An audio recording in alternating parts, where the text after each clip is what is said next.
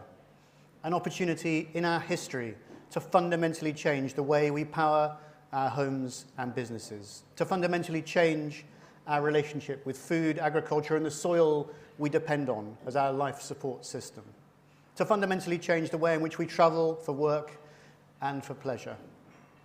This week, climate ambassadors are meeting in Bonn as part of the UN COP climate process, after COP26 in Glasgow and ahead of COP27 in Egypt. Last year, we launched the Decarbonisation Summit in partnership with SSE Energy Solutions at COP26, and I'm delighted we're bringing the summit back bigger, better, and with bolder ambition. There is much to be hopeful of as we attempt to keep emissions to 1.5 degrees above pre-industrial levels. Massive investment in solar, huge investment in wind, and rapid investment in EV continuing at speed.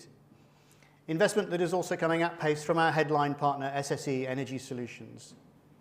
Across SSE Group, £24 billion is being invested by 2030 on the energy and transport transition. So I'm delighted to introduce one of the key architects of the clean tech transition, Nathan Sanders, Managing Director of SSE Distributed Energy. Thank you, Nathan.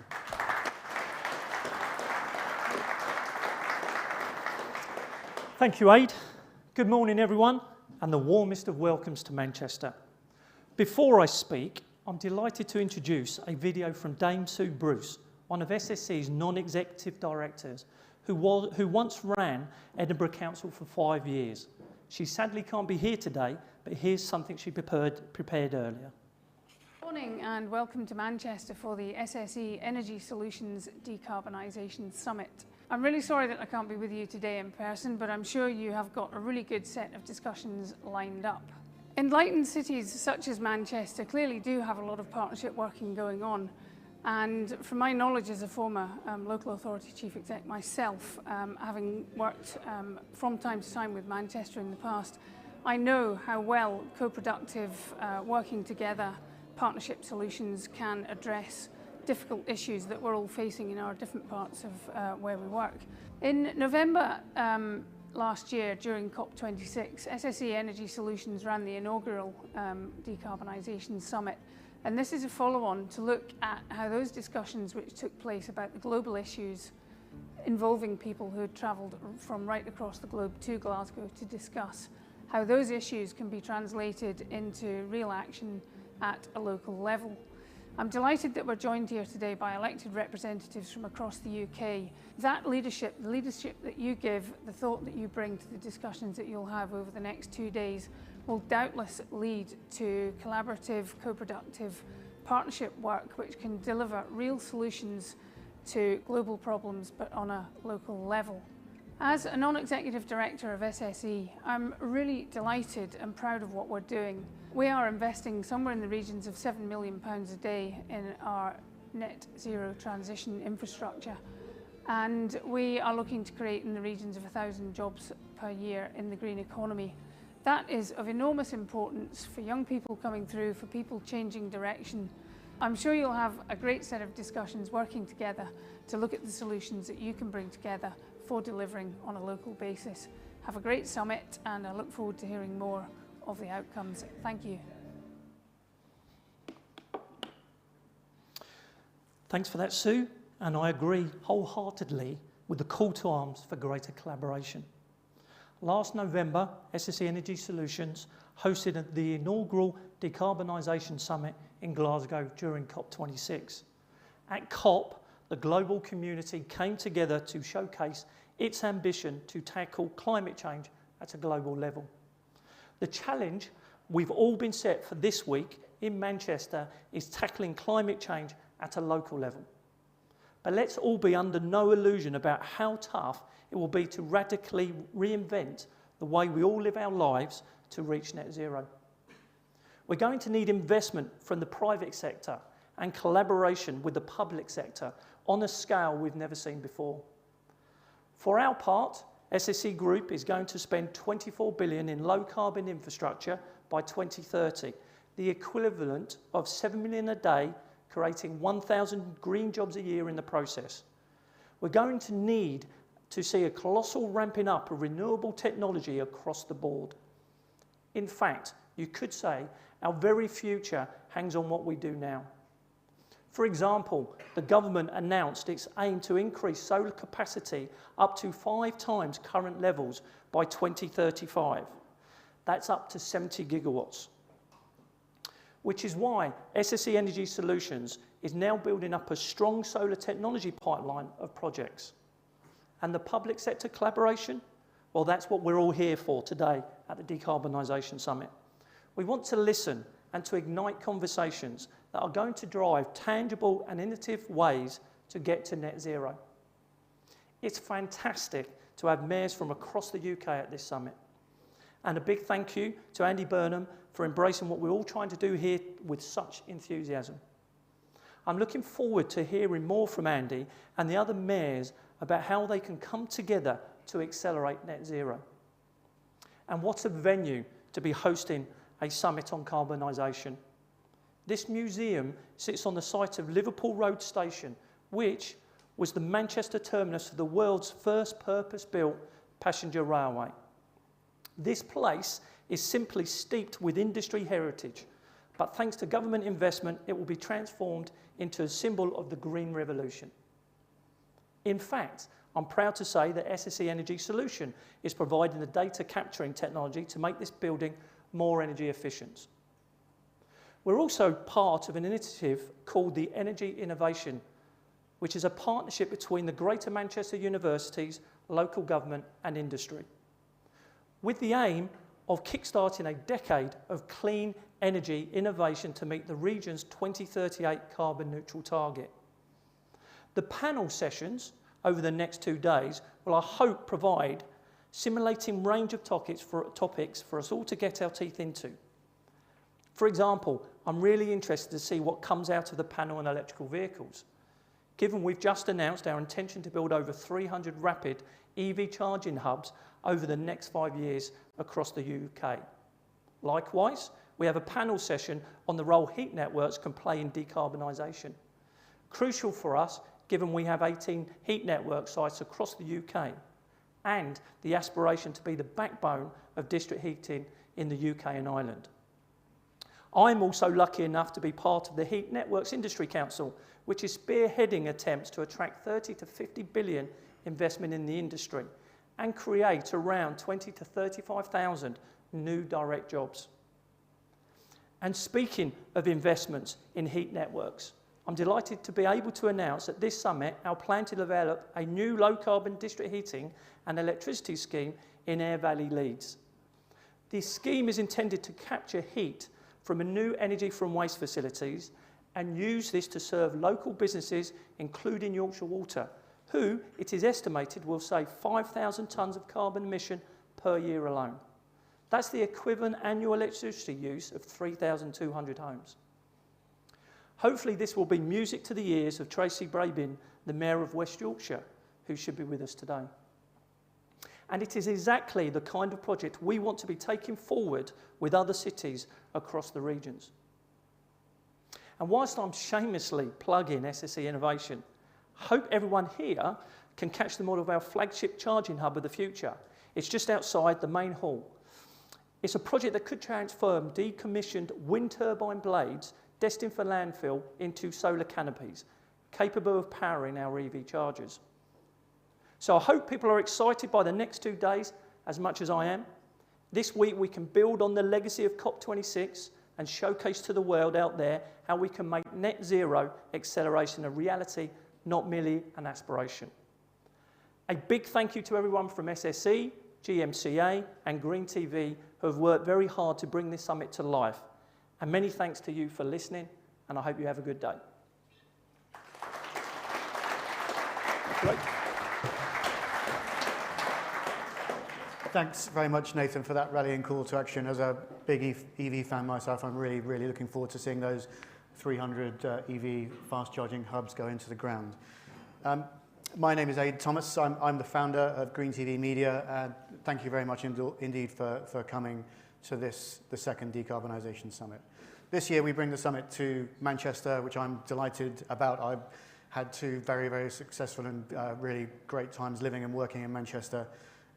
Manchester, as we all know, is the crucible of the original industrial revolution, and hopefully in our small part by bringing the Decarbonisation Summit here to Manchester, we'll help to set Manchester on train to a new decarbonised, clean tech industrial future. Over the next 2 days, we'll be bringing 10 panels across the summit, addressing key sectors to reach net zero in our lifetimes and help deliver a secure future for our children. These areas in the 5 panels we'll cover today are SMEs and their journey to net zero. Our panelists are sitting, waiting expectantly and probably slightly nervously in the corner there, but they have no reason to. Secondly, investing in cities, sustainable cities. We'll be looking at reducing the carbon footprint of our homes and buildings. We'll have the opening session for the afternoon session with the Mayor's panel, looking at how the policy framework will deliver on decarbonisation. And lastly, we'll look at a panel lowering emissions in the food and agriculture sectors. Crucially, away from these panel discussions, our managed introductions process will power the transformation in the meetings that will deliver on decarbonisation. So do get involved in those meetings afterwards. So without any further ado, let the show begin.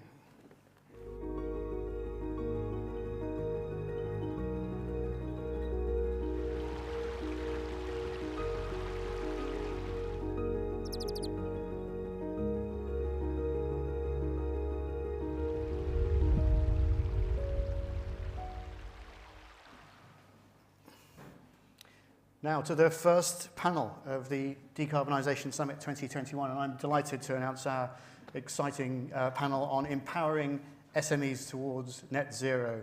SMEs contribute 50 to 70% of the value of OECD economies, according to respected reporting body, the Carbon Disclosure Project. So really SMEs are the powerhouse where change in decarbonisation can take place. And I know our panelists have some really exciting ideas and views on this subject.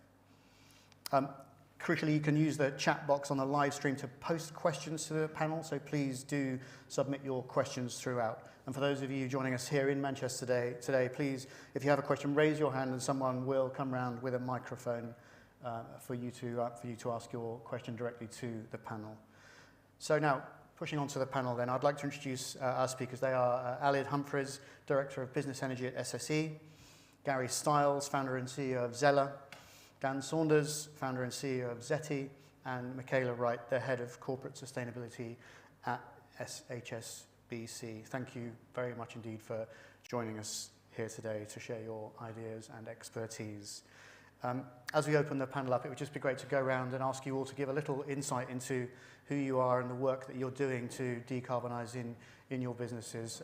I will, at random, pick the person who most looks like me in terms of attire, Dan Saunders from Zeti. Please tell us a little bit about you and your work, Dan. Thanks, Aid. I didn't read the memo about changing my outfit. Good morning, everybody. I'm Dan Saunders. I'm the founder and CEO of Zeti. We are a financial technology company that helps businesses, small and large, move and convert to zero-emission vehicles using pay-per-mile finance. So essentially paying for clean transport the same as paying for any utility. Thanks very much, Steve. I'll just go along the line then. So, Gary, tell us about your exciting work at Zella. You hearing me? Hi, good morning, everyone. I'm Gary. I'm the founder of a company called Zella. So we have created a software platform that helps every small and medium-sized business decarbonise and execute it in one place. And we overlay with the world's first green marketplaces covering data, energy, green technologies, carbon, biodiversity, and also volunteering. And those programs come to life through real-time profiles and scores that can be shared with those organisations that matter to their business. Thanks so much, Gary. And Michaela, tell us about your work at HSBC, please. Thank you. So I'm Michaela Wright. I head up our sustainability function at HSBC UK. So my role is actually to embed our sustainability strategy into all the lines of business and functions. So that's our commercial area, retail business, private bank area, as well as our risk functions, HR, etc. So, and that's across climate and social. Thanks very much. Lastly, Aled. Thanks, Aid. Good morning, everyone. I'm from SSE Energy Solutions. We supply electricity and gas to about 500,000 customer supply points across the country. We provide a route to market for SSE's renewable energy, so delivering that to truly help businesses decarbonise. And we also offer a full range of broader energy solutions, a few that Nathan touched on earlier, so building energy management and optimisation, electric vehicle solutions and charging infrastructure, as well as solars, batteries and heat networks. So a full range of both energy supply and solutions to help organisations decarbonise. So a perfect balance of two very large companies and two smaller companies. So hopefully a great creative interchange of ideas here. Aled, tell us a little bit more then about your work and how you support SMEs to deliver on decarbonisation, please. Yeah, so we do quite a lot to, I suppose, firstly raise awareness with SMEs around the things that they can do to conduct energy efficiency measures in their business and also to obtain renewable energy supply, so zero carbon energy supply.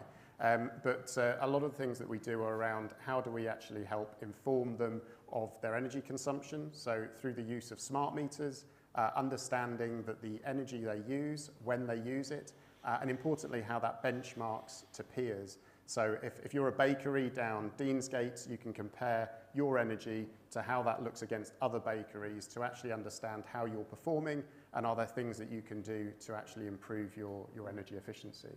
So that's some of the ways, Aid. Could you give us some insights into maybe the resistance you see with SMEs? Do they perceive clean technology, renewable energy to be more costly than other solutions? What are some of the friction points? No, I don't think particularly costly. I think clearly there's an investment there, but you can start very much at the low-cost end of the spectrum, so behavioural change. 60% of a building's energy consumption typically comes from lighting and heating.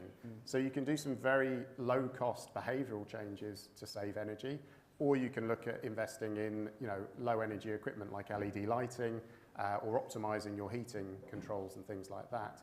And then clearly there's more progressive investment that you can make around your electric vehicles or generating renewable energy. But I suppose the key is you can start small and you can start low cost and make a plan to move forward. Yeah. Gary, I know you are an SME and you support SMEs in their transition to decarbonise. What are some of the challenges that you see and that you help SMEs with? I think you've got the classic SME challenges: time, money, expertise, because they're already sort of grappling with the fallout from COVID. You've got Brexit, supply chain issues, cost of living crisis. You've just had another child. There's all these things that are going on, and yet climate change, we can see that it's very real, but I think the challenge for a lot of businesses is that it's not immediate. It's something that it's less of a priority than it is for some of the other challenges that I'm facing. So we're trying to unlock that for them, really, by trying to simplify it and try to support them with their motivation and engagement. I think one of our big successes is in creating sustainability officers, so offloading that problem from the business owner to, in our experience, young, committed, green employees that want to pick up these decarbonisation programs. And you're not talking about extra headcount. It really is like a first aider or a fire warden. So you can say we can upskill one person to interact with our platform and to be that conduit between the platform and bringing that cultural change through the business. And we're seeing some success. So you actively try to engage with some of the younger people within a business to drive change? Yeah, we have one in our own company called Elsa. I mean, although I'm passionate about climate change, we are still a business, and I'm spinning all those plates of running a business. But Elsa, she's full on. She keeps our feet to the flames. And are we doing this? We should be doing that. We need to invest in that program. We need behavioural change. Help me understand the scoping of these emissions. So if every business had an Elsa, then I think we'd have a very good chance of achieving our goals. Talking about dynamic young people driving change in business, Dan, tell us a little bit more about ZETI and the challenges you face, the opportunities you see running an SME who are genuinely delivering on some really exciting fintech solutions for decarbonisation. Yeah, sorry, dynamic and young are not two words I resonate with me. We've got a lot of challenges coming towards us in general in the UK, I think, and we often see that with transportation, that is actually the biggest source of pollution in the UK. So that's what we've gone after with ZETI. Very much a case of we see the ability to support SMEs and bigger companies by unlocking big pools of institutional capital to help those companies move across to clean transportation. And really the driver behind that is society needs it. It's obvious, you can see it everywhere, but if you can actually capture in real time the impact that shift makes, so what happens from moving a dirty, polluting diesel fleet of vehicles over to zero emission, you can actually unlock people's imagination about the CO2 and the NOx that can be saved, as well as the financial benefits of actually moving to a cleaner transportation fleet. So we've really seen the benefits of using data and then pulling people together, especially if you mobilise big pools of capital, that really makes a huge difference in making the transition go quicker. So if you can measure it, you can put a case to investors to invest in decarbonisation. Exactly. So what we've seen over the last decade or so from renewables is this big inflow of capital for investments in rooftop solar, into solar farms, wind farms, etc. There's no reason why clean transport can't be the same asset class. But the way to do that is data and technology, and that's what we are building the financial engine for.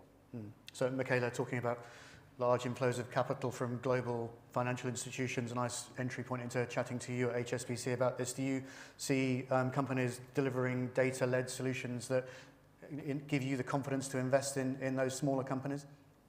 Yeah, so we have as part of our net zero strategy, we have a climate solutions program. So we invest in sort of the early stage startups, but and most people know with early stage startups, it often starts with sort of grant funding. And then when you get to the investable levels, there is, venture capitalists, etc. So we have a Breakthrough Energy Catalyst partnership, which looks at some of those later stages. And then at the earlier stage, it's part of our Climate Solutions Partnership. So we've invested in 43 ventures in the UK with Imperial College London and University of Birmingham. And we hope to expand that. We looked at existing accelerators with a track record, but the hope would be to have a UK-wide as well as which is part of our global programme. So yes, we are there ready. Risk appetite is always a challenge with any business. So trying to work out which are at the right stage to invest in those companies, which is why having specialist funds can be helpful. And then for our clients, we've committed up to $1 trillion in sustainable finance by 2030 as part of our net zero commitments as well. And that comes down to the SME level. So for the UK, we recognise that it's a different challenge for smaller businesses to transition. And exactly to Gary's point around the time and knowing what the solutions are. So we have a green SME fund that we actually announced at COP26. So that's 500 million. And it was one of the first funds of its time to actually have a cashback option for small businesses. So that meant that once they can evidence that, and it could be some of the low-hanging fruit that we talked about in energy savings and LED lighting, right through to maybe installing some renewables on site as well. So yeah, finding those solutions for the smaller businesses, working out how we can support climate innovation, and then at the right times through our different investment options as well. Do you see a more exciting through flow of SMEs with really interesting ideas for business that perhaps you see as less risky over recent years in this space? What's your sense of the texture of change? There is so many, what maybe call them new economy, new climate solutions out there, from the tech solutions, from the great work that Zeti and Zella are doing, to the nature-based solutions that are out there. So I think it's like any new business. There's going to be some winners and losers in all of that. But within there, you know, there's solutions for reducing carbon in concrete and steel, right to tracking. And I was talking to Gary earlier about the biodiversity net gains when it comes to nature restoration. And so I think that the main thing is we've got the solutions. It's working out which are the solutions that we need to scale up and quickly. So, and that's the bit that our Climate Solutions Programme is working on, working with partners across the globe to say which are the, especially in the energy sector, which are the solutions that we need to back to scale, such as I'm sure SSE have looked at green hydrogen and carbon capture, and which are the right solutions that we need to support and scale as well. So as two businesses working very much with SMEs, could I just ask you both for your top practical tips for working with smaller companies? What would be one of your top tips, Adam, please? So first, probably understand what you consume and when. So, you know, anyone out there can get a smart meter. It doesn't cost you anything. You can start gathering that data about your energy use. That will help you to understand what you're consuming when, and as I said, you can compare to peers. So that would be a first step. Second is from that, then build an action plan. So look at the steps that you can go through, put that in place and take some action on it. So whether it's low energy lighting, or whether it's more progressive through to solar panels on the roof, or to moving your fleet to electric vehicles. I think the key is start with that data, start with your understanding of where you are, benchmark it against some peers, and then put an action plan in place. So that would be my sort of very good. And Michaela? Not really much to add. I completely agree with what Alad's saying. It's that the baselining of the data is your starting point. So, and just starting, you know, and that starts the education process. And then you start reducing one thing, and I'm sure Gary can build a lot more on this. So we found with a lot of SMEs, they start on their scope 1 and 2 emissions because that's more within their control. And I think that is the right starting point, because once you start that journey, you can then think about the wider scope 3 value chain emissions as well. Changing tack then from the friction points to the opportunities, as you both run SMEs, could you do a sales pitch for how SMEs are great vectors for decarbonisation? Dan, would you like to take a lead on that? Yeah, sure. I can at least try. We, as an SME, see a way to do things differently. I guess as a new company, we don't have to have legacy thinking. So the way we've approached accessing capital is to make it flexible on a pay-as-you-use basis. That is very traditional to how, very different to how traditional finance works, which is more of a fixed interest rate. We think there is the opportunity to now use data and use different risk-taking players in the market to start offsetting that and sharing that risk-reward profile so that the end user, so SMEs, can start benefiting from accessing clean assets, in this case vehicles, and paying for them as they benefit from them, and knowing that if there are periods whereby they can't benefit, they're not paying. Now that's very, very different, but again, it comes from a position of being an SME and not having legacy ways of doing things, and that gives us an advantage, I would say. I don't know Gary's position. Well, I love a challenge, so I wanted, you know, when I looked at the marketplace and where I wanted to come in and innovate, it was always the SME. I've always been a small business myself. It is the biggest market out there, you know, the size and scale, and I think impact within communities. And I love the sort of the broadness and diversity of it. And frankly, you know, if SMEs don't decarbonise, we're all screwed. You know, we've got to get them on board, and get them to decarbonise. So the challenge is always, how do you get them involved, and how do you get them motivated and engaged, and to start taking those first steps?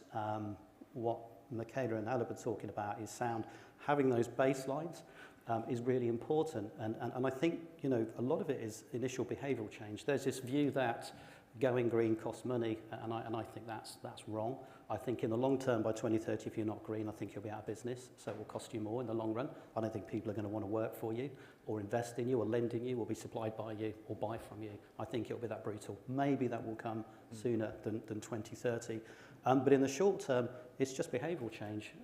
Even before you start thinking about capital investment, you know, we're looking at record energy prices. So every kilowatt of hour of energy that you don't use, you are going to save money and reduce your carbon footprint. So it's a no-brainer. So that's really where you should start. But that's been our challenge at the moment with Zella, because we're getting lots of businesses onboarding, and they're all so different in their profiles, their size, geography, gender, ethnicity, age. We're now working out how they start to interact with these programs and how we can get them to start taking those all important first steps. Thanks. I'll come on to some questions from the audience. So if anyone does have a question, please be ready. Someone will come around with a microphone. But I'll just ask another question. I mean, we talk. You know, it's a really interesting moment in human history, isn't it? You mentioned legacy thinking. I call this the heavy weight of legacy thinking. Traditional ideas that have been in place for 100 years are essentially the ideas that we now need to counter with the kind of innovation that's coming through from SMEs. So, you know, as a business that has been around for a large proportion of the last 100 years, with perhaps some of that element of the heavy weight of legacy thinking, how do you as a larger business counter that so that you are receptive to these innovative, dynamic ideas that are coming through from SSEs, Michaela? Yeah, so when we announced our sort of climate commitments, net zero, so we recognise it's a transformation programme. So it's not, you know, it's not just here's a few numbers, some science-based targets will be, you know, net zero. For our balance sheet emissions, that means our clients, right? So we recognise to get to net zero by 2050, we have to support our clients on that journey, and that's clients of all sizes. And more importantly, I think there's that responsibility. So we've got an operational target and supply chain target of 2030. And we recognise within our own supply chain, we have SMEs as well. So we have similar programs for our clients where we did a big deal with Walmart, and we're finding a lot of the larger clients are recognising to achieve their net zero targets, they will have to support their supply chain to achieve that. So it obviously has some, you know, good financing terms if you achieve certain greenhouse gas emissions reductions within that. But Walmart, and we're doing it ourselves with our own supply chain, take those smaller businesses through the Carbon Disclosure Project. And that's, you know, it helps them to baseline, it helps them to start reducing that carbon as well. So I think from our perspective, there is the supporting businesses to transition, and then working with the new economy businesses as well. So working out who we should be supporting in terms of the new climate solutions, whether that's, you know, retrofitting homes, whether, you know, it's carbon capture, green hydrogen, and we're doing that through, we've got the climate solutions program that I mentioned. We're doing some different mechanisms in Asia, looking at the transition of old coal-fired power stations as well. So trying to be more innovative in the solutions, and again, I think we all know, everybody sat here knows that we are not going to, well, we don't really want to reach 1.5 degrees, but stay within 1.5 degrees if we don't all work in partnership, and we've recognised that as a bank.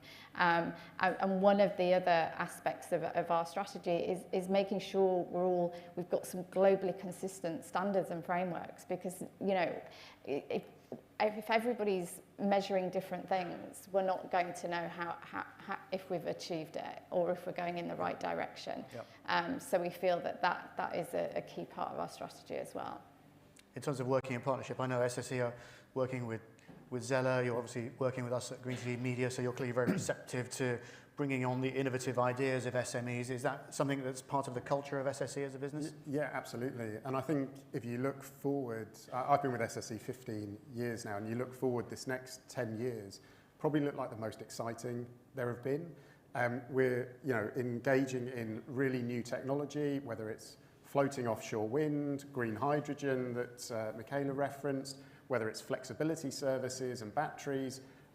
You know, it's just really exciting technologies, and all of that is working in partners. So we're working with partners to deliver really challenging offshore wind projects, partners to deliver that are experts in tunneling, to do new hydroelectric power stations in the north of Scotland, or whether it's working with SMEs that are adopting new data-led technologies to be able to bring services to customers. So yeah, partnerships are absolutely key, right across the board, from sort of top-end engineering solutions through to innovative data solutions. So absolutely key.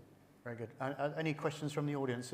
If anyone does, please raise your hand and someone will come along with a microphone. A question from someone over here, please.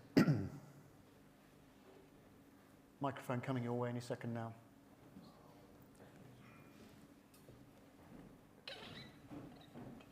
Any minute now, rather than second.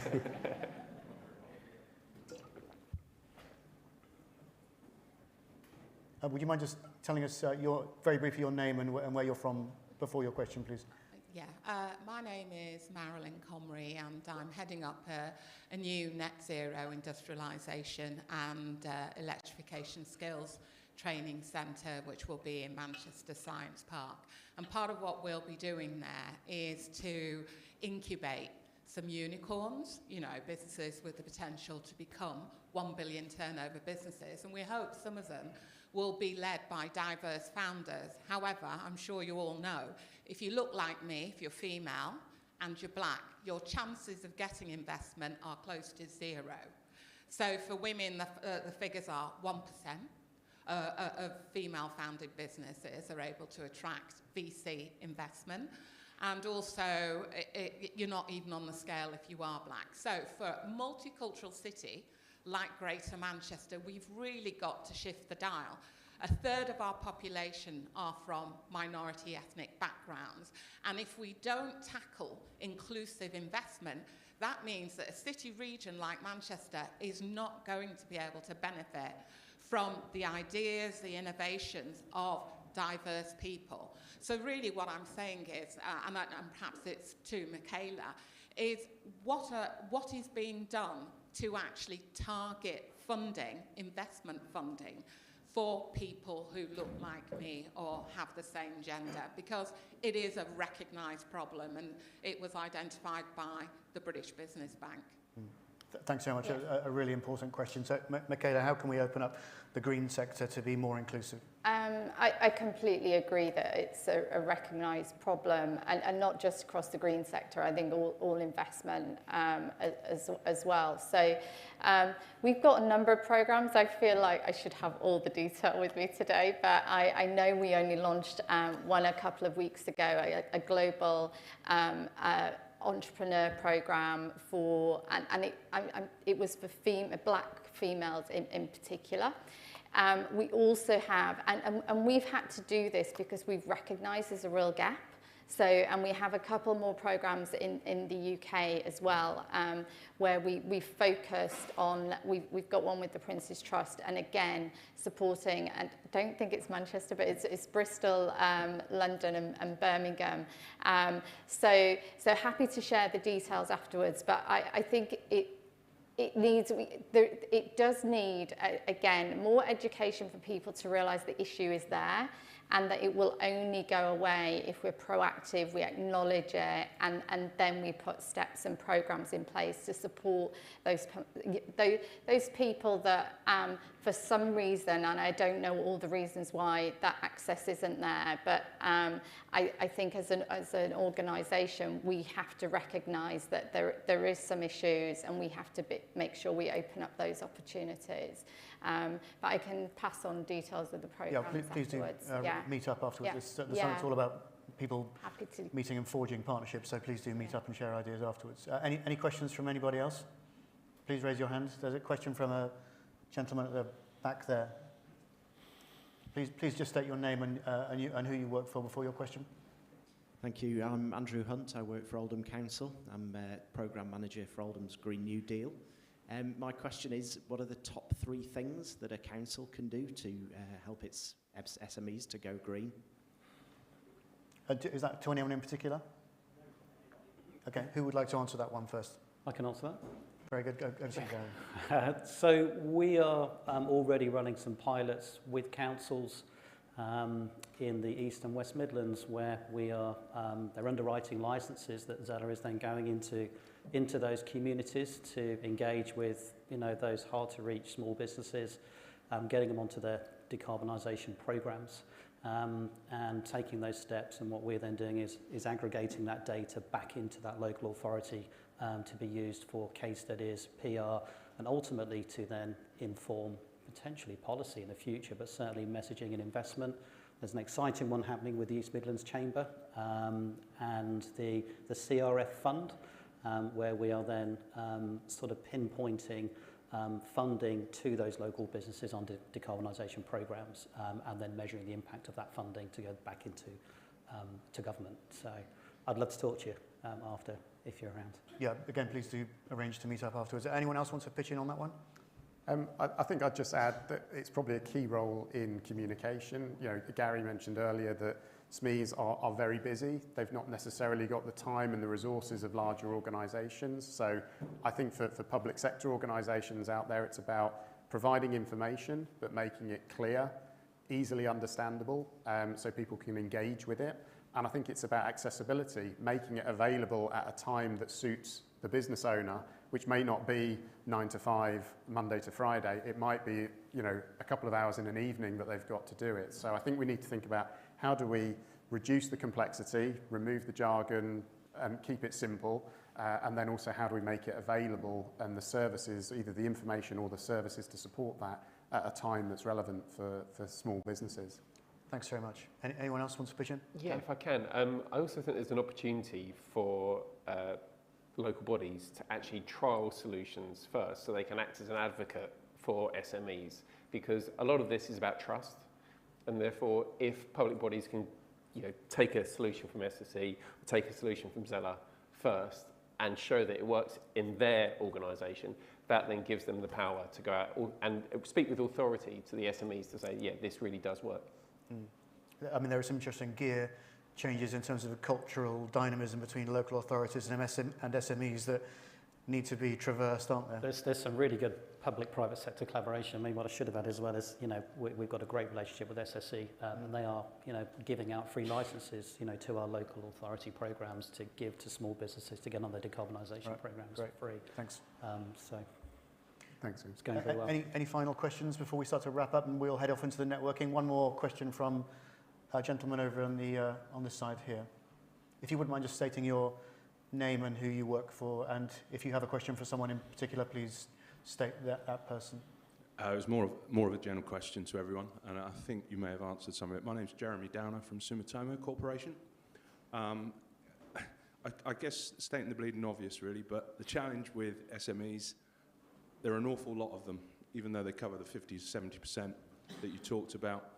And a lot of the time, they're embedded perhaps in their location, in the place where they are. So the question is, let's rephrase it a bit. What does the journey look like to get to where we need to get to with SMEs?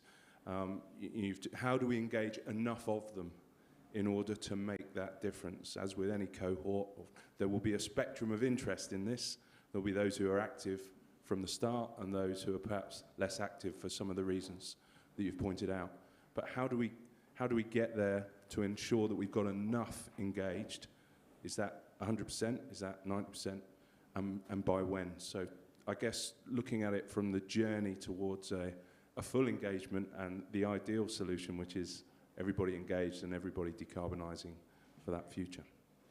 Shall I go around and ask everyone to give two answers to that question? 2 points in answer to that, please, Michaela.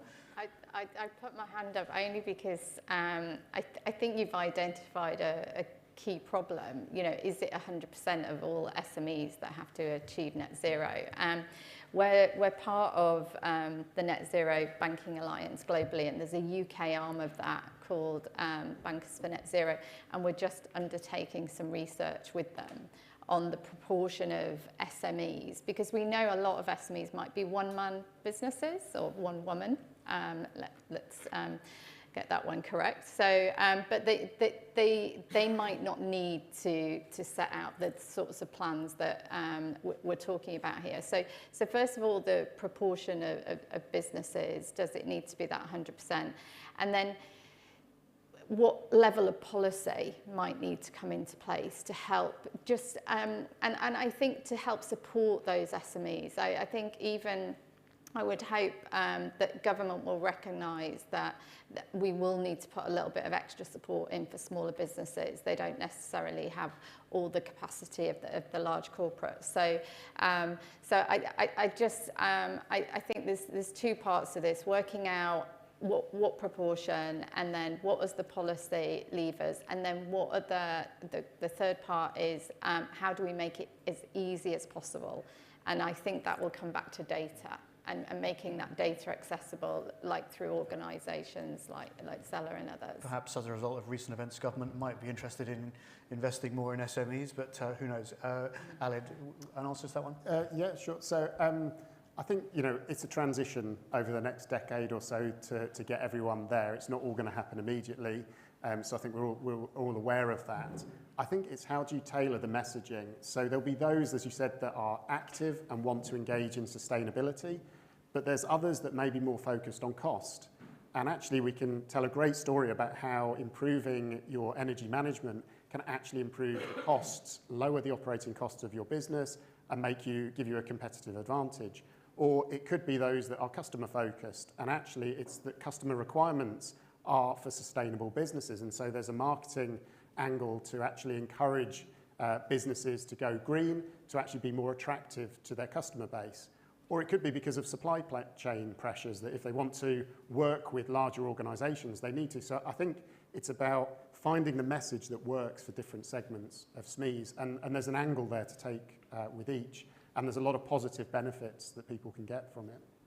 Thanks. Gary, over to you. 2 points. So, you know, change like this comes in waves. My business plan is simply about getting 250,000 businesses to decarbonise, you know, in 5 years. You know, that number, in our assumptions, creates that inflection point in society where it just becomes unacceptable not to be doing something. So we sort of condition society, you know, through the app, a bit like Experian meets TripAdvisor, where you will then make a call on whether you want to engage with that business, because doing nothing, I think, will be like smoking in public buildings. You will look at it and think that is just not acceptable anymore, and we'll move on. So that's kind of where we're focusing.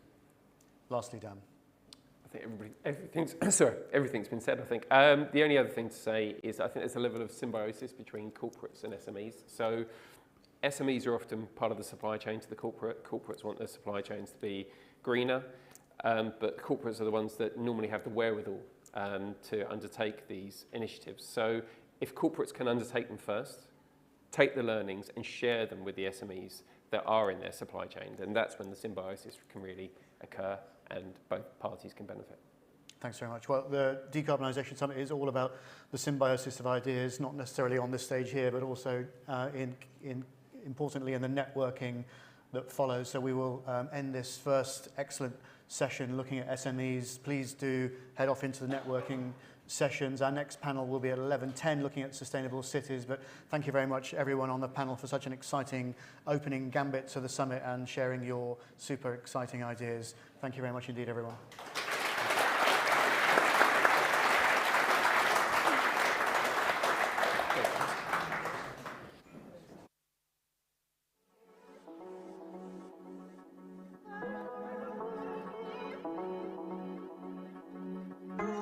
Hello everyone, my name's Claire Fowler. I'm the Environmental and Sustainability Manager for SSE Energy Solutions. The sustainability measures we're taking for this event, I've had quite a lot of engagement with our marketing and branding team. And we've basically looked for a venue that has very positive sustainability credentials. So the museum has actually had a decarbonisation retrofit and actually reports its sustainability performance. So this is why we picked this venue. In addition, it's centrally located, so it's easy access from the train stations, it's on the tram line, it's on the metro line. And in addition, SSE will be running an electric bus from the main train station. So we're trying to encourage people to be sustainable in getting to the event, so coming through trains, walking, but avoiding sort of your usual taxi or ICE cars, so your combustion cars if possible. We've also had a look at branding, so we are moving away from our traditional branding. We're using our physical material, so you'll see that a lot of the material around will be stuff that can be reused in future events or have been laminated and can be recycled for other business development opportunities or other events in the future. So in addition, the food at the event is going to be locally sourced, and it will be looking at sort of plant-based and basically what's in season at the time. So we're trying to keep it local, in-season produce. And we're also working with a venue to look at the waste management side. So they basically divert all the waste away from landfill. Instead, it's going to go to an aerobic digester or waste to energy, or be recycled or reused where possible. So there's a real focus in improving the food locality and how it's disposed if there's any left at the end. The last thing to really highlight is that we're working with one of our partners, Zella, and they actually help us to measure what our carbon emissions will be for this event. And anything that we've not been able to eliminate or reduce out of the event, they will be offsetting as our last resort. So we'll be planting trees through them to ensure that this event is carbon neutral.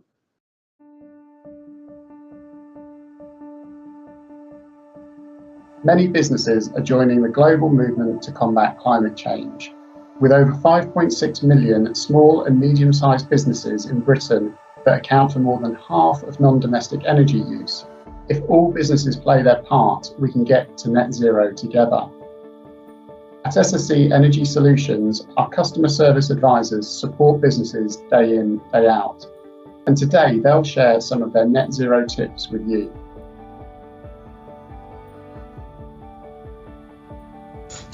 Switching to green energy is a simple but significant step that all businesses can take. Remember that not all green energy is equal.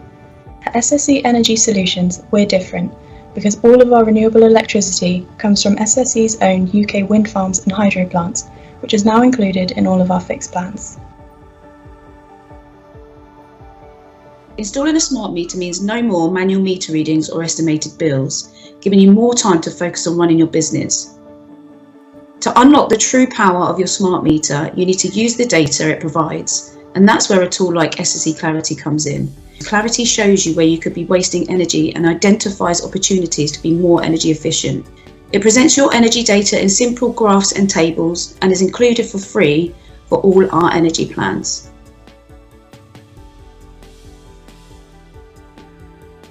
Did you know electric vehicles or EV sales are taking off in the UK?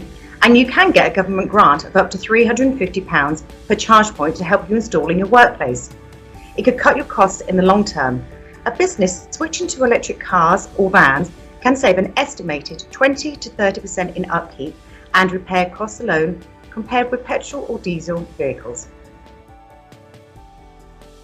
To reduce your business's carbon footprint, buy from sustainable suppliers, use fewer resources, for example, avoid excess packaging, print less and minimise single-use plastic like bottles and cups. When things need to be thrown away, consider your waste contract and what it covers, from recyclables to food waste. Setting green targets for your business can help you demonstrate your progress to stakeholders and achieve your sustainability goals. Show your commitment by joining the government's Together for Our Planet campaign at businessclimatehub.org. Together we can power change.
complicated more than ever.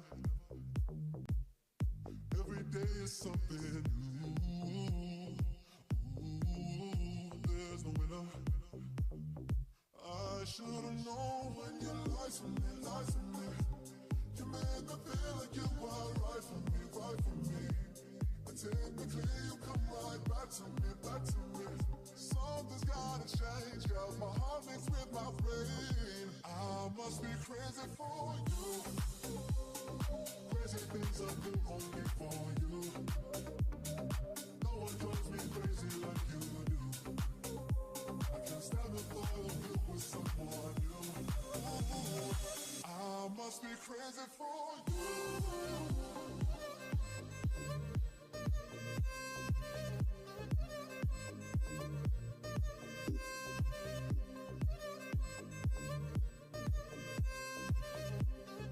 I must be crazy for you. You and I make the worst seem better. It's crazy what your love can do. For the pleasure. I should've known when you lied to me, lied to me. You made me feel like you were right for me, right for me. And typically you come right back to me, back to me. Something's gotta change, girl. My heart mixed with my brain. I must be crazy for you. Crazy things I do only for you. No one drives me crazy like you do. I can't stand the thought of you with someone new. Ooh, I must be crazy for you.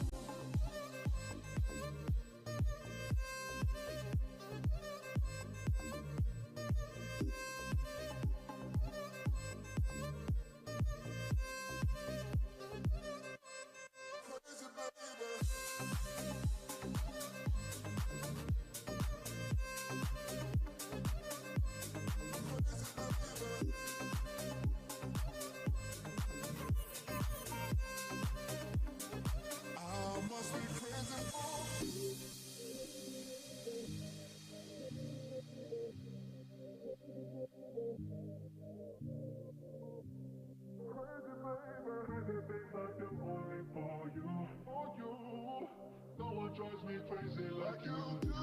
No, I can't stand the thought of you with someone new. Ooh, I must be crazy for you. Crazy, yeah. Crazy,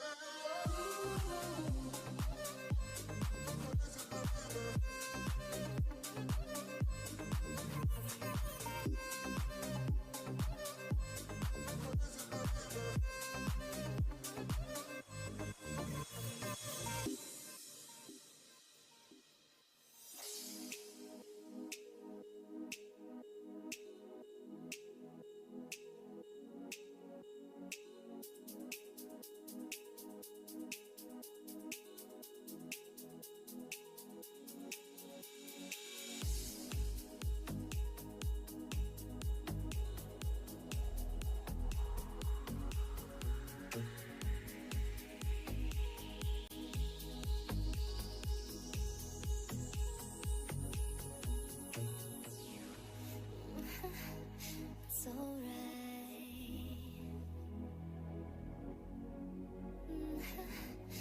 No.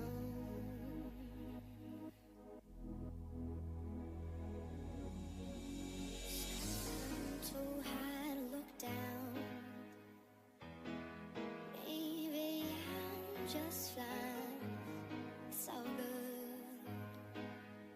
That means by no means, yes, I can have peace that I cannot find.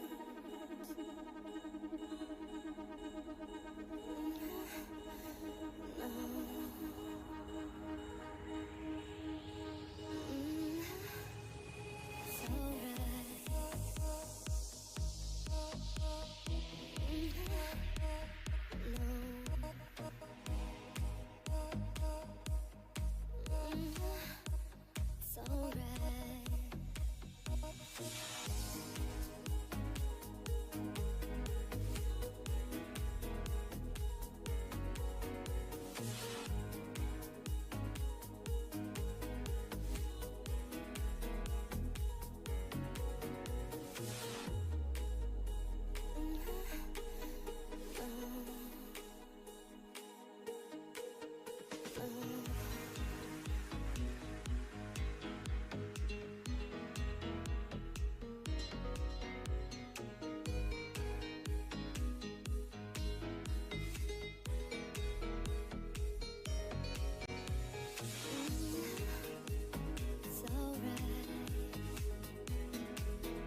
wake up and the whole spinning. You take my cares away. I can so overcomplicate. People tell me to let the key. Feel my blood running, sweat, the sky's falling.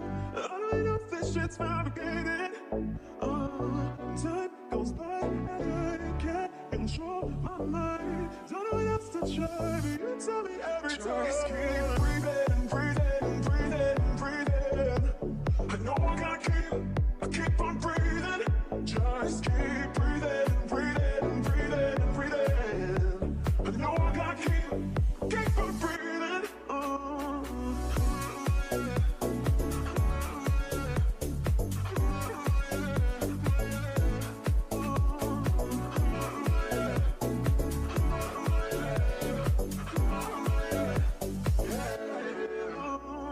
Sometimes it's hard to find my way up into the clouds. Turn it out, they can be so loud.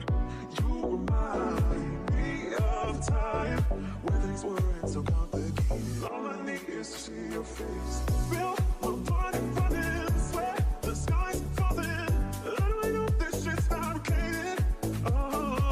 Time goes by and I can't control my mind. Don't know what else to try, but you tell me every time.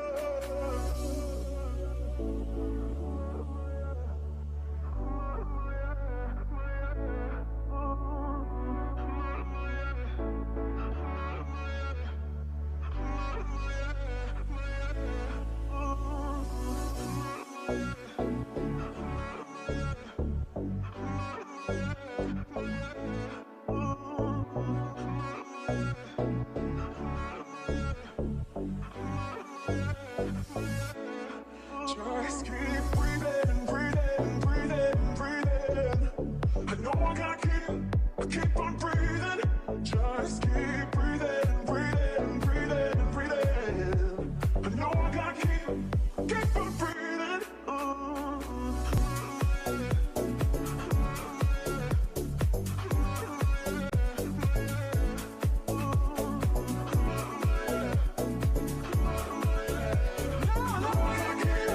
Keep on breathing. Just keep breathing, breathing, breathing, breathing. I know I gotta keep on breathing. Oh yeah, feel my body feeling. The sky's falling, and I keep on breathing. Time goes by and I can't control my mind. Yeah. I keep on breathing. Oh yeah.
Soldier, keep on marching on.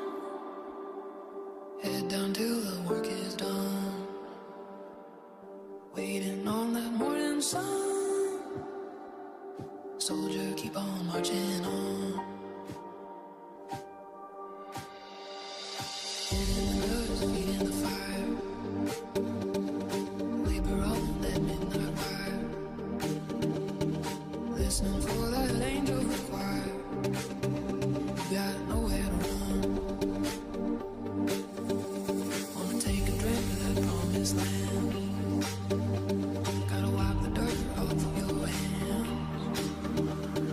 Careful, son, you got dreamers, man. When it gets hard to stand.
Soldier, keep on marching on.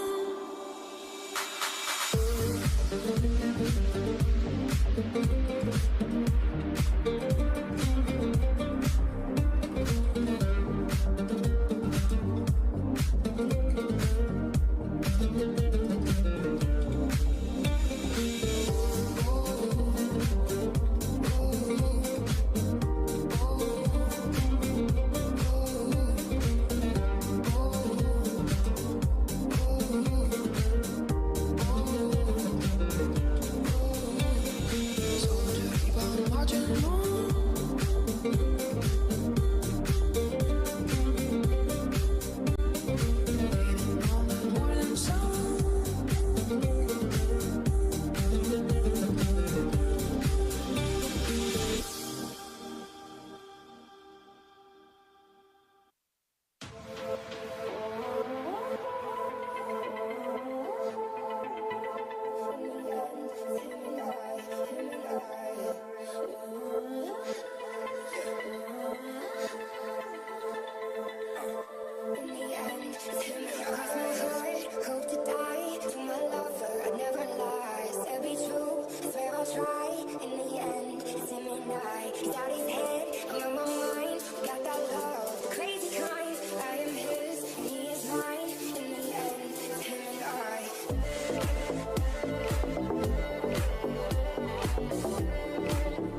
twist and screw them all. And then I catch you off your knees, put you right back on your feet, just so you can take advantage of me. Tell me how's it feel sitting up there, feeling so hard but too far away to hold me. You know I'm the one who put you out there, name in the sky. Does it ever get lonely?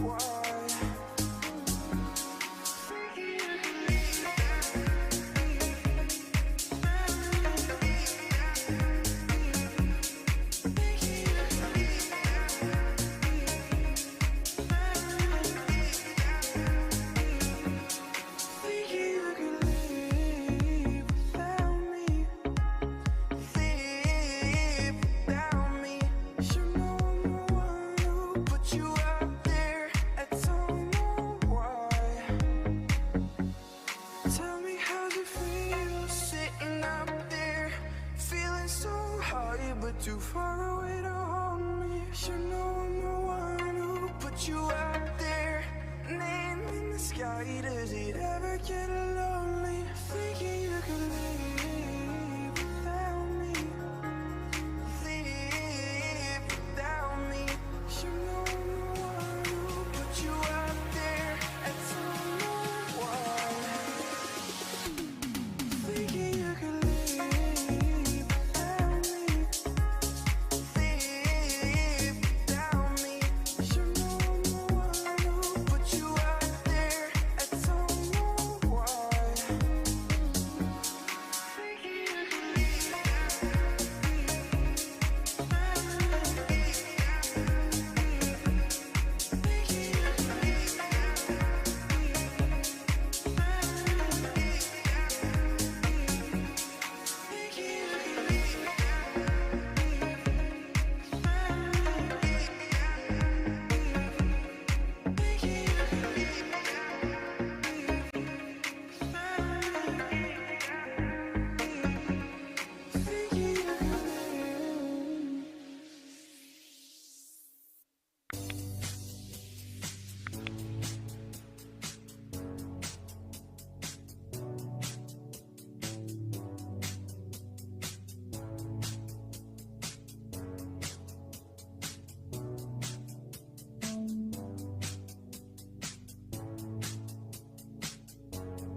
Baby, it's true.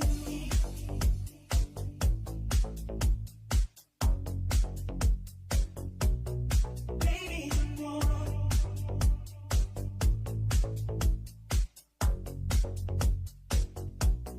Baby, it's true.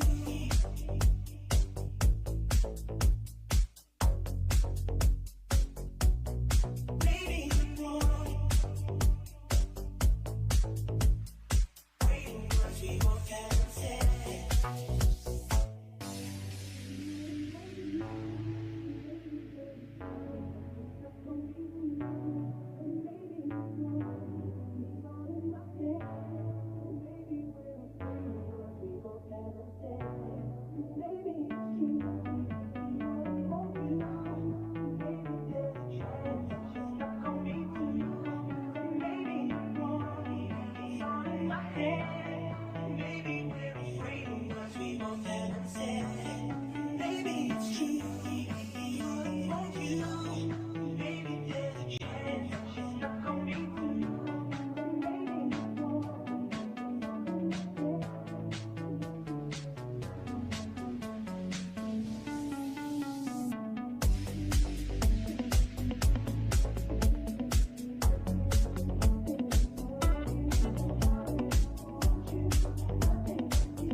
It's too hard to handle, so I gotta get up and go.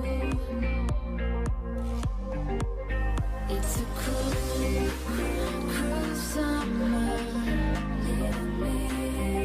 leaving me here on my own. It's a cruel, cruel summer. Now you're gone.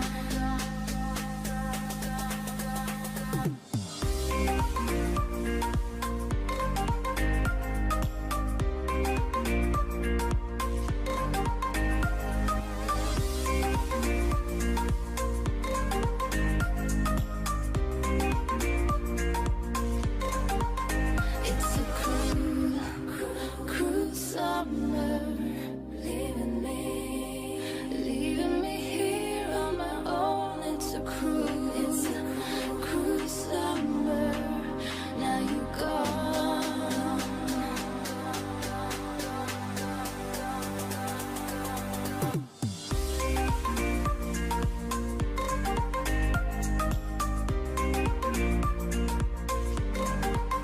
It's a cruel, cruel summer. Now you're gone. You're not the only one. It's a cruel, cruel summer. Leaving me here on my own. It's a cruel, cruel summer. Now you're gone. You're not the only one. It's a cruel.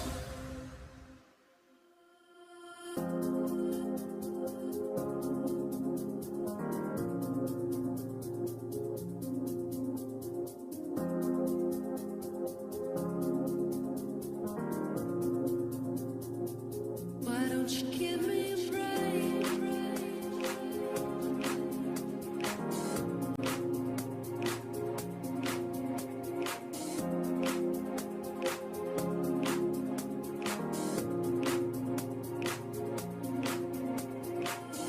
Could you give me a break? I'm just a fool. Could you give me a break? I'm just a fool.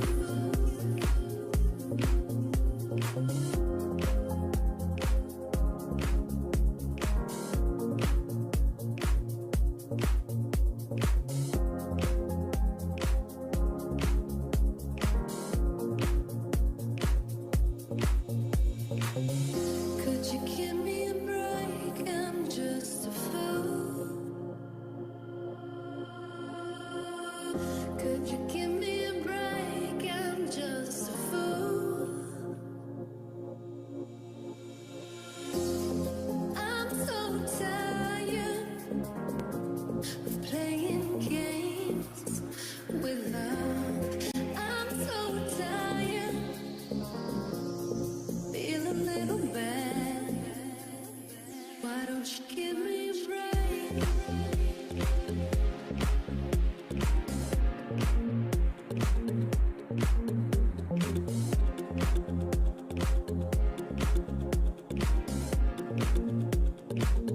When it comes to loving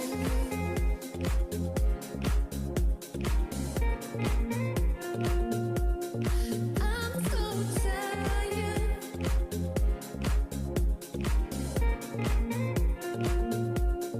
Playing games with love. I'm so tired. You're playing with my heart in love, and I know you.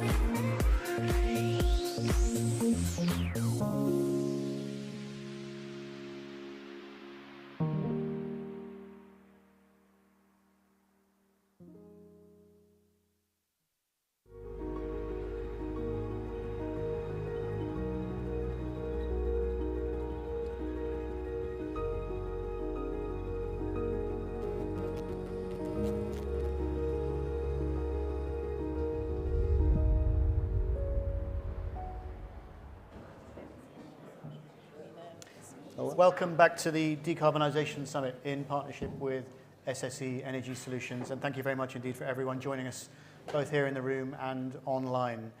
We move on to our second panel of the day, and that panel is on investment in sustainable cities, sponsored by Deloop, who are a software management solutions provider in the electric vehicle space. So thank you very much indeed to Jane Hoffer, the CEO of Deloop.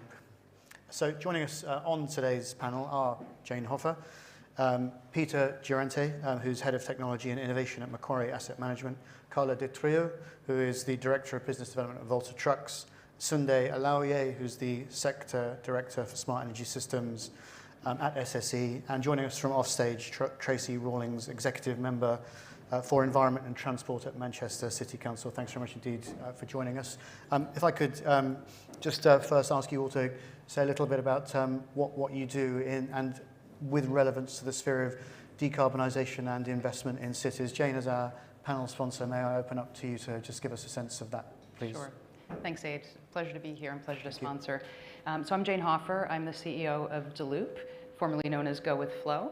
We are a software technology provider, and our mobility change platform is used by organizations and municipalities to help them decarbonize mobility. Specifically, our parent company is Galp Energia from Portugal, and we help in Portugal manage over 4,800 charge points in the public sector, about 1,000 charge points in private implementations, and over 3,500 fleet vehicles that are decarbonizing. Thanks very much, Jane. Tracy, can I hand over to you, please, to give us a sense of what you do for Manchester City Council, please? Yeah, certainly. So I'm Councillor Tracy Rawlings, and I'm responsible for our environment and transport work. And in the city, we have our own climate change action plan, which means we aim to be zero carbon by 2038 at the latest. As an organisation, the City Council itself is doing really well in that, in terms of decarbonising and reducing our own emissions. However, we have huge challenges with a city like ours because there are so many different sectors and needs across the city. Decarbonisation, reducing emissions, it's very much a need to do, not a nice to do thing for us, quite rightly. But actually, how do we deal with that when we're supporting all of our stakeholders to make those changes? And where do we find that investment to encourage that accelerating change to make the difference that we need to be to reach those targets for 2038, which are absolutely key for us. From housing retrofit to electric vehicles to making changes for our residents, for the nighttime economy, all those different sectors, it becomes a real challenge for us. So I think one of the things I'm really interested in is what other solutions people on the panel have seen that can enable us and other cities to accelerate that change and be the change that we absolutely need to be for the future. Thanks so much, Tracy. There will be a real interchange of ideas, I think, between the public and private sectors across the Decarbonisation Summit, and we're delighted to have you here. And indeed, we are working very closely with Greater Manchester Combined Authority, and I'm delighted to say this afternoon we'll be joined by Andy Burnham on the Mayor's panel. Sunday Alaoye, please give a sense of what you do for SSE, please. Yes, I'm Sunday Alaoye. I'm the Sector Director for Smart Energy Systems. Our focus is really about helping local authorities and private sector organisations decarbonise their buildings. So we work a lot in energy performance contracts where we deliver guaranteed savings. At the moment, our contracts are delivering about 3,000 tonnes annually for private sector and local authorities. And now we're trying to understand how do you get to a smart energy system that helps campuses, universities and big areas of infrastructure pull together. So we want a single pane of glass that brings electric vehicles, solar generation, heat networks and smart building data so we can optimise the infrastructure on site and optimise capital costs and OPEX. Thanks very much, Sunday. Peter, over to you. Peter Durant from Macquarie. So I head up what we call our Technology and Innovation Group globally for Macquarie Asset Management. We're the biggest infrastructure asset manager in the world, so we own about 160, 170 infrastructure companies. In the UK, that would include things like Aberdeen, Glasgow, Southampton and Farnborough airports. We own Cadence Gas Network, we own Roadchef, much of the offshore wind in the UK, Southern Water, or one of the water companies, lots of commercial property, residential property, etc., parking assets, that sort of thing. We committed to get to net zero a couple of years ago by 2040.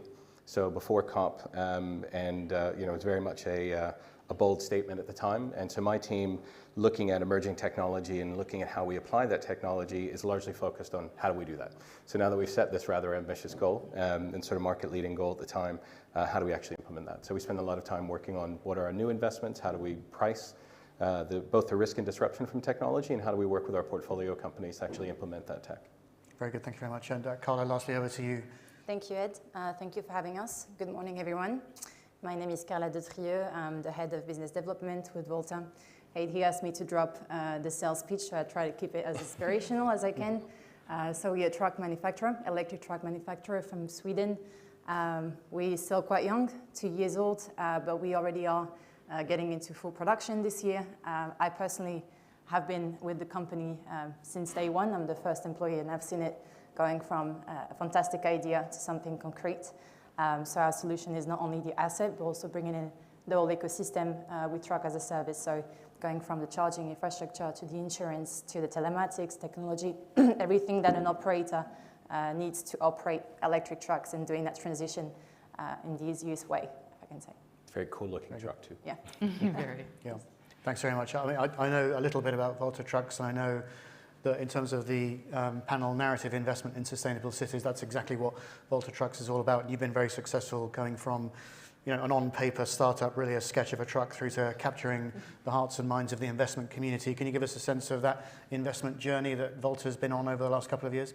Absolutely. So I think being successful is very much all of the tailwinds that we've been benefiting from. So everything going from regulations to incentives to the commercial traction, thanks to the value proposition. Like I said, it's a very cool looking truck, but it's also the safest. So we've developed the whole product around, for example, the direct vision standard, the London implemented.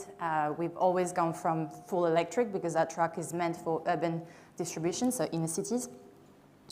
And that really triggered engagement from the investors community. So we raised different fundraisings. Most of our investors community come from Scandinavia, but then as we've gone into the Series B, so around 40 million, then 240 million Series C, we've gone into the US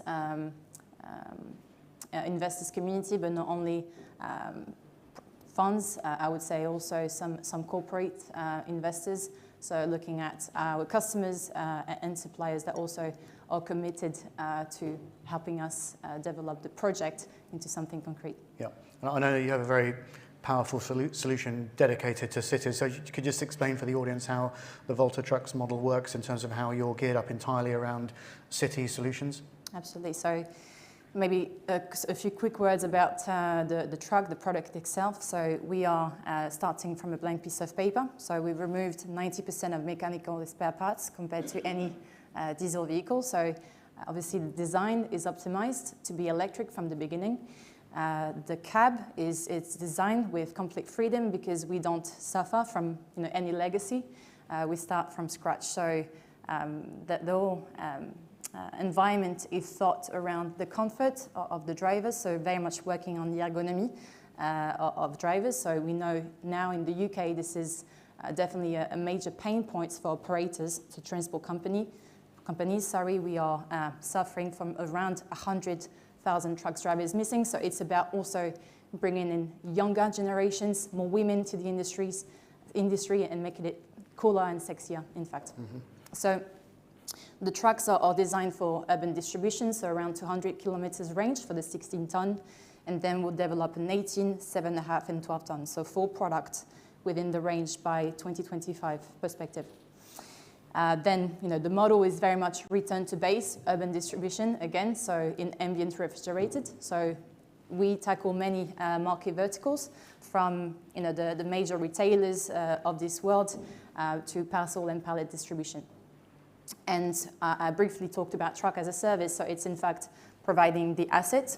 The tick is whether the operator wants to buy it as a CapEx or finance it as an OpEx solution. And then, as we talked about the charging infrastructure, we have this project management skill where we want to understand, first of all, the use case of each customer, because it's not about saying, guys, we are delivering a truck and any charging infrastructure. It needs to be bespoke for each operator. We need to take into account the grid connection, the power available on site, and then each use case. So we look through the telematics, so it really is a deep study that we convey internally.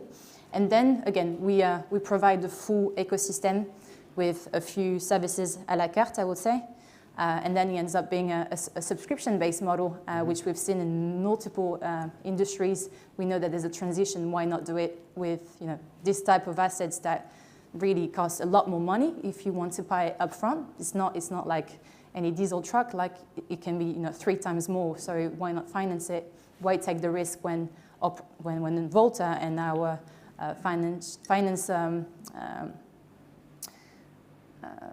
finance partnerships can do that for operators. Hope that makes sense. Answers your question, Aid? Very good. Yeah. Yep. Okay. Thanks very much, Carla. So staying with the theme of investment in transport in cities, you're obviously funded to a certain degree with a major oil company who are making an energy transition into e-mobility and sustainability in cities. Can you tell us a little bit about that journey and the Deloop story around that, please? Sure. Jane? So as I mentioned, Galp Energia is our parent and our majority investor. They purchased technology and a team out of R&D in Portugal that has over a decade of experience in fleet electrification, micromobility, and in fact the software that was developed is the backbone of the public charging network in Portugal. So when Galp decided they needed to really get on the energy transformation, they realized, number one, they're a CPO, so they're going to be building out a charge point network in Portugal and Spain and Iberia as their target market. They have lots of B2B customers who need to transition to electric vehicles of all sorts, light duty, medium duty, and heavy. And then also they have a large fleet themselves. So they saw that the opportunity to create this company through the acquisition of the assets and the team was something that would really accelerate them. And then also, we're an independent company, and our mandate actually is to support our major investor, but also to take the technologies globally because they're needed. So since the start of the company in 2019, we've expanded to Spain, to the UK. We have presence here now, as well as the US. And so the funding from Galp right now is based upon those strategic plans that kind of balance between the value creation in a startup that will expand to other markets, as well as the value delivered to them through their own use and operation. And do you have a strategic focus on cities? Is that part of your strategy? So we have a large experience in cities. So Lisbon and Porto, we've been very involved in the electrification of the fleets, the implementation of the charging infrastructure. We have a very interesting project going on in Memphis right now in the US as part of the Biden administration's EDA, the Economic Development Association, Build Back Better Regional Challenge.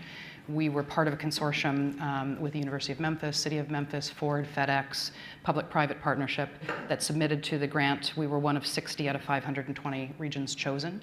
And we're now in the phase 2 evaluation process, but it's all about city and the region. And I think it's an interesting topic for us to get into because it's not just urban downtown. It's how do you have commuters and visitors and such engage in mobility in a region.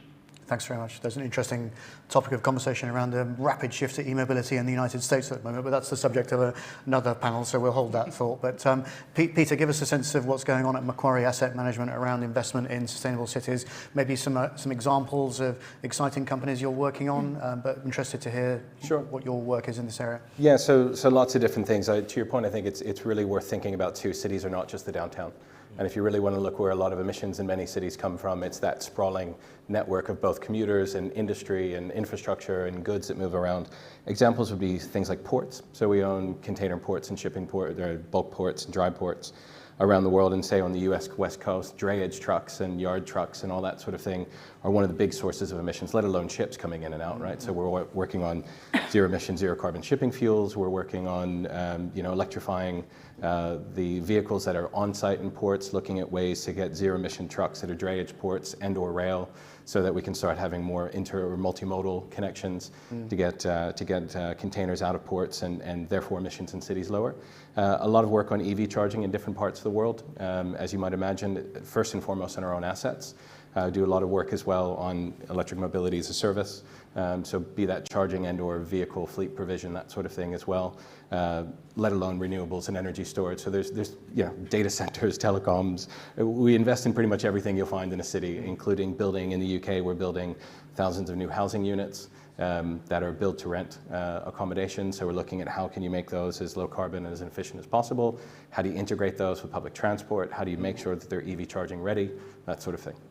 With all of the incredible opportunities in this historic shift to a decarbonised way of working and living, how do you find the time, the space to focus on the really exciting wins? How does that? I don't sleep. I don't sleep that much. No, really, you just have to be sort of voracious and passionate about it, and constantly chatting with people, constantly reading, and then spending lots of time. I mean, we're really lucky too that within our portfolio companies themselves, there's an awful lot of expertise.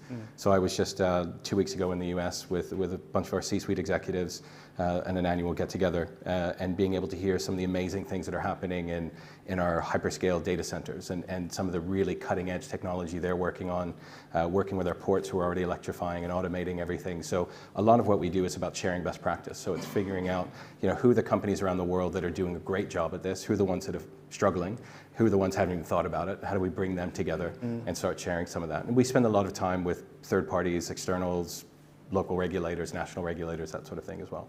Very good. We'll come on to homes in a second, Sunday, but just to keep with the theme of transportation and return to you, Tracy, are there any exciting ideas you've heard from the private sector here that are perhaps relevant and interesting to you in terms of Manchester City and your ideas? Thanks. I mean, we're always keen to learn and bring new ideas to such an innovative city like Manchester, so I'd be keen to continue these conversations. I think for us, we've done quite a lot of this stuff already, so we've moved most of our bin collection fleet to electric vehicles with support from our contractor. We are using electric fleet within our own vehicles within the City Council and e-cargo bikes actually as much as we can in terms of our parks, works, etc.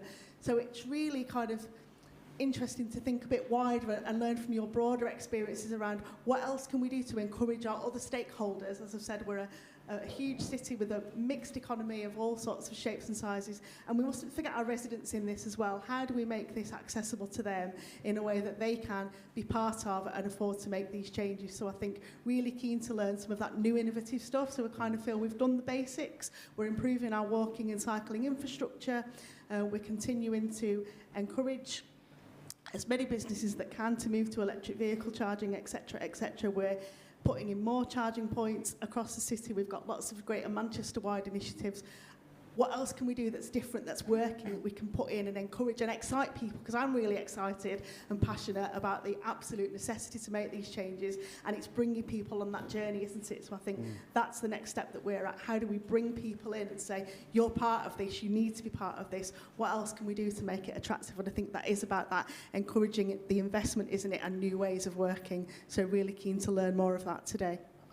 May I put your question around how do we excite people to the rest of the panel? I think that's a nice engagement narrative. So I'll go through the panel Sunday. How do we excite people about the transition to decarbonisation in our cities? I think it's really about case studies and demonstrating what you've done. I think there's a lot of good work that's been going out there. So we're working with a couple of local authorities and councils where we've decarbonised their buildings, and we realised they've got space on their point of connection to put EV charging in their car parks. Their car parks are now open to the public, so we've just delivered 10, 20 EV charge points for them. So I think using case studies of interesting projects to show people where the technology's at, because even when you look at solar panels, there's a lot of people. I was having a conversation with my neighbour the other day, and he was like, oh, you're going to put solar panels in your house? I was like, yeah, if I could, but I've got trees that are shading my roof. So if I literally could, I'd cut them down, but they're TPO. And I think there's a lot of people who still don't understand how far the technology's come.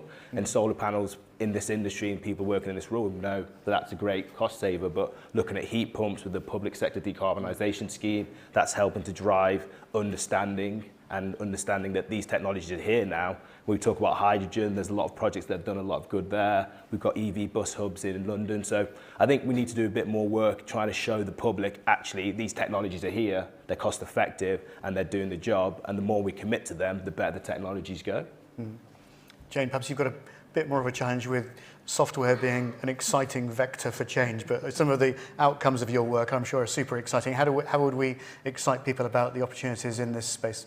I think in general, though, aside from the software technology, I think just visibility is key. So what excites me, and I think others, is driving along and seeing all of the automotive ads that are up there that are all electric or plug-in hybrid now. It's visible, right? And so that's something that just generates excitement and curiosity. I think it's things like what GreenTV is doing in the Blenheim Live, and just exposing the public to driving an EV, because once you get into an EV and you drive an EV, you really you really love it, right? And there's studies that have shown that. So I think it's that. I think it's other programs, perhaps like something that Galp is doing. When they do a solar implementation, they actually do a community-based outreach, and they do a program specifically for the community. One example is a shared bike service that's going in. So give back to the community that's built into the project development cost is the bike sharing service, and in fact, we're running that for them. So we're actually packaging services in with the development initiatives to help in that community exposure and give back. Excitement.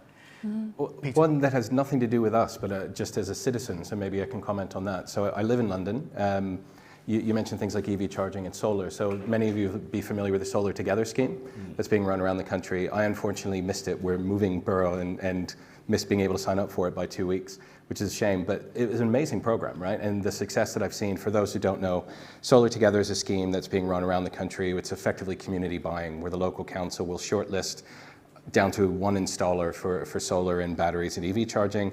You as a resident can sign up and say, I'm interested, you're not making any commitment, and then you'll come and get a binding quote from the installer, and if you like the quote, then you can proceed. And the prices are extremely good, the level of competence is good. My local council, I live in Hammersmith and Fulham, the outreach they've been doing is amazing. So kind of going around and knocking on doors, local community engagement.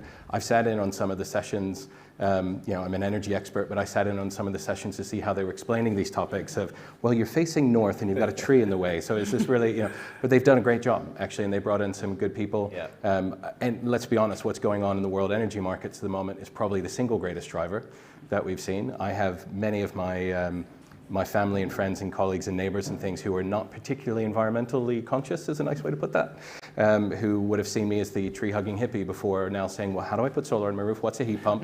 And where do I get an EV, and can I borrow yours? So I think, it's now that these products are there, they're visible. 20+% of new car sales in the UK are plug-in hybrid or battery electric, mainly battery electric.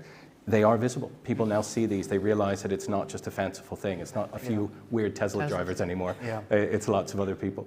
I share your experience. I was once at a wedding and I explained what I did, and someone said, "Are you a church-going fellow?" Now everyone wants to talk about electric cars. I imagine in the world of excitement, having a 16-ton battery electric truck is a pretty easy sell. You feel like the Volta experience is an exciting one that people are really engaging with? Yeah, well, I sold it to my mom. She never. She's a truck driver now. That's pretty cool. I mean, if I take this example of people that are close to me, my mother never knew anything about logistics. I think she was sensible to sustainability and decarbonization, but she didn't really understand. So I think the key point for people is to understand and educate them about the benefits, for them to visualize the added value and the risks that we are taking, but not taking actions now. Yeah. I think to very much showcase the value, I agree, pilots are probably the starting point. And to your point, I think there's not one solution to the problematic or the opportunity. It's various solutions for various different use cases. And 16-ton electric trucks aren't going to respond to all of the challenges, right? It's the whole value chain, it's all of the OEMs, all of the providers out there that need to commit to make an impact now. Thanks very much. Sunday, let's change tack and look at government incentives to help investment in sustainable cities. What's your sense of that from an SSE perspective? Yeah, I think it's driving forward, but I think we probably need to do some more work. So the PSDS scheme has been quite a big success, where effectively the government's giving grants to public sector bodies to decarbonise their heat. So you have to ensure that you can remove gas boilers and take out heavy consumers of carbon and put them into electric heat pumps, electric heating. So we've done a number of projects with local authorities and councils and helped them deliver, £5 million of investment and put batteries in schools where they would never be able to afford that. So we've decarbonised schools for 24 hours on the weekend because of that investment. Excellent. So I think that's a good starting point to try and drive the public sector to help them pull investment in. And understanding energy efficiency is probably the key of that, because if you look to 2017, the total demand for energy is about 945 terawatt hours electric equivalent. And when we get to 2050, we'll be around 645 terawatt equivalent. So there's still that 30% gap. So we need to try to work out how to incentivize kind of that energy efficiency investment as well. And a lot of the stuff they do in Canada, the DNOs are involved in that. So they actually give private businesses, you know, a 2p incentive to save energy up to 20% of their total demand. Yep. And it helps them save costs and reinforcing the grid. So rather than Ofgem giving DNOs to reinforce, they're using it to drive two problems at the same time. You're stopping the reinforcement upgrade costs and you're decarbonising the private sector. So I think we're going on a good journey, and there's a lot of work we're doing now using digital twins to help drive that process. And so far it's working, but I think we need more investment. So GLA have also done quite an interesting piece where if you don't offset a new development, you have to pay a carbon offset price, which is about £60 a tonne. And then that carbon offset price goes into an investment fund that the GLA can then use to decarbonise local authorities, non-profit, help small SMEs we talked about earlier that don't necessarily have those funds to deliver that decarbonisation, but it's funded by the bigger investment pieces. So I think there's still work to be done on incentives to really drive it and really work on how do we take that money from the big private sector investment and help to drive across to the public sector and smaller SMEs. I know Andy Burnham wants to talk about incentives to progress this sector, and I'm sure we'll hear more from him this afternoon. Peter, at that kind of policy and fiscal level, do you see those levers being pulled in the right direction to really push investment in sustainable cities? Right direction, of course, everybody's always going to say it could be more, it could be better, it could be different. Things like the Rapid Charging Fund, for example, are really, really interesting. I mean, you know, a passionate EV advocate for many years, but we all know that you need charging infrastructure to get people comfortable, and the fact that they know it's there and it's available and it'll work and all that sort of thing. There are a lot of really good CPOs out there now, so it's no longer just Tesla. A lot of good CPOs building networks, which are great, both on the high power and the low power side. But it's still really difficult, especially on the high power side, to get grid connections. So that's your main lead item at the moment, is being able to get the grid and understanding how that works and how you build that in, and then not oversizing and kind of pre-building too much is a concern that governments understandably have and investors can have. But then again, if governments really want this to happen and they want the ban on ICEs to happen in 2030, some of that is engaging a bit more. And that's not just on motorways. So we own Roadchef, so I'm talking my book a bit. But it's in cities, right? So lots of people do need rapid charging, whether it's for buses, whether it's for commercial fleets, heavier trucks, that sort of thing. High power charging has a role to play in a lot of those. So that's one area where more could be done. And then certainly on things like just how we crack the back, and I don't have the answer to it, on things like efficiency in homes. So there have been lots and lots of support schemes available to people for a long time to insulate and do all sorts of other things. There's a bunch of principal agent reasons why that's not straightforward, and I think just offering money to people isn't necessarily the answer, but it's one of those things that I know various people in government are wrestling with, of how do you actually get people, if you're a tenant in a property versus a landlord, how do you do that? Or if you only think you're going to own that property for 5 years, how do you make a deep energy retrofit where you have to move out of your house for 3 years, or for a year whilst you're doing it? And there's the skills gap as well. So anybody, I'm renovating a home at the moment, there's a skills gap. I can definitely attest to that when it comes to the energy efficiency side. So I know McClury Asset Management took ownership of the former Green Investment Bank, which was the UK government's bank for investing in this sector. Do you feel like you have the ear of government advising them on new levers that they should be pulling around? Yeah, we think the government's been really receptive. I mean, not just because we own what is now the Green Investment Group. It's not a bank anymore. But we think in generally the government's been really receptive to this and really engaging industry a lot. So that's national government down to council levels. I think have actually done a pretty good job. You know, we may not always agree with everything that comes out, you know, but that's to be expected. But generally speaking, I think there's been a big push to get industry on board with things, industry and in the investment community on board with things. So they are listening. They are listening. It's on a journey, but it's a lot better than it was a couple of years ago, and I think we're in the right direction. Tracy, what's your sense of things at the local government level? Do you think there's good national support for incentivising change in sustainable cities? It needs to be so much more and so much quicker, I think. I thought you might say that.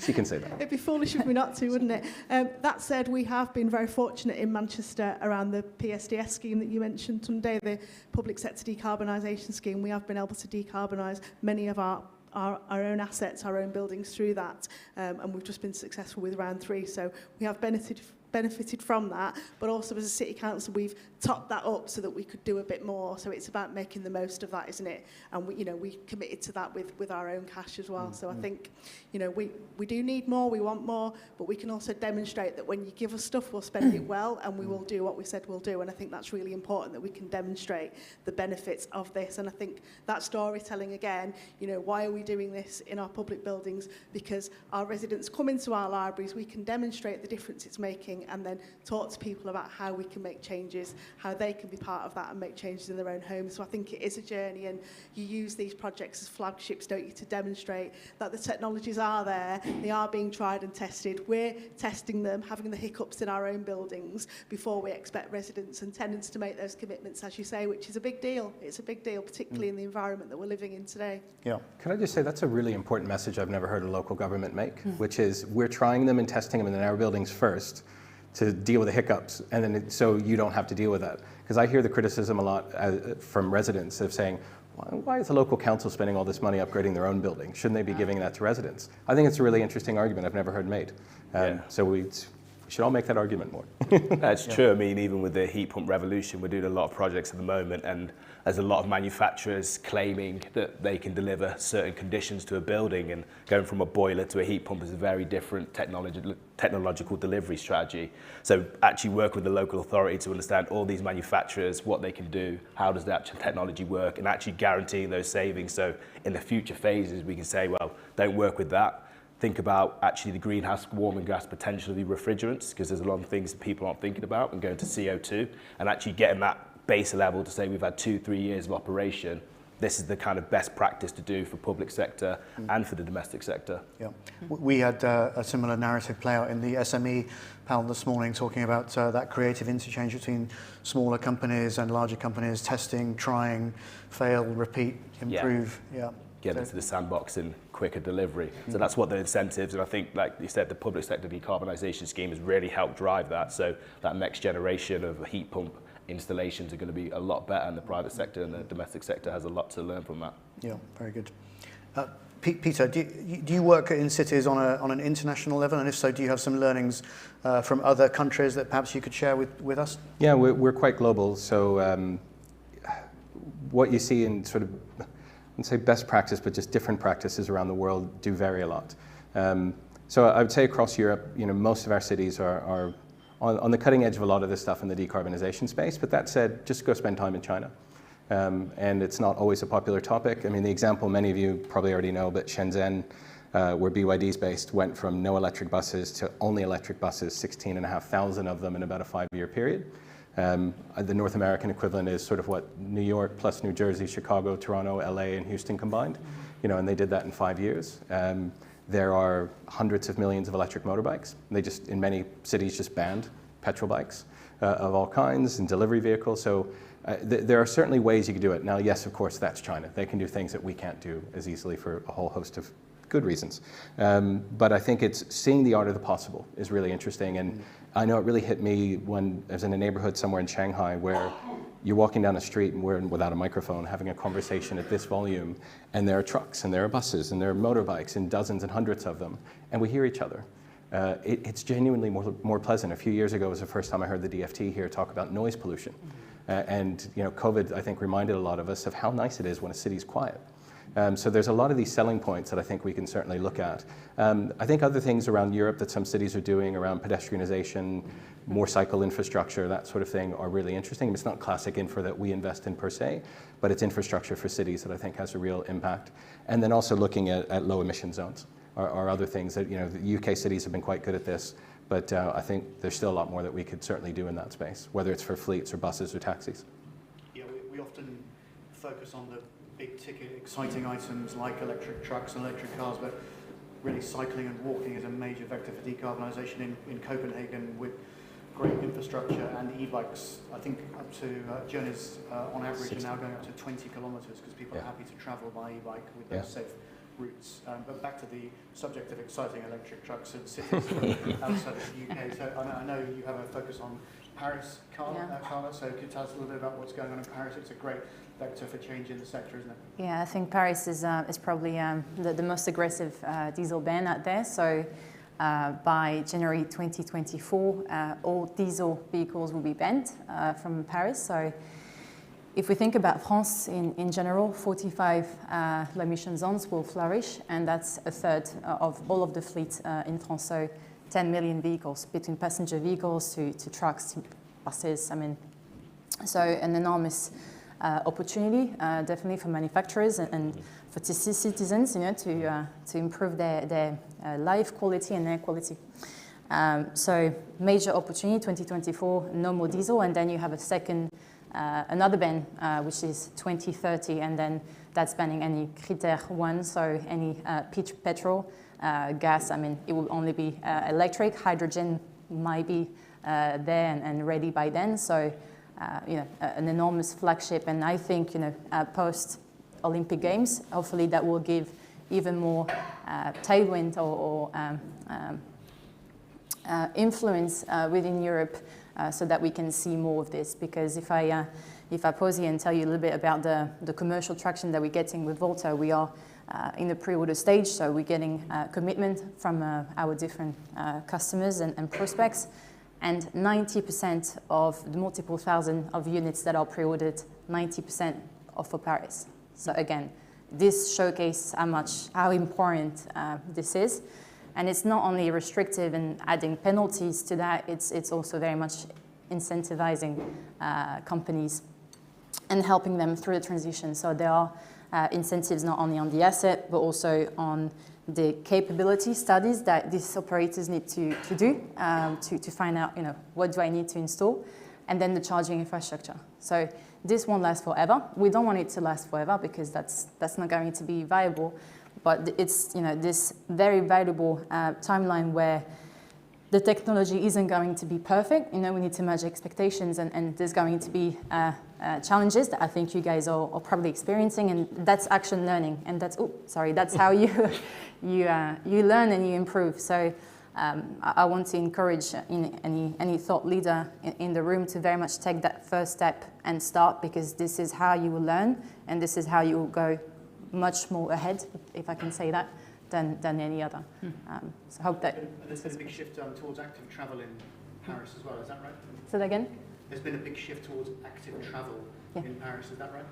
Yeah, I mean, Paris, you talked about noise. There's one regulation, there's this one, they are thinking about a similar direct vision standard. I mean, the whole city is you know, very much focused on mobility and air quality. You know, the mayor of Paris, this is a little bit her battle, if I can say, so she's very much driving that. Very good. I'd like to hand over now to some questions from the audience. So someone will come around with a microphone. There are a couple of questions in the middle here. I'll ask both of you to stop if you could choose someone first, please. If you could say who you are, where you're from, and if you have a question for someone specifically, name that person, please. So I'll stand up. Hi, my name is Azar Kayoum. So I'm a director and founder of Q Sustain Limited, Manchester-based company, SME. So we work predominantly within the rail sector, so we're decarbonising a lot of train stations and depots. And keeping on topic of sustainable cities, we do a lot of smart buildings as well, is thoughts around, are we really using our train stations and infrastructure hubs correctly?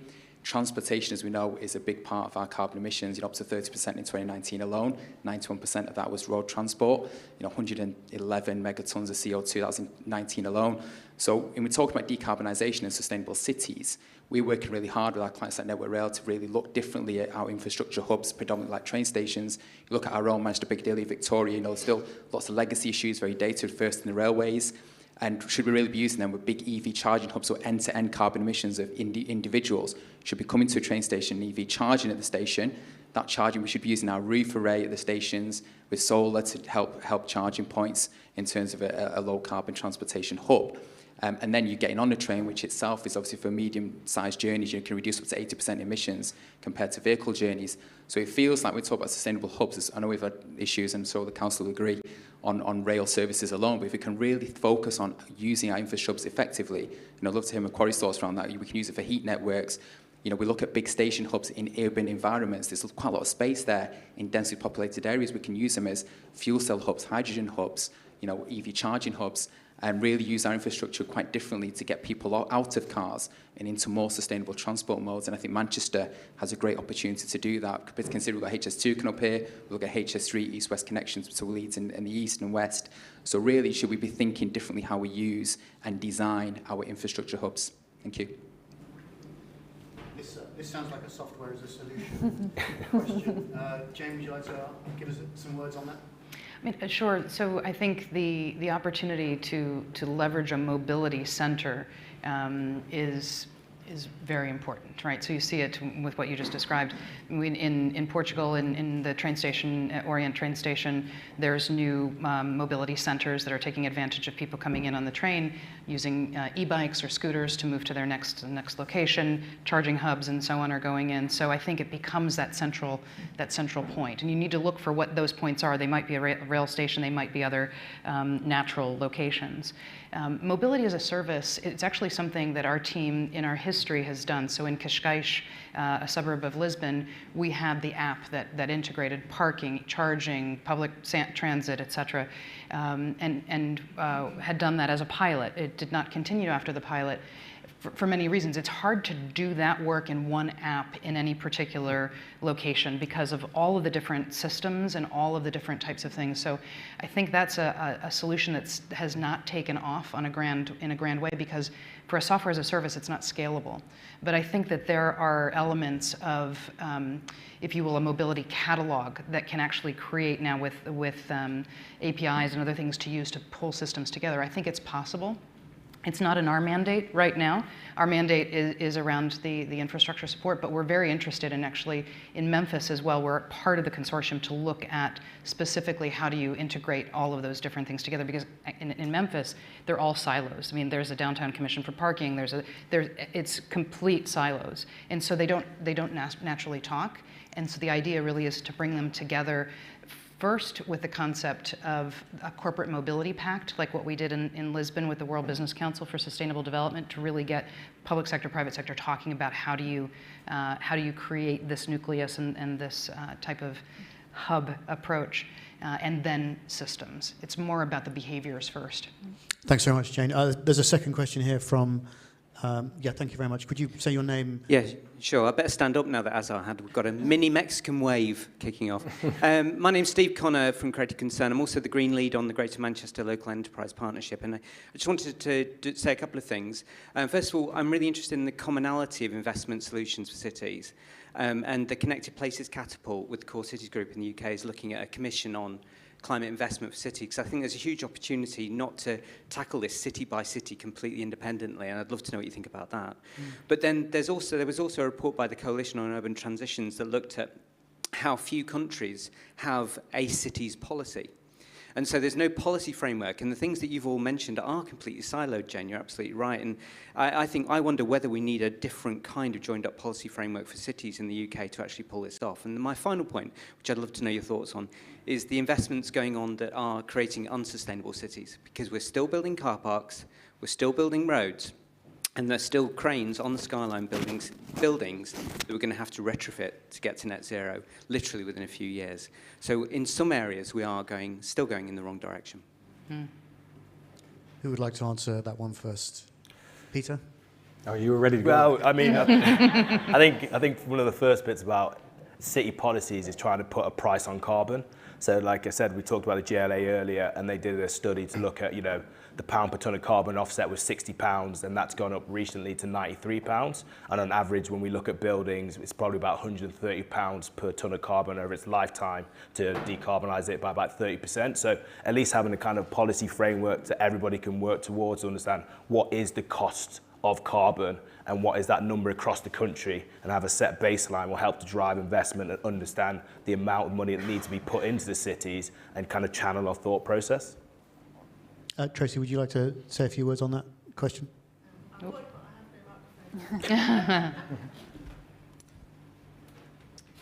Yeah, I think you're absolutely right, Tunde. One of the things that when I first came into this post, I was like, what does it look like? What does a ton of carbon look like? It's a thing, and I can't actually visualise it. So we've done quite a lot of work on that, sort of developing graphics to explain to people, this is what it looks like. It's however many football pitches, however many double-decker buses, whatever thing you need to relate to, we'll try and translate it into that. And I think you're right, having that unit cost is really good to enable us to put a figure on it. It's that thing about it, we need it to be reliable, don't we? So that end-to-end journey, I'm not going to have a whole protracted conversation about trains today, but when your train is cancelled regularly, that doesn't help you make that transition from getting out of your car, walking to the Metrolink, getting the Metrolink to Deansgate, Piccadilly, wherever it is, and then going that extra mile. You know, we need to make sure that those things are reliable. It's like those hiccups I was talking about before, isn't it? Until we can get all the bits of the jigsaw reliable so that people trust it. So if I can't get to my meeting on time, if I'm going to be late, what am I going to do? It's easier and quicker to get into the car. We need to make those other options easier and quicker and cheaper so that they're affordable. So I think all of that needs to come together.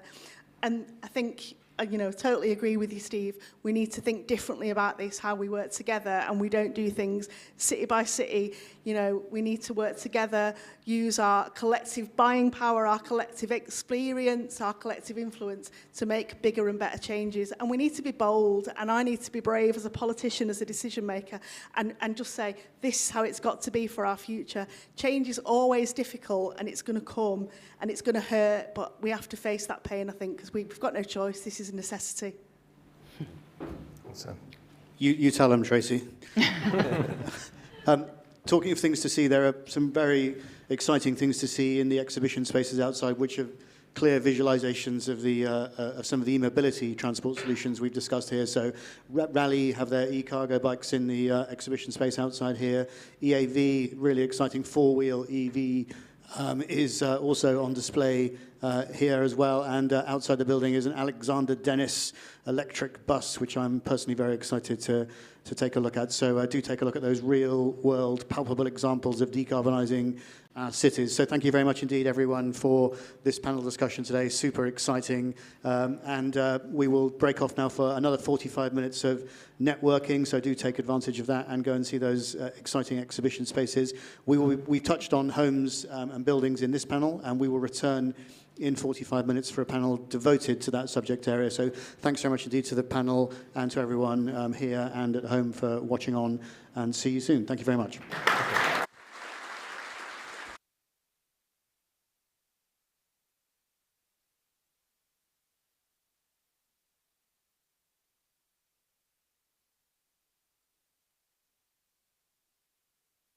My name's Ross McClury. I'm the Head of Business Development for Distributed Energy in our Energy Solutions business, focusing on the industrial and commercial market. I think we had real insight within the sort of mechanical and electrical sort of market space in terms of the growth that was evolving and sort of gaining momentum through that period.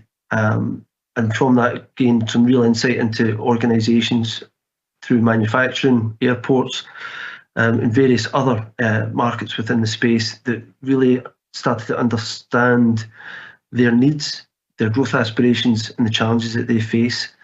The whole system thinking approach that we bring to the market is really geared towards probably three, and there will be more, but the three main sort of challenges that organisations face. So the decarbonisation, the resilience, and the cost sustainability are sort of three of the really key aspects that we bring with an energy partnership. As I say, it's not one technology that fits all. It's a combination of multiple assets and digital platforms that will help answer the question or the challenge for net zero. Owning a private electricity network can be more of a burden than a benefit, particularly when navigating the path to net zero. For SSE Energy Solutions, this is our area of expertise. We invest in your network and deliver innovative solutions so we can continually enhance your energy infrastructure. Our whole system thinking approach reduces risk, drives savings, and maximizes both short and long-term benefits by managing, maintaining, and future-proofing your network. SSE Energy Solutions, for a better world of energy.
too far away to hold me. You know I'm the one who put you out there. Name in the sky, does it ever get lonely? Thinking you could leave without me. Leave without me. You know I'm the one who put you out there. And so no one. Thinking you could leave without me.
Maybe it's true.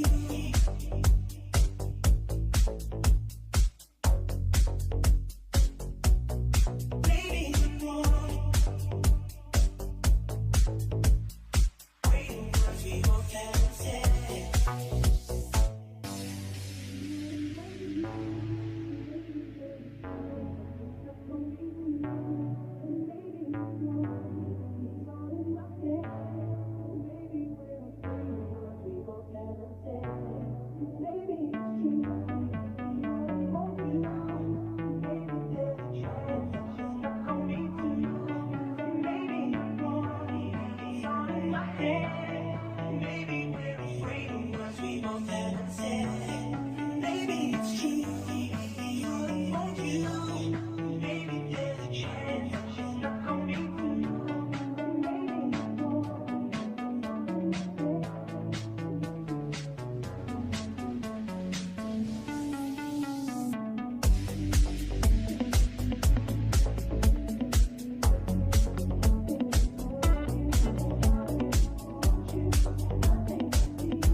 I can feel your love pulling me up from the underground.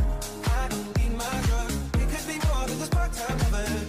I can feel your love picking me up from the underground. I don't need my drug. It could be more than just part-time lovers. Part-time lovers.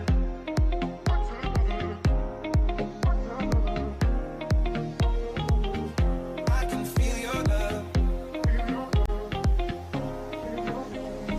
We could be more than just part-time lovers. I can feel your love. We could be more than just part-time lovers. I can feel your touch. We could be more than just part-time lovers.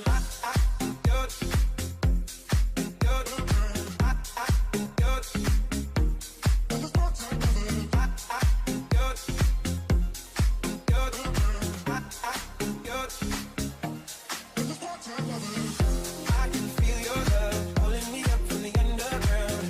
I don't need my drug. We could be more than just part-time lovers. I can feel your love picking me up from the underground. I don't need my drug. We could be more than just part-time lovers. I can rock before my sleep.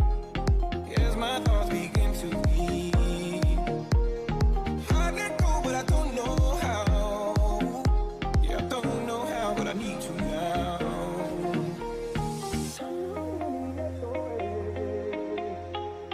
Help me put my mind to rest. 2 times click and I'm acting low. A pound of weed and a bag of blow. I get robbed before my sleep. Yes, my thoughts begin to lead. I let go, but I don't know how. Yeah, I don't know how, but I need to now.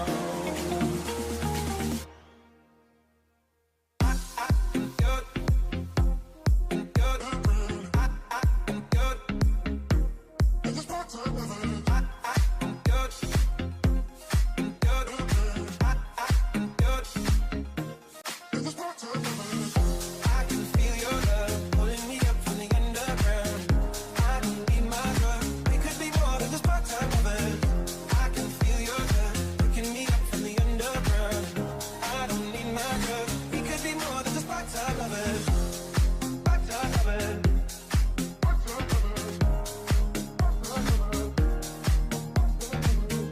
I can feel your love. We could be more than just part-time lovers.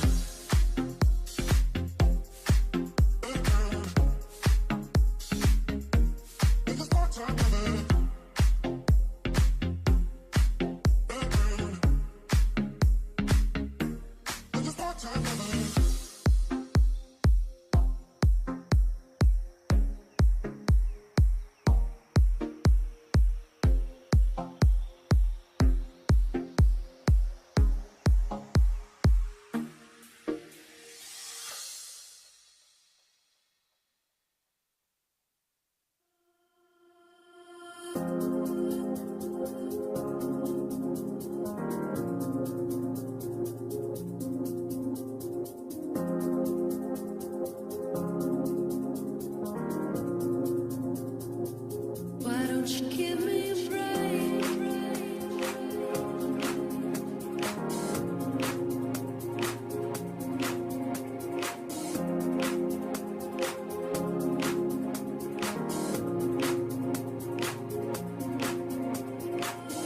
Could you give me a break? I'm just a fool.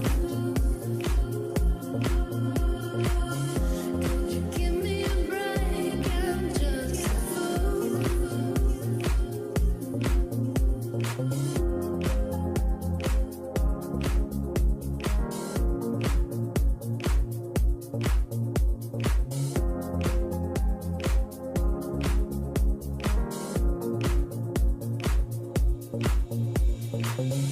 Could you give me a break? I'm just a fool.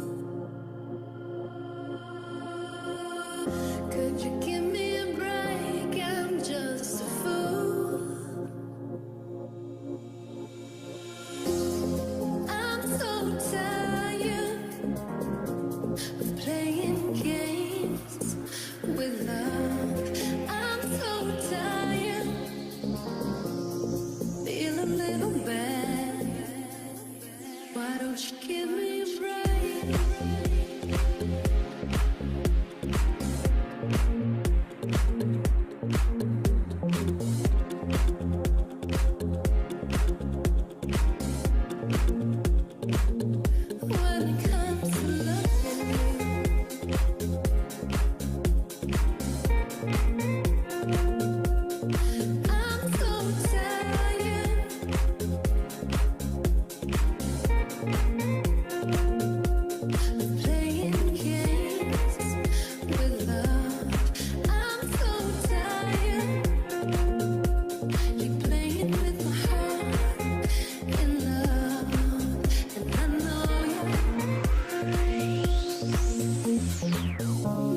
Could you give me a break? I'm just a fool. Could you give me a break? I'm just a fool. I'm so tired of playing games with love. I'm so tired, feel a little bad. Could you give me a break? I'm just a fool. Why don't you give me a break? I'm just a fool. Could you give me a break? I'm just a fool. Why don't you give me a break? I'm just a fool. Why don't you give me a break?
want you to breathe me. Let me be your air. Let me roam your body freely.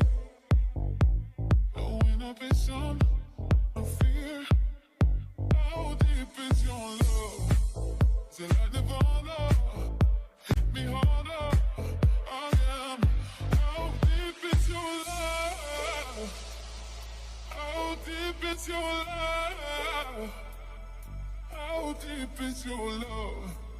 Is it like the ocean? Pull me closer. I am. How deep is your love?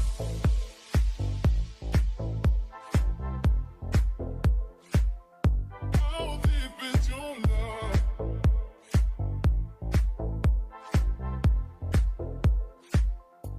How deep is your love?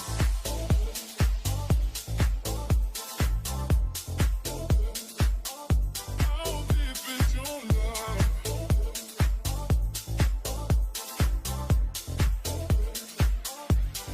Open up my eyes and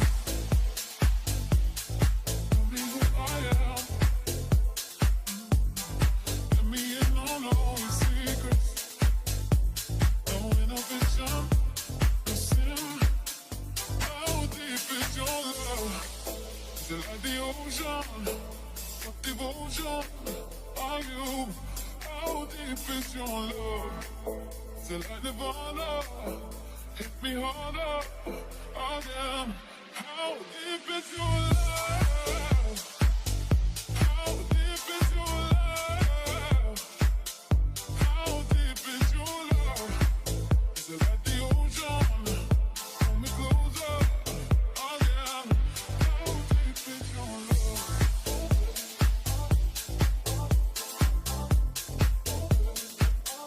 How deep is your love?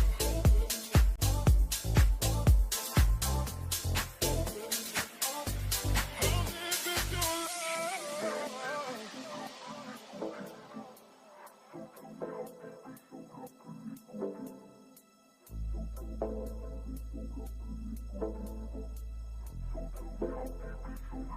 How deep is your love?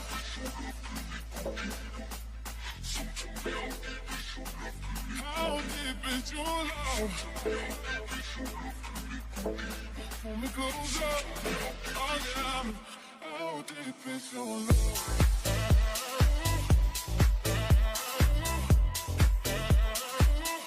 How deep is your love?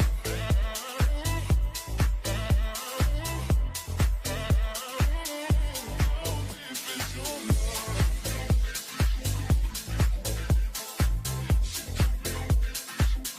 How deep is your love?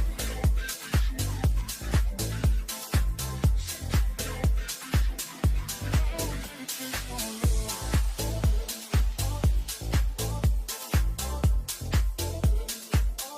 How deep is your love?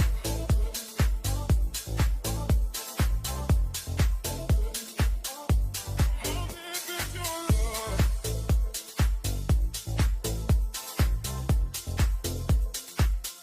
How deep is your love?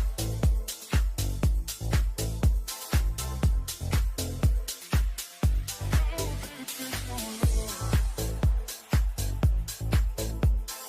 I want you to breathe me.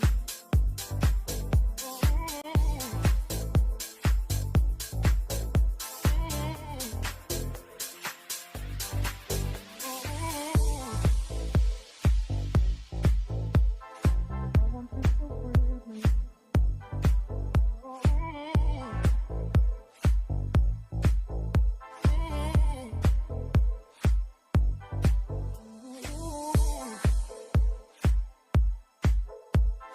I want you to breathe me.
City's crowded, my friends are away, and I'm on my own. It's too hard to handle, so I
is it going to London or back out?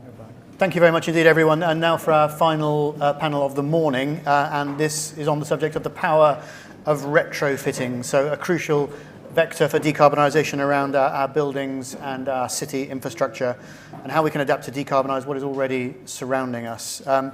So the question we will ask our panellists today, amongst many other things, is how do we future-proof our existing buildings and homes? So joining us on the panel today, I'm delighted to say we have Prant Pandit, the Managing Director of Sustainability and Energy Services at Mighty, Craig Bentley, who's a State Operations Director at this fantastic location here at the Science Museum, actually part of the Science Museum Group, Juliet Phillips, who is the Senior Policy Advisor at E3G, Bean Beanland, who's the Director for Growth and External Affairs at the Heat Pump Federation, and Hetish Pal, the Project Sales Engineer at SSE BMES Department. So delighted to have you all join us. Thank you very much indeed. And as per our format for the panel, I'll just go around and ask you all to give a quick sense of what you do in the context of decarbonisation and in the context of the panel narrative around the power of retrofitting, please. So Prand, please give us an insight into your work at Mighty.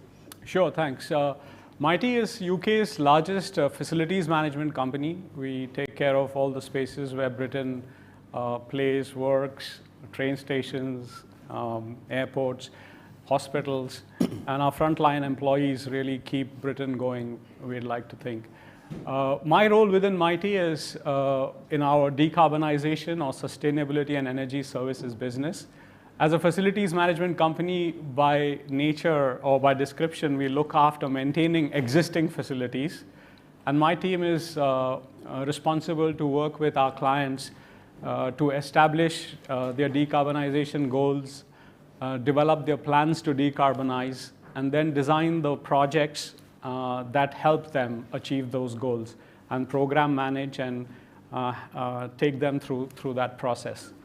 So looking forward to the afternoon. Thanks. I know I told everyone not to be too salesy, but I know you're a huge company with real power to deliver some solutions in the sector. So could you give us a sense of the scale of Mighty's engagement with the sector, please? Yeah, so I think in terms of the numbers, verifiable carbon reduction, we remove from the environment about 11 times the annual carbon emissions of Mighty, which is 350,000 tons every year. And we do that also by saving money for our clients. So quite a lot of decarbonization comes along with energy efficiency. So if done correctly, again, independently audited, verifiable, about 20 million in annualized savings we delivered for our clients last year. So some substantial numbers can be possible in that. Thank you very much. Bean, tell us a little bit more about your work, please. Thank you very much. So my name is Bean Beanland. I am a founder and now hold the position of Director for Growth and External Affairs at the Heat Pump Federation. The Federation was formed 2 years ago, and our launch event was scheduled, big London launch scheduled for the 19th of March 2020, which of course was a complete disaster as it turns out. But the need was real, so we went for a soft launch. We were formed primarily as a lobbying organisation, so it was an umbrella for a number of players in the built environment and energy sectors who didn't feel that there was a home for them in the existing trade bodies within the heat pump sector, to come together and press government for policy which was favourable to the electrification of heat. We have been increasingly sucked into other things, so advocacy for members, but also education. We are providing a lot of education at the moment for not only business consumers, but also private village communities. We have a government consultation at the moment out for what is effectively going to be, could be, a ban on replacement fossil fuel boilers off the gas grid from 2026, which is only 4 years away. You'd be amazed how many people have no idea this is coming. So we're doing these educational sessions for village communities at the rate of about 1 every 10 days at the moment, and it's very enlightening. Thank you very much. A question I'd like to ask you later is, are heat pumps the EVs for the domestic sector? But I'll come on to that. Juliet, please give us some insights into your work at E3G, please. Thanks. Hi, everyone. I'm Juliette Phillips. I'm a Senior Policy Advisor at E3G, which is an independent climate change think tank. We work on all sorts of issues related to decarbonisation, from sustainable finance to geopolitics and the phase out of coal. My role specifically at E3G is within the Clean Economy team, leading the UK place-based transition programme, which covers all things green homes and buildings, mainly looking at energy efficiency and low carbon heating. We work across the policies, the politics and the finance of home retrofits, recognising you need to kind of get all of them right in order to make progress here. And a lot of the work we do is in coalitions. So we provide the Secretariat for the Green Finance Institute's Coalition for the Energy Efficiency of Buildings, which is made up of big banks and building societies and other retrofit experts. We also help coordinate the Energy Efficiency Infrastructure Group and the Electrify Heat Coalition, which bring together a cross-section of different actors across the supply chain, consumer groups, fuel poverty charities, and everyone else who really needs to have a voice in this conversation. Thank you very much. And Hitesh, tell us about your work at SSE, please. Yep, so my name is Hitesh Powell. I'm one of the project sales engineers for the BMS side of the business, or smart buildings.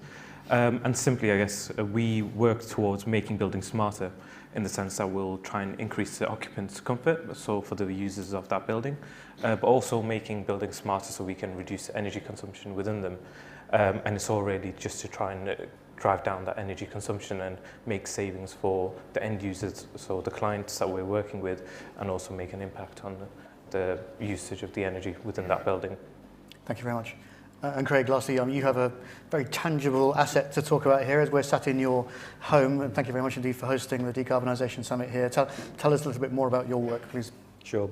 So my role as a State Operations Director for the Science Museum Group covers our 6 sites that we operate over, 5 of those being public museums.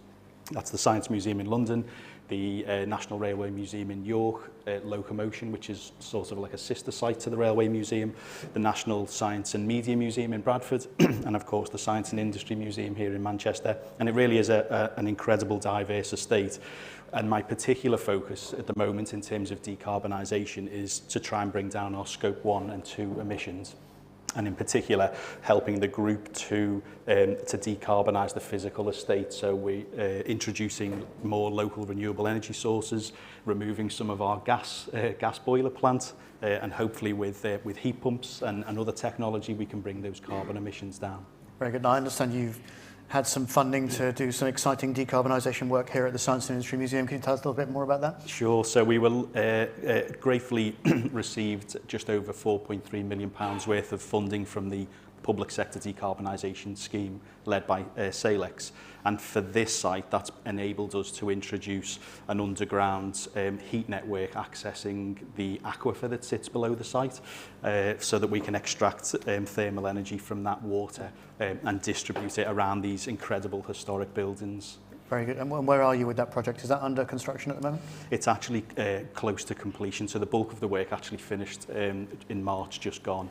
And there's a little bit of residual work left around commissioning those systems. So it's a really exciting time for the museum. Right, very good. So look forward to that. So Bean, I understand there's been some government incentives for the heat pump side over recent weeks. Can you give us some insights into where you are with heat pumps and how heat pumps are a great answer to retrofitting our existing buildings and infrastructure? Well, it's a game of two halves, of course, because we've got, we cover both domestic and commercial and industrial settings. So we have had the renewable heat incentive, which had 2 strands to it, non-domestic and domestic. That was, I think, a very generous scheme. Had some faults at the outset, but it was very generous. Unfortunately, the commercial strand of that closed to new entrants 2 years ago, and there is no replacement at the moment. But we do have the Public Sector Decarbonisation Scheme, which Craig has been benefiting from, ably run by Salix, I must say, who have really grasped, I think, the mettle of this.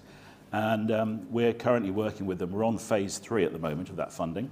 It has been pretty generous. Phase 3, I think, was £1.425 billion. So quite a substantial amount of money. We're now working with Bayes and Salix on trying to improve the economics for phase 4 to encourage the Treasury to continue to fund, because fundamentally the public estates, they've got to be paid for by government. I was very interested to pick up on, was it Tracy from the local authority here? Yeah. Was saying that they're using some of their spaces that have benefited from this investment to educate the visitors. You know, we've been doing this sort of thing with schools for some time, where schools have benefited from this grant quite a bit over the last couple of years, and we're using it very much to provide educational programs for the students. On the domestic front, we have just transitioned from the domestic strand of the renewable heat incentive, which was a operational subsidy scheme paid out over 7 years, to a one-off grant, a capital grant, slightly oddly called the boiler upgrade scheme, but I think that government like the acronym, get on the bus. It's very early days. That scheme only went, well, it was launched in April the 1st, but it actually only went live on May the 23rd. So it's very, very early days. We haven't really got a feel for what the level of engagement is going to be, but I think based on the one good thing about the Green Homes Grant, which was public engagement, based on that, I think that we should be able to make the boiler upgrade scheme a pretty hefty success, although it will probably really only target relatively modest domestic end of the market.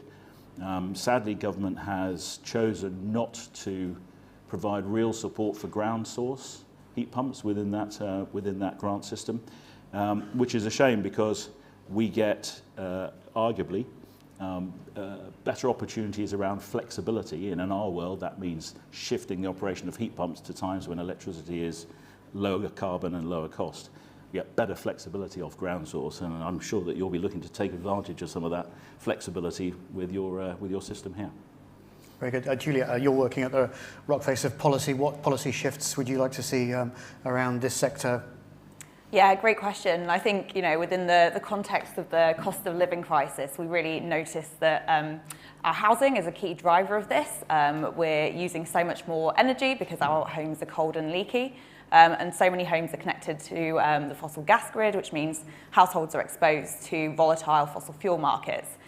We know that fossil fuel prices are likely to remain quite high and volatile until at least 2030. So we'd really like to see the government making green homes a really central part of their response.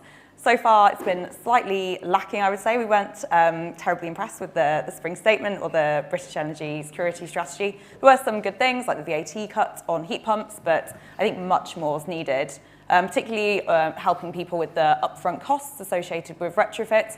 We have the boiler upgrade scheme, which is great, but for energy efficiency, for the vast majority of households, there's nothing available. So that's a real big ask for us. We also want to see more targeted support for fuel-poor homes who, again, paying over the odds for their bills because they live in cold and leaky homes. And the government can top up existing schemes in order to really make some progress there. But as well as, I guess, the finance side, it's also important to think about kind of ecosystem of measures, which will mean we can actually deliver this effectively. So things like supporting consumers with the consumer journey, so advice and engagement, but also support for supply chains with training and jobs and skills. So yeah, all in all, quite a lot of things we would like to see from the government, but the return on investment is huge for the government. We can save so much money in the long run, currently being shelled out. It kind of stands still really on the cost of living crisis at the moment. Do you feel like there's a warmer conversation to be had with central government in relation to what's going on with the cost of living crisis and the rising price of fossil fuel energy costs, or not? I think we're making some progress, and I think there's appetite for action. I think there's still some maybe challenges around the financial asks from Treasury. So kind of really making that case that this is an investment which pays off every single year because those bill savings are permanent. So yeah, investing now could save us from spending so much more in the future. I think it's kind of my key message to the government right now. I was really pleased to hear Bean talk about public sector decarbonization scheme 4, the 4th tranche, because I feel that if you remember, one was right at the start of the pandemic, and it was about $1 billion, and that was money that government had already committed, and the second one was more focused around gas and gas removal. I think that's the one you qualified under to get that. We were also successful in working with our clients to get public sector clients to get about 73 million in funds. So it's a real impetus to get started, and I think the government in this case is leading the private sector. in terms of actually decarbonization of heat and using this grant funding to help with the upfront capital costs. Because on the commercial side, it's a little different, the economics. So the cost of living crisis, and at homes we don't have the upfront. In the commercial side of things, the cost of energy rising and the volatility and the uncertainty actually in a perverse way makes the business cases more attractive. So we find a lot more interest from the market in understanding. Because I think another thing that you touched on was the system. You have to think about the system, not just fixing one problem. And particularly in an estate, in a commercial estate, if you can make some of your own energy on site using solar, or if you happen to be if your estate is in a way that you can harness wind, then maybe wind, but solar definitely, some level of storage, and then use that electricity to drive the electrification of heat, then the economics of the system starts to work. So I think we see our clients in the private sector definitely asking a lot more questions in the last 6 months, because before that it was their thoughts were all occupied on what's going to happen with return of work, how many buildings do we really need, and do we really need this estate, and so they were occupied with those thoughts. But now as they come out, and we all come out of the pandemic, thankfully, now they start to think of how to decarbonize, and the energy cost challenge has really accelerated that thinking, I feel. So green is now seen as, perhaps for the very first time ever, as the reduced cost solution. Yeah, it improves the economics. So I think I think the previous panel also, the lady mentioned that one of the things that has been a barrier is that the problem has to be solved at a point where it wasn't created. You have to have a higher level thinking to solve that problem that we have, decarbonization. What I mean by that is, in the commercial sector, estate directors, people like us, we have to work with our clients to make bolder business cases, because approval for capital usually comes at pretty high levels in any organization, public or private. And if it's just marginal, and if it's not interesting enough, or if it's not sexy enough, if it doesn't have 4 or 5 technologies, and it's not bold, it's not announceable, it's not visible like solar on the roof, and if you don't mix it up in a creative way, it's difficult to get business cases approved. But I think increasingly property leaders are understanding that and making the first step to make these bolder business cases. Craig, does that bolder business case scenario resonate with you? Very much so. I mean, the projects the one that we talked about earlier here, and I'm sure for many estates across the country, they're not risk-free, and building that business case, I think, was really important to make that compelling, to talk about those potential paybacks.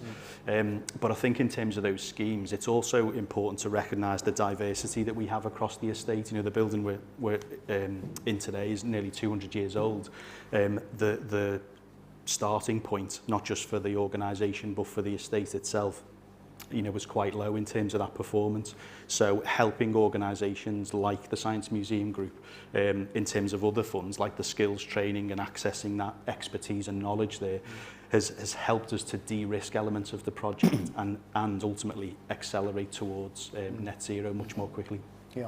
What's your sense of things on that bold approach to the questions in this sector? Yeah, we have to be brave. I think what we've got to accept is that we are going to make some mistakes. This concept that we've got to wait and de-risk and get to a point where everything we do is going to be perfect and will be perfect and seem to be perfect in 20 years' time, that is clearly nonsense.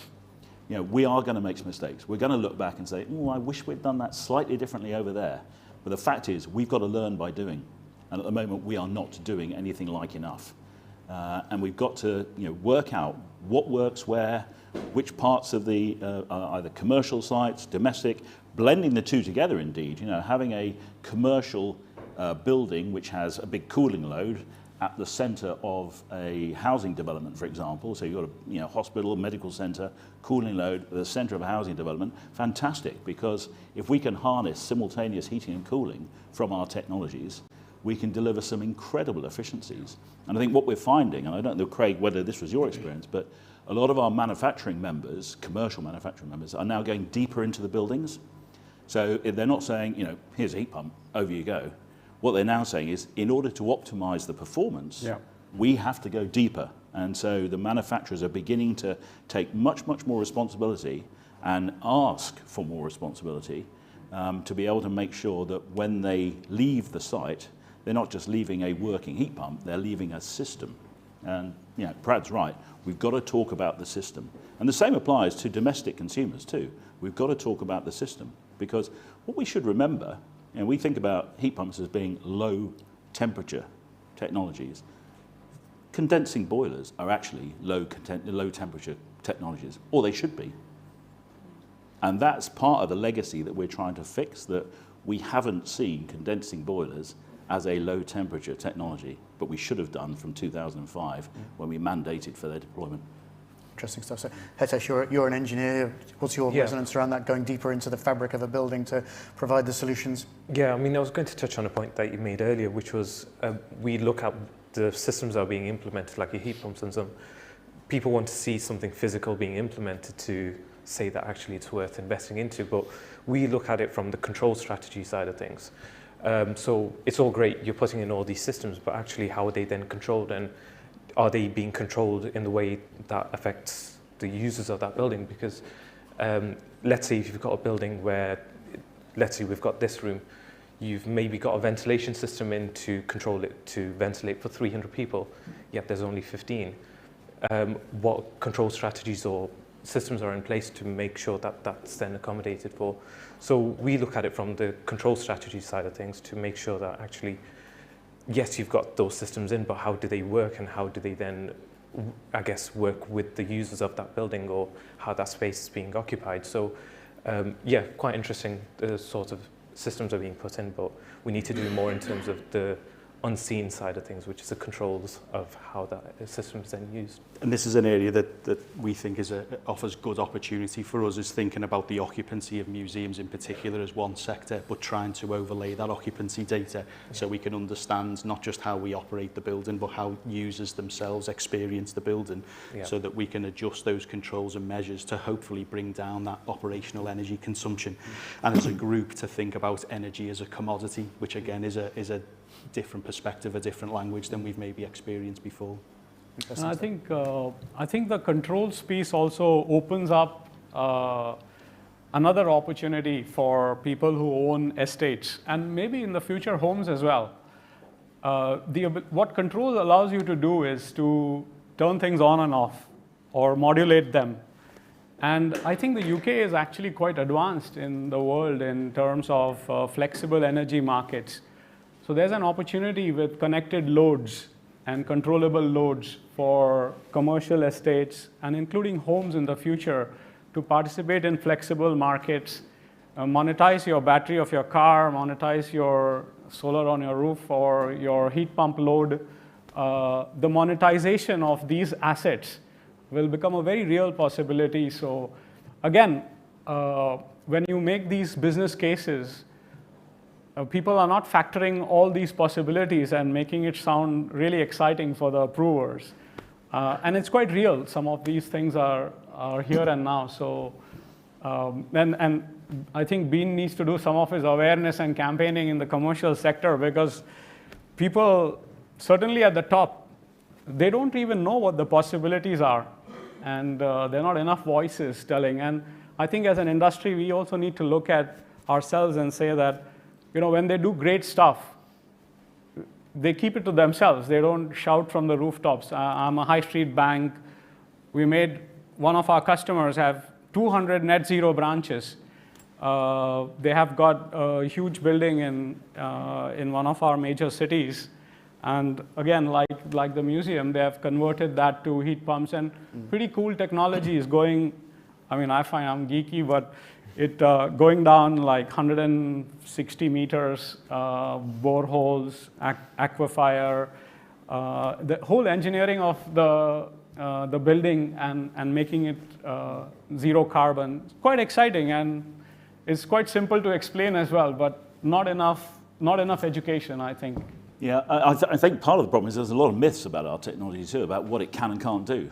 You know, it's very refreshing to see, you know, you've got a 200-year-old building, you're saying, great, we're going to put heat pumps in it. You'd be amazed how many people will tell you that can't be done. You know, we've just done Bath Abbey. That's a thick end of 1,000 years old. You know, we can do some really, really impressive things. And you're right, we're very bad at talking about it. Finland has been a great example in the last 5 years or so. They have transformed what was largely an oil-driven market, particularly for domestic heat. And there was a very interesting report produced by an academic based at the University of Sussex, I think, Mari. One of the things she found is that the Finns were very good at going onto social media and saying what a good time they've had, particularly with their heat pumps. You know, over here, we reserve Twitter for complaining. And I think that that's part of it. We've got to get, and this is why, you know, we are, as I say, you know, we didn't set out to provide educational services, but we are getting out into the communities, and I'm very happy to come and join you, Brad, with your clients. Bean actually moved very swiftly on. He should have said that Bath Abbey, he told me, 1,000 years old, and has got underfloor heating. Yeah, it has got underfloor heating. I think that's brilliant, no? Yeah. And in the last 3 years, it was implemented. Well, the lovely thing about that, of course, is that a lot of our churches, and if you think about the church estates particularly, a lot of them are suffering from subsidence for obvious reasons. You know, we've been putting burials in the ground for 500 years. And so there's an opportunity here. We can fix their subsidence, and we can give them a heated space. And I think, actually, a lot of our, not so much Bath Abbey maybe, but a lot of our smaller parish churches will find that they start to, you know, they've got to find other ways, other reasons to exist, and we will start bringing communities back into these buildings. If we can make the space attractive for them, you know, like you're making the spaces attractive here, then I think we can do some quite interesting stuff. I think we've hit a rich seam here of really exciting retrofitting case studies. Anyone else add some great retrofitting case studies into the mix? Hitesh, do you have some examples? Well, this very building actually, so we're currently in the process of, as well as the, we've also got the control strategy being upgraded on here as well. So I think generally we look at figures of around 30% as energy reduction by having an up-to-date control strategy, because I think a lot of buildings are currently built, and yes, they might have a control strategy implemented from 30 years ago, but we now have up-to-date strategies that can make bigger savings on that energy consumption. So I think we need to kind of keep up with the times, really, is kind of the important message, because things may have been done when, so another one is actually office buildings. So they'll be built to Cat A standards and they're given that EPC rating.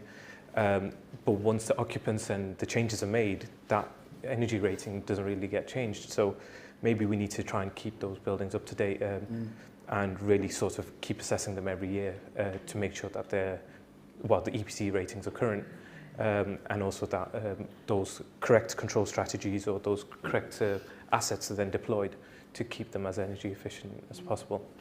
I'll come in on the examples as well, because on the flip side of this, I would say over the last year, and I think Bean will testify this one as well, we've seen people who are maybe less favourable to net zero kind of taking heat pumps as a bit of a target in their campaign. So lots of negative stories about, and lots of misinformation as well about heat pumps not working. So I think the more we can shout out about these good examples and show, you know, if you can do it in Abbey, you can probably do it in your own terrace home somewhere, you know. So yeah, I think getting that positive narrative out really helps to shift the politics more in favour of ambition, I suppose, at a higher level. Very good, thank you. I'll open up some questions now from our online audience, and then I'll hand over to the audience in the room. From the fantastically named Dawn Barsley Dale, who sounds like she might live in the north of England. She asked maybe a question for you, Bean. How can retrofitting be applied to domestic listed houses?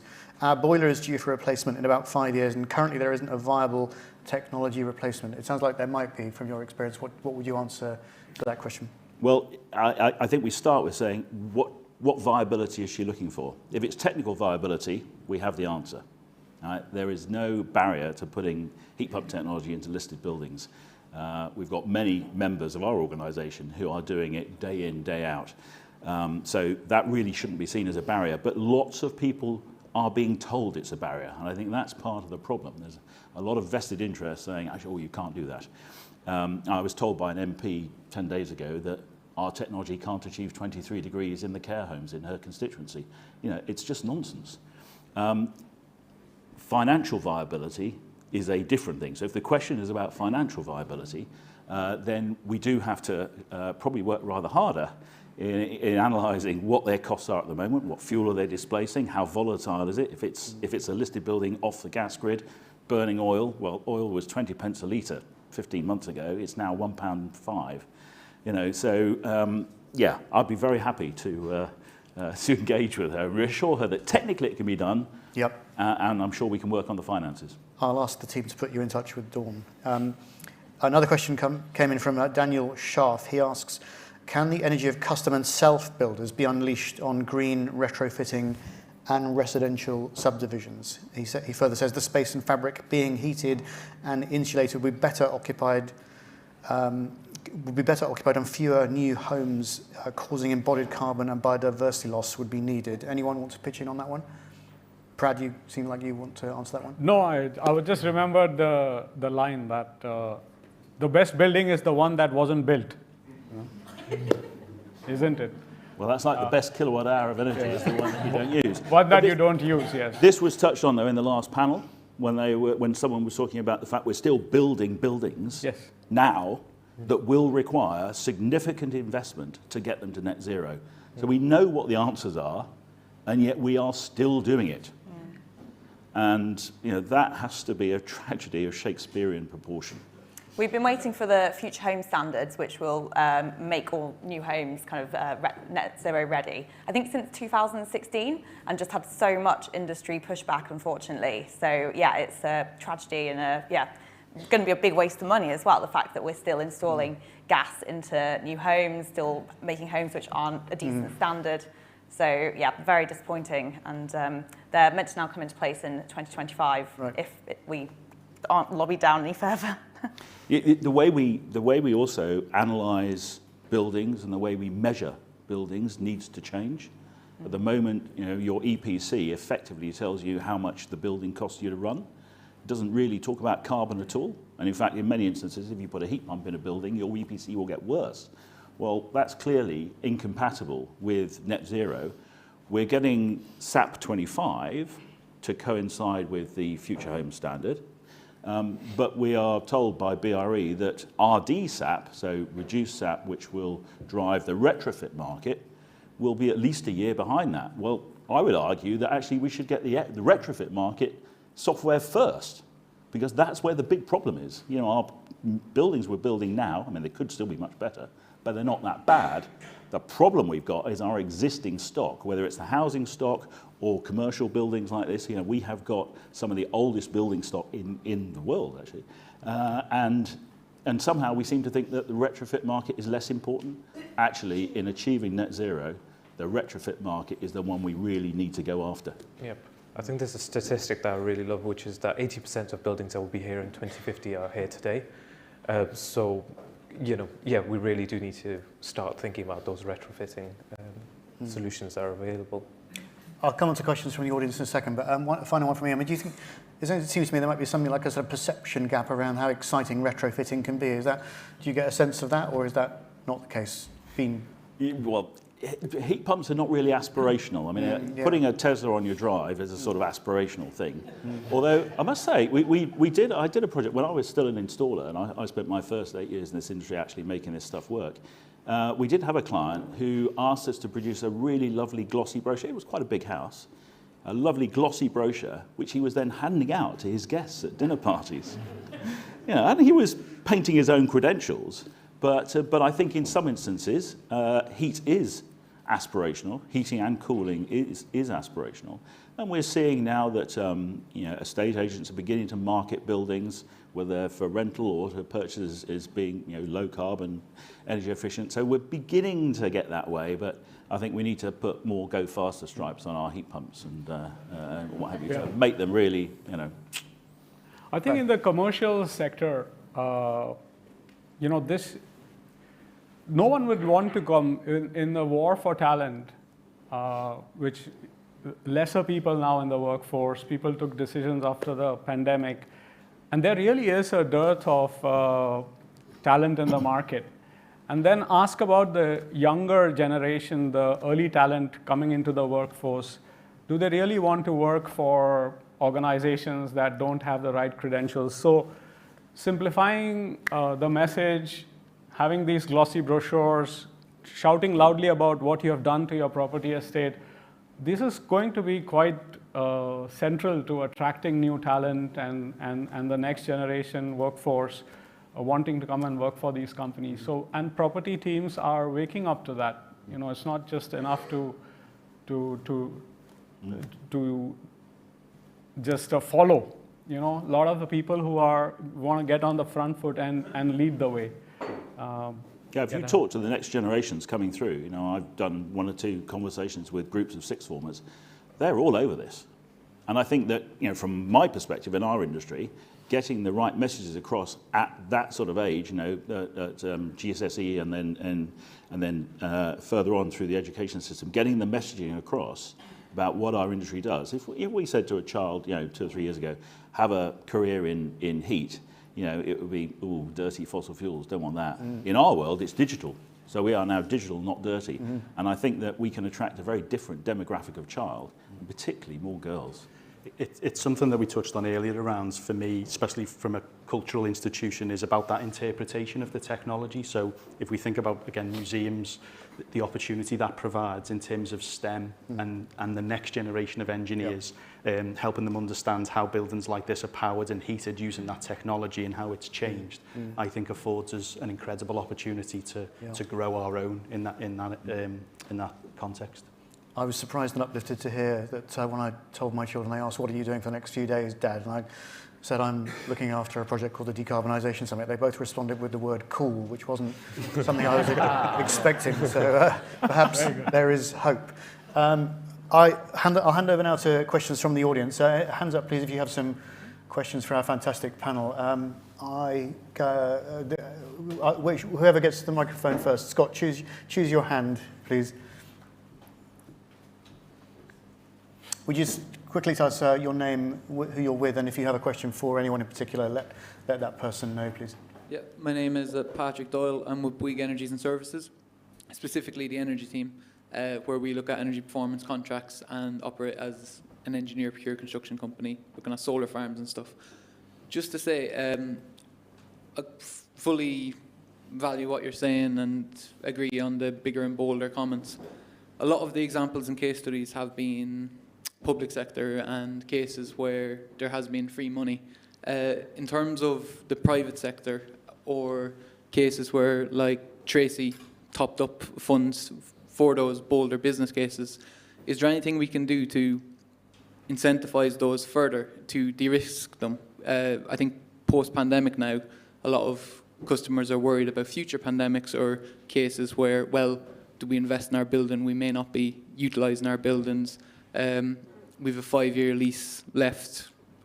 We're operating in a hybrid mode. We're not even using our building to its full potential, not using the full amount of energy. Thus, is it justifying an investment in energy? Is there anything contractually or commercially to help de-risk that and see investing in retrofitting more as an opportunity than a liability?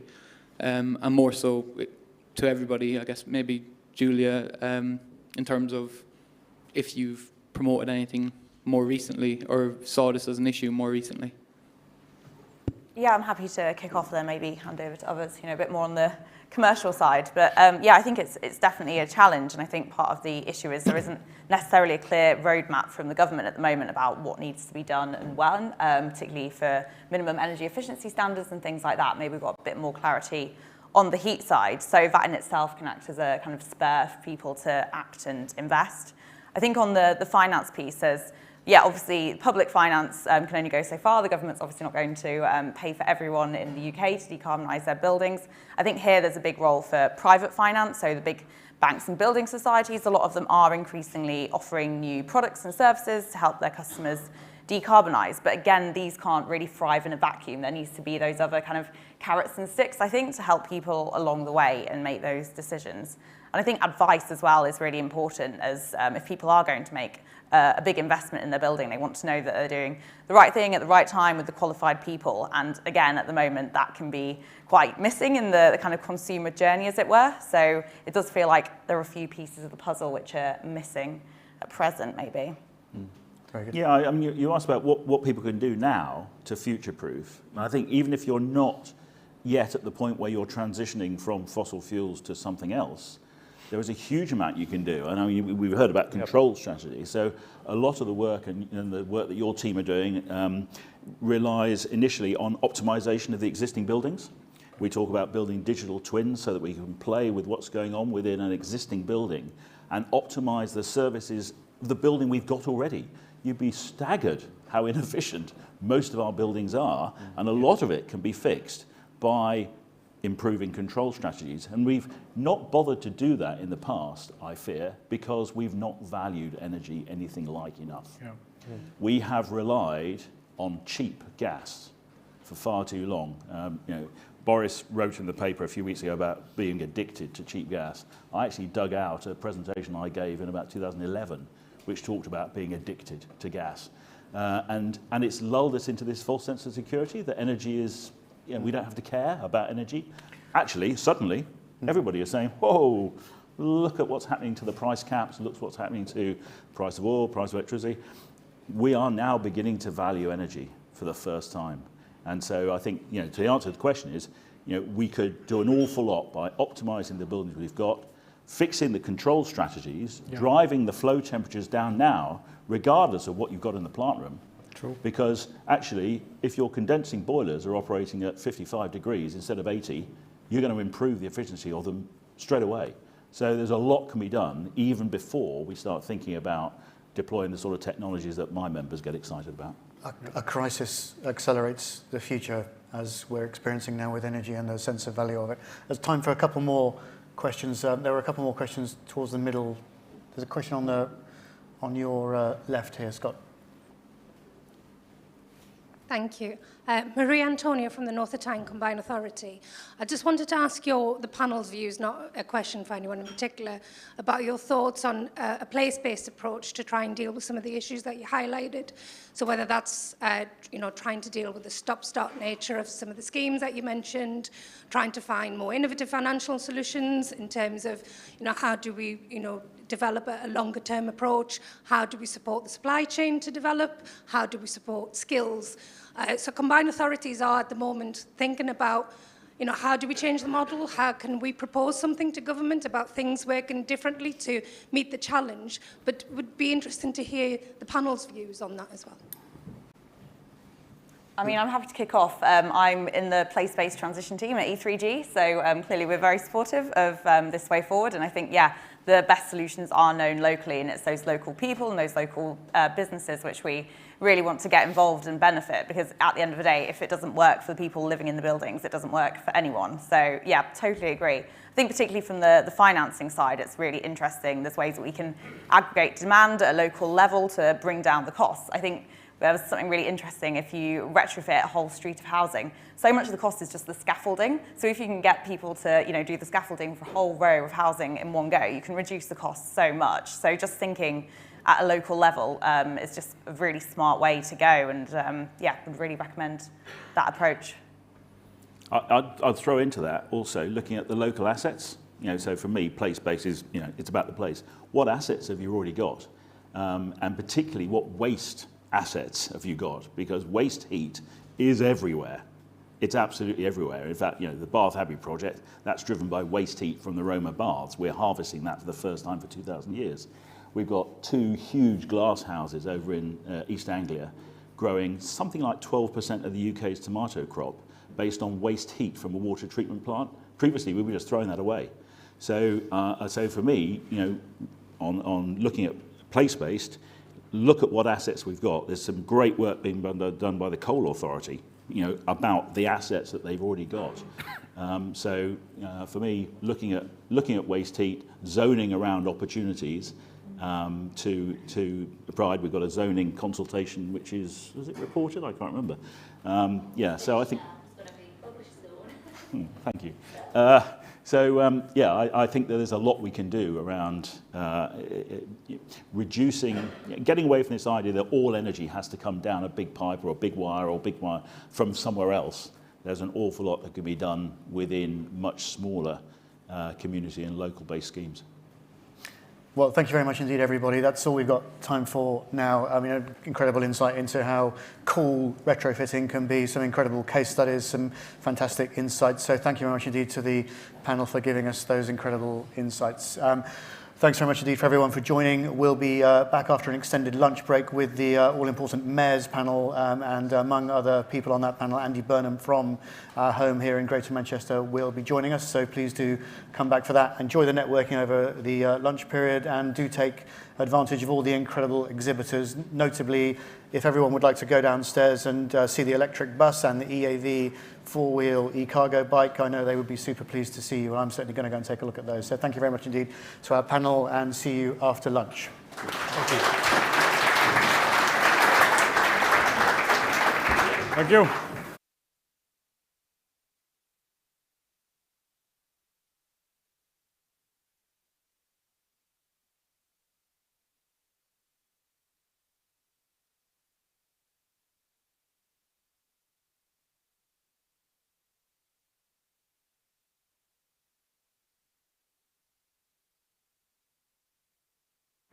Hello everyone, my name is Noel Powell and I am Head of Regeneration and Business Development Lead for SSE's Distributed Energy business.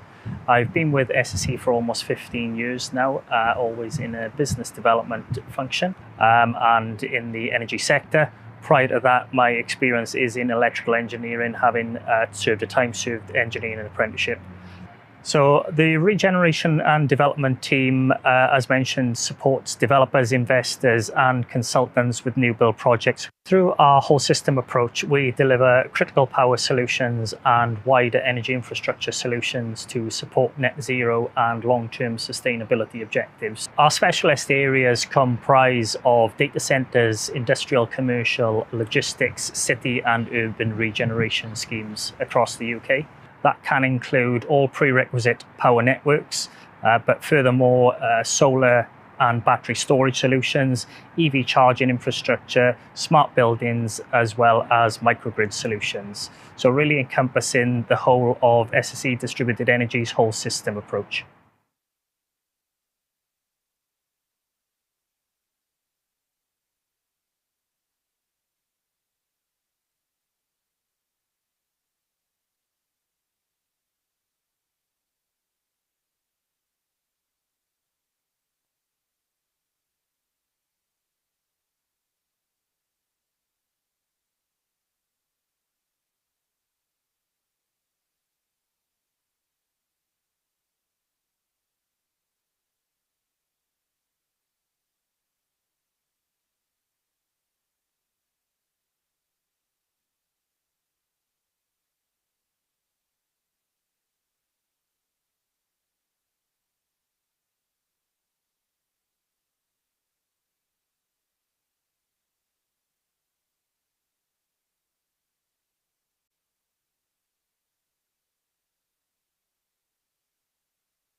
Well, hello, good afternoon, everyone, and welcome back to this afternoon session of the second Decarbonisation Summit taking place here in Manchester. My name's Rachel Burden. I usually present the 5 Live Breakfast Show in the mornings. That's what I was doing this morning, in fact. But last week I was here, or at least I was over there in the Science Museum with 2 6-year-olds trying to entertain them on their half-term holidays. I know this place very, very well. I don't know this place. If I did, I may not have worn my heels today. The early innovators clearly weren't designing these floorboards for people with heels. Anyway, it's fabulous to have you all here with us today. And this is our headline session. I'm really excited to introduce you to our panelists here today. It's all about collaboration, this next panel, and that embraces a whole range of different topics, from net zero to transport, energy, heat, and sexy, as we now know it is, retrofitting. I just want to say thank you very much to Bolt for partnering with us on this panel. Bolt's aim, if you don't know them, is to bring on-demand transport to a much bigger user base and to help cities evolve towards decreased traffic congestion and pollution. Their vision is to build the future of mobility with one platform that connects people with cars, motorcycles, scooters and e-bikes in a fast, convenient and affordable way. So thank you, Bolt. Right, let me introduce you now to our panel this afternoon. Delighted to have here with us Andy Burnham, Mayor of Greater Manchester, Tracy Brabin, Mayor of West Yorkshire. Here, to my left, Steve Rotherham, the Mayor of Merseyside, and the non-mayor on the panel, Neil Kirby, who is Managing Director of SSE Enterprise. So we're going to have a chat here on the stage, and then as before, we'll be taking some questions from people who are viewing this online, and then questions for you in the audience. But there's masses to discuss, so we're going to try and get through as much as we possibly can in our given time. But before we go any further, as if 3 mayors weren't enough, we have a 4th mayor to contribute today. He couldn't be with us in person, but I just want to introduce you to this short little video from Mayor Jamie Driscoll from the North and Tyne Combined Authority. You don't need me to tell you how serious climate change is. We're already seeing wheat crops fail in Canada and India, and drought setting the world's forests ablaze. We must all do our part. In the north of Tyne, our Green New Deal Fund is operational, empowering partners, public and private, to invest in low carbon operations, creating hundreds of jobs and cutting thousands of tonnes of emissions. Our offshore wind investment is providing clean energy for our region and beyond. And the investments by British Volt and Envision in the northeast are driving the electrification of transport, creating nearly 15,000 jobs in gigafactories and the supply chain. Our green industrial revolution is creating secure, well-paid jobs, and we're training people to get them. Because greener has to mean fairer. But housing produces 1/3 of our carbon emissions. Wasted heat equals wasted money. We can tackle the climate crisis and the cost of living crisis at the same time. Our Citizens' Assembly on Climate Change told us retrofitting was critical. We've identified 140,000 homes for priority retrofitting. This will create 3,500 local skilled jobs for a decade. But we have to start now. And I haven't got the money. No Metro Mayor in England has got the money. But Westminster can help us. Cold, damp housing makes people ill. Every pound spent on retrofitting saves the NHS 42p. Add in the long-term savings on fuel bills and the economic boost from all those pay packets, and this becomes self-funding on a national level. I'd like government to give Metro mayors like me power to regulate the private rented sector, to require all homes to meet a decent standard of insulation with appropriate low-carbon heating systems. I would then make the money available, levering in green funds so that property owners can pay it back over decades from their increased property values and energy savings. We have all the technology we need. The mayors have the political will. If government work with us to lever in the money, we can build a greener, fairer Britain, providing warmer homes for a cooler planet. Thank you very much to Jamie there. And I should say we're represented by Labour mayors today, but we're going to hear from a Conservative, from a government minister in our final panel session as well. And I guess one thing we'll probably address is this is beyond party politics in many different ways. But I want to start this panel by perhaps getting you to talk from the private sector perspective, Neil, first of all.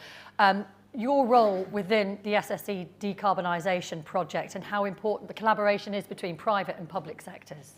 Yeah, so if you look at SSE as a whole, and it was mentioned this morning in the introductory session that SSE will be spending in the region of £24 billion between now and 2030 on decarbonisation, on moving the UK economy towards carbon zero.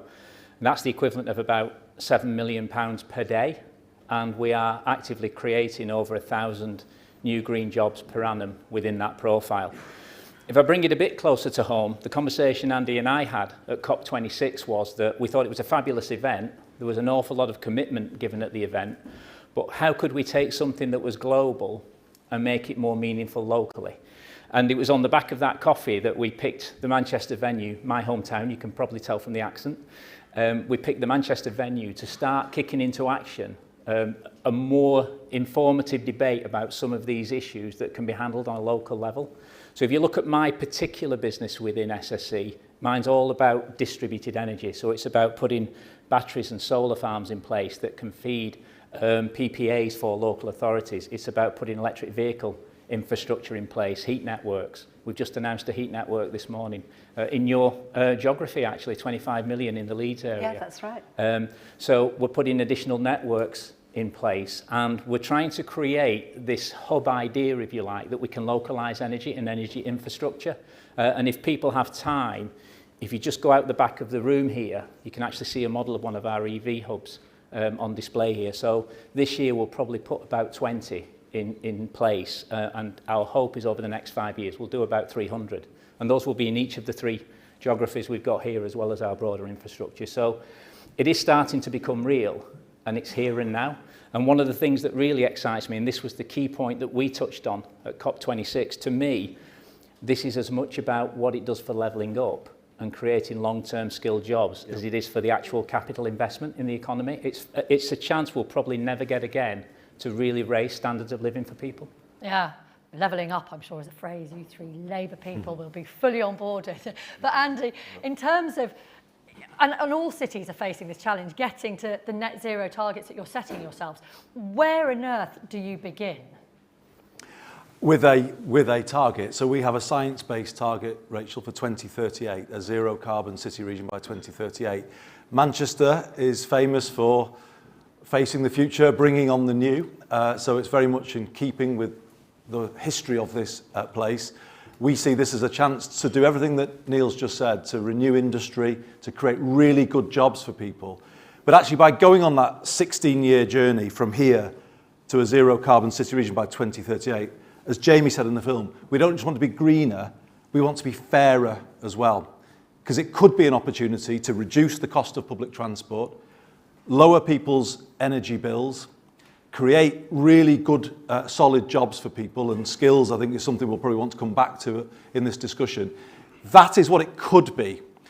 There's a risk, though, if it's not funded properly from the centre and we're not given enough powers, it could be the opposite. Greener could be perceived to be unfairer, and that is a real risk at the moment. I think maybe the public see it as that at the moment. We're going to hit them with charges, we're going to make them change things they like doing. So we're going to if we're going to get there, Rachel, I think we need to cities need to change the narrative really and show how it can be in people's interest to buy into this.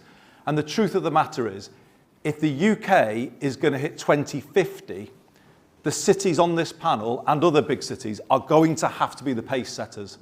We are going to have to be freed up to get out there, prove the new technologies, build the skills bases that will be required, and then get the necessary momentum behind the country's drive to net zero. The cities will be the leaders here. And we've issued a statement today, mayors from across the country, 8 of the mayors, including Sadiq Khan, who is chair of the C40. We're all saying, free us up now to do this. Give us the power and the resources to do, to work with Neil and other colleagues in the private sector to get the required level of pace into this. And I think that's something we've really got to do and waste no further time on.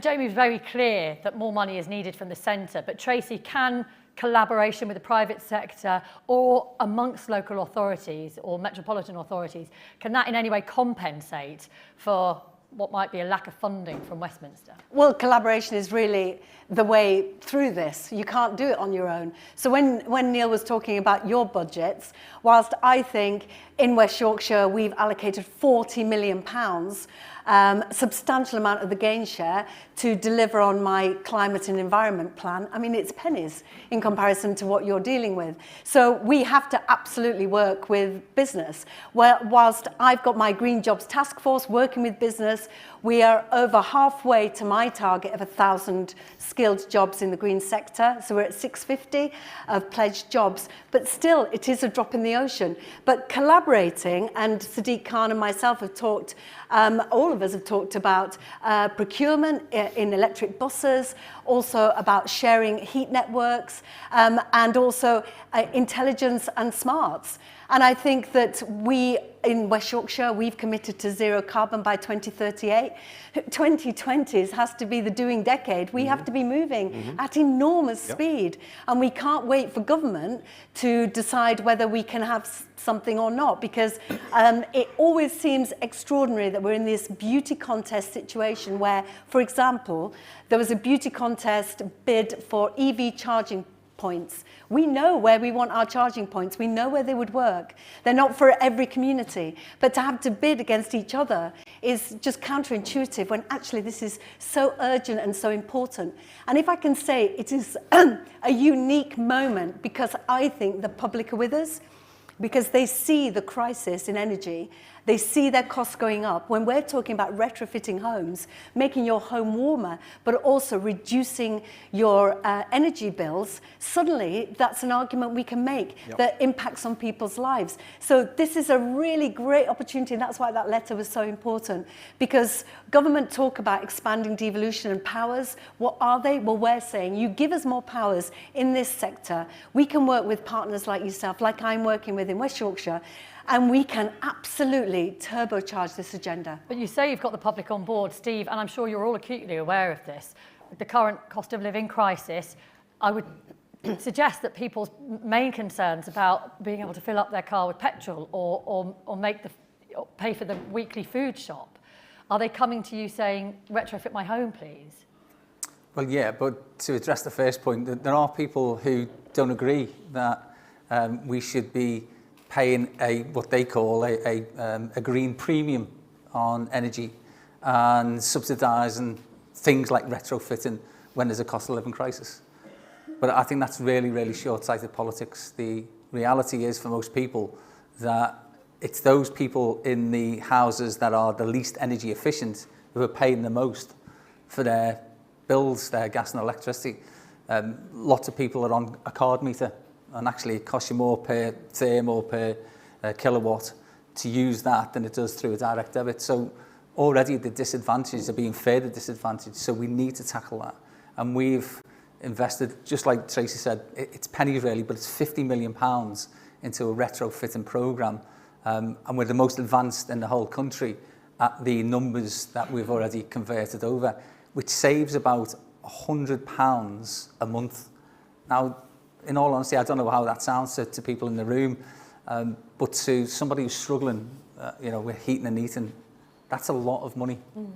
So what do you do? How do you persuade people to effectively let you into their homes to carry out this work? Honestly, really easy. I mean, if we had lots more money, we could do a lot more. It's not that we're not having any problems getting into them. It's the volume that we'd like to do, and those people who are really keen, because they will save on that. And people are much more environmentally friendly anyway. They don't want to waste heat, of course, for the cost of it, but they don't want to heat up the planet. It's not like when I was a kid, and well, I'm probably one of the oldest in here, I think, but we used to just throw everything into a dustbin and all that and not think about the environmental consequences.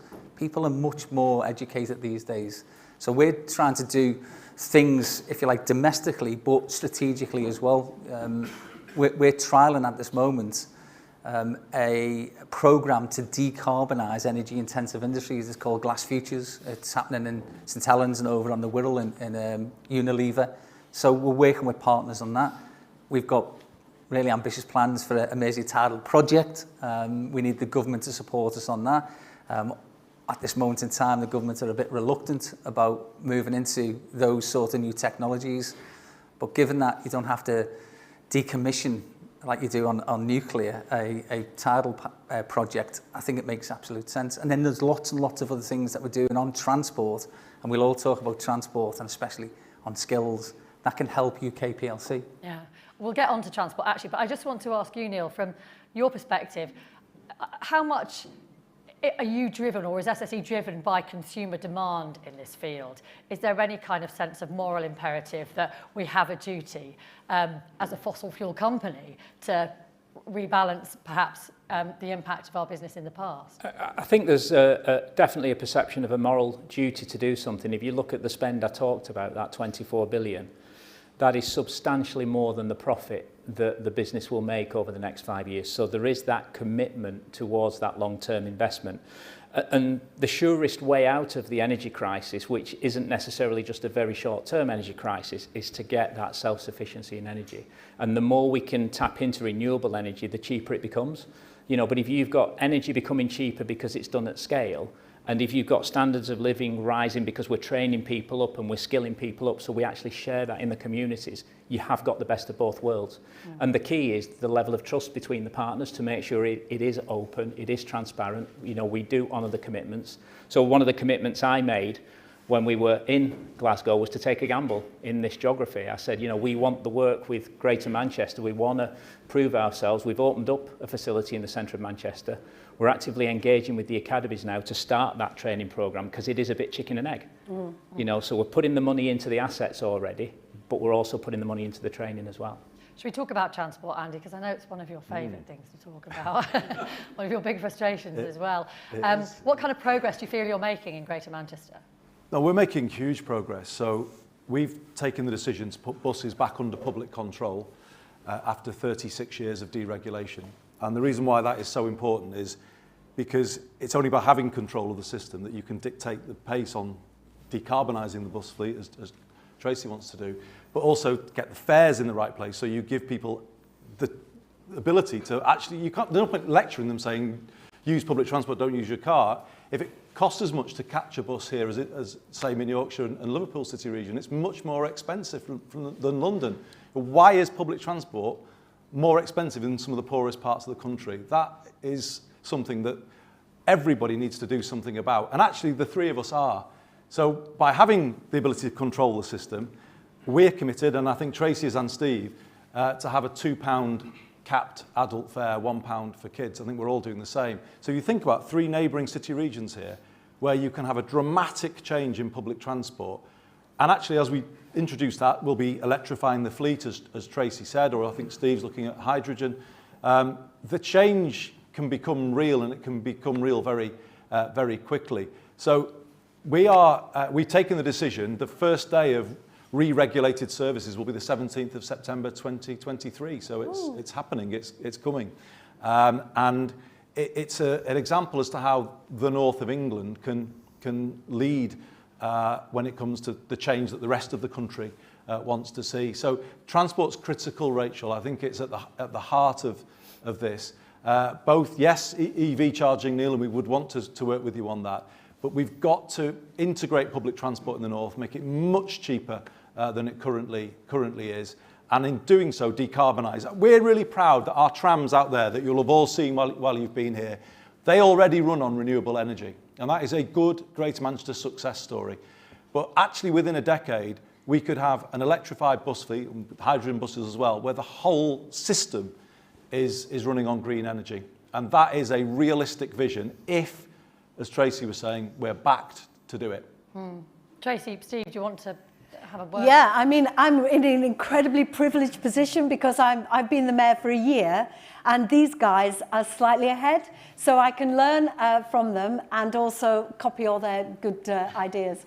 But certainly being part of the enhanced partnership, which we decided to go into, which unlocked money for us to change the bus network now, today in West Yorkshire. We got £70 million. But back to my point about the beauty contest, Oliver Coppard, who's unwell at the moment, but he sends his regards. He is the new mayor of South Yorkshire.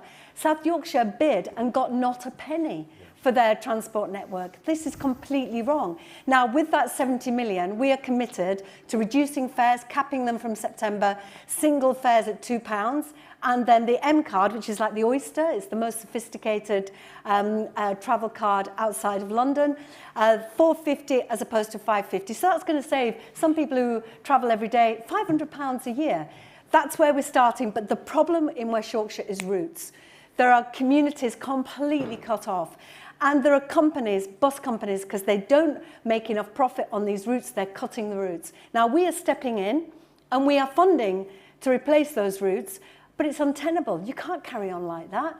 Nearly 40% of the network going to be funded by the combined authority. It's not the way to do it. So, by 2024, because of the government timescales, we're going to be in a position, just before my next election, I'm going to be making the decision about whether we go to public control. And to be honest, it feels like the public are absolutely with us, because it's absolutely what Andy said. You can't bully people to get out of their car, but you have to offer them an alternative.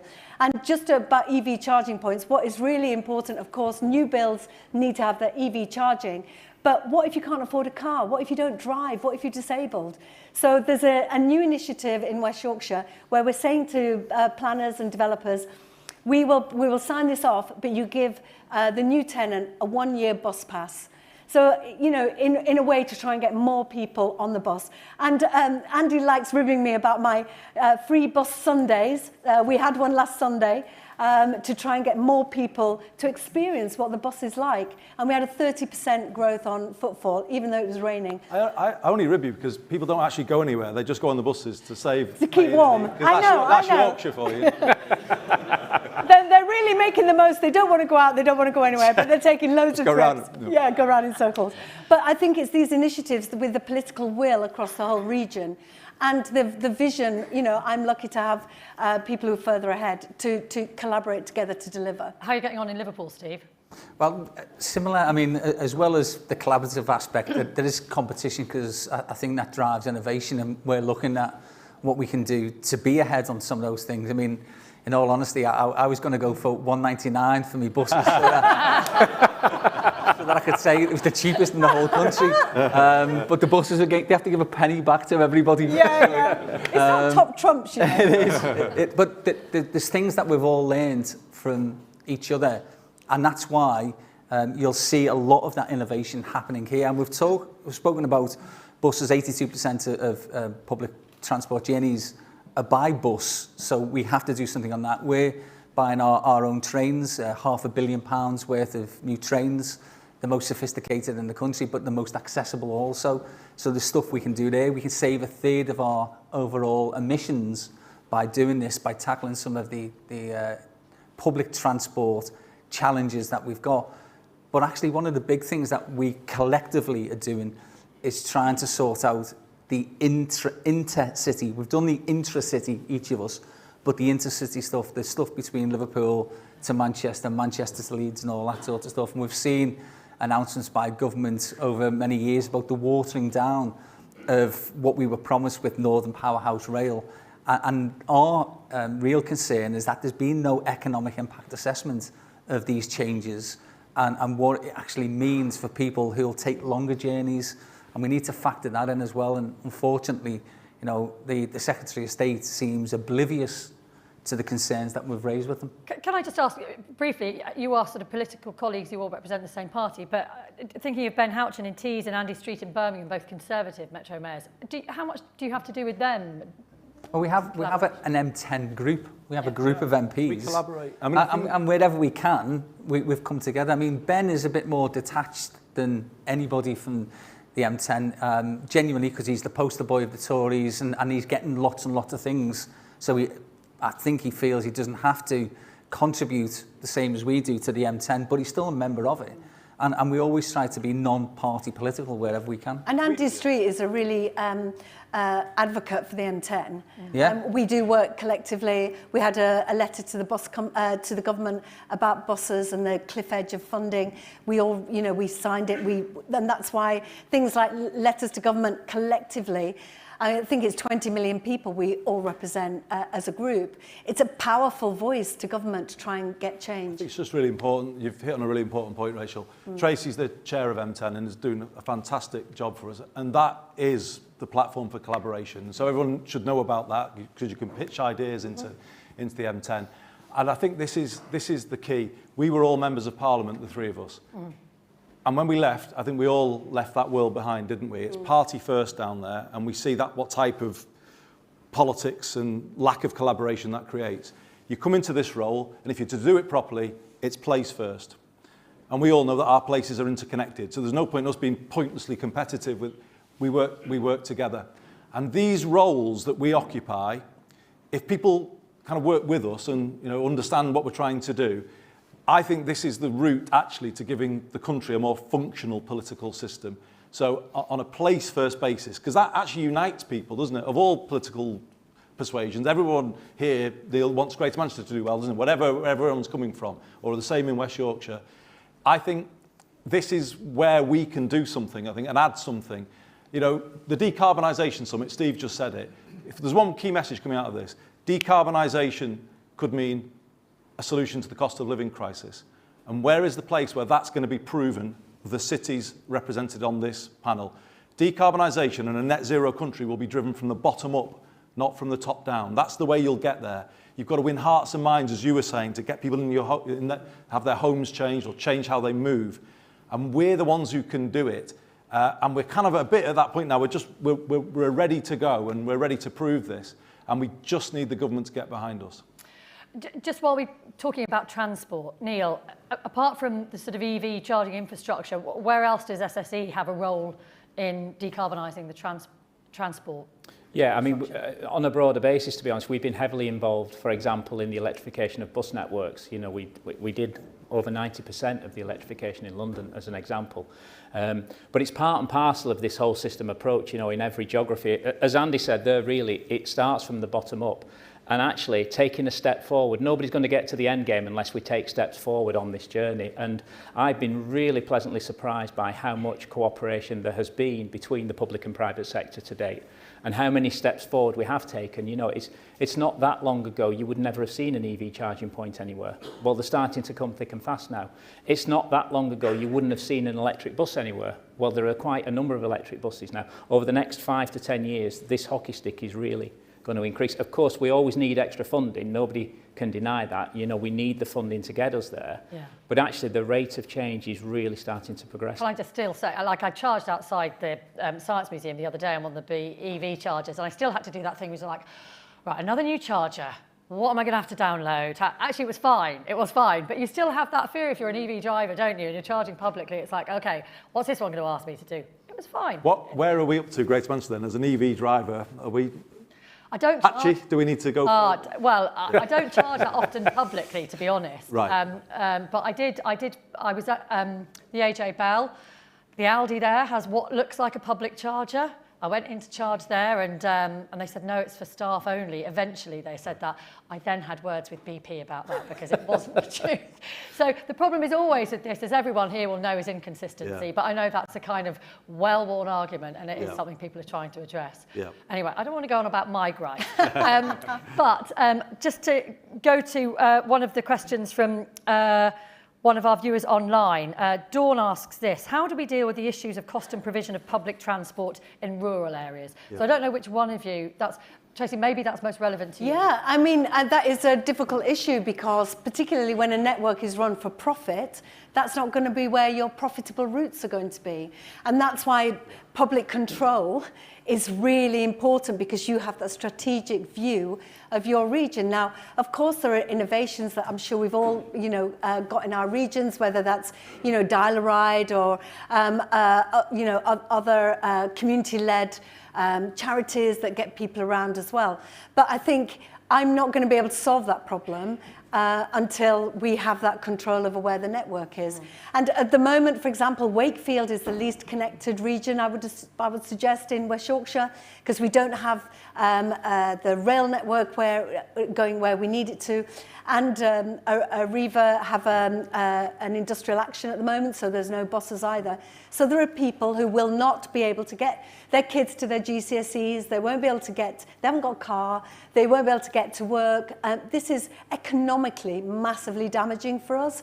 And certainly with rolling out the broadband networks to those rural regions, we need to also make sure that they're connected through transport as well. So, because people are going to be leaving the cities for a better quality of life, they want to live more rurally, but they want to be able to get about without having to get a car. It is a really big issue, but that can be solved by control. Yeah.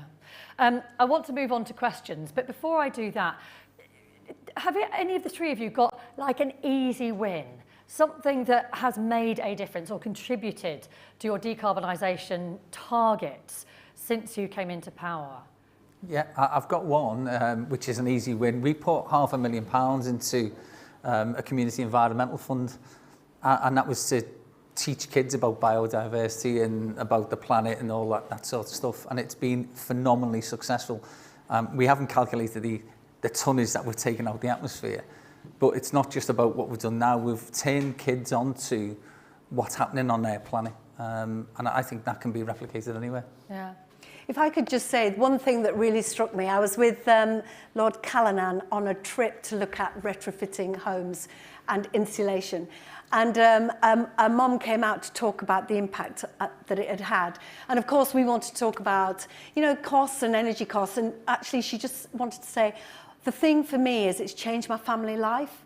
That the kids aren't all clustered in the kitchen where it's warm, doing their homework and arguing, and they can go into their bedrooms. I thought, of course, the simplicity of that, because their bedrooms are now warm because she can afford the energy costs. So if we can, I mean, there are 700,000 properties that could be eligible for retrofitting. It is a massive undertaking. And we've got pilots of 100 here, and you know, we've got an ambition for nearly 2,000, but it's only going to, it's not even going to, you know, skim the surface. We've got to really escalate this retrofitting because it's going to change people's lives. The interesting thing on retrofitting is it's not just domestic properties. You know, it's industrial properties, it's industrial plant and equipment. And the other interesting thing, which again we touched on at COP26, is retrofitting jobs are skilled jobs. So when you train people in retrofit, there's a longevity to that. And it's so easy wins, that is a relatively easy win. Get people trained up, get on the journey. And I'm sure this has been raised today already, but this is a quick win. This building has been funded. I think I'm right in saying, for anyone at the museum might correct me if I'm wrong, but as part of our public sector decarbonisation programme across Greater Manchester. So it's buildings like this, but also libraries, leisure centres. You know, we are on with that, and it's been a huge programme. But you know, a building like this, and you know, fantastic to think of it, isn't it, as a soon to be a fully decarbonised building. No, it's amazing. We had the retrofitting panel was on just before lunch, and I think we should order t-shirts. Retrofitting is sexy, because by the end of that session, it was like, this is really cool. Right, one question on that actually. Ian asks this: do the mayors think that treating retrofit funding as part of the energy system to reduce demand, if that was done, oh my goodness, can I read this? If that was done, a finance vehicle that could be regulated in the same way as the supply networks using a return on assets model. This could create the supply chain demand, drive cost reductions and skills development rather than stop-start grants that don't encourage long-term investment. I probably haven't read that well. Are you following? I think help Neil. Andy will probably yeah, over to Neil. I think I get the sense of it. I think what they're asking there is, could we use a model that encourages people to invest and get a return on that investment? Right. And I think that's a sensible model, to be honest. I think a blend of both. I think an element of grant funding is required, because without that, it is that incentive piece to force the change to happen. So I think you need the incentive mechanism, but I do think, and there are plenty of investment models that have been and are being developed to fit exactly that regime. Yeah. If we're going to talk about this though, Rachel, we do have to talk about skills. I mean, Steve's done a fantastic job leading for the mayors on this issue, but we have to get into the conversation about devolution of a degree of control over post-16 education, because the economy of Greater Manchester is different from West Yorkshire and Liverpool City region. Therefore, we have to have the ability to match the skills needs. You know, we're a massive digital and tech centre now, and we are always kind of working hard to make sure there's no sort of the pipeline of talent doesn't get broken. You know, and we're also looking at a huge green skills requirement, all of us. If retrofitting, for example, is is to come through at the pace we need. And it's not just younger people coming through. There's a huge retraining need to be done for people with more traditional construction skills. I'm about to enter a negotiation with the government, alongside Andy Street, actually. We were the two that were chosen to be part of a trailblazer negotiation on deepening devolution.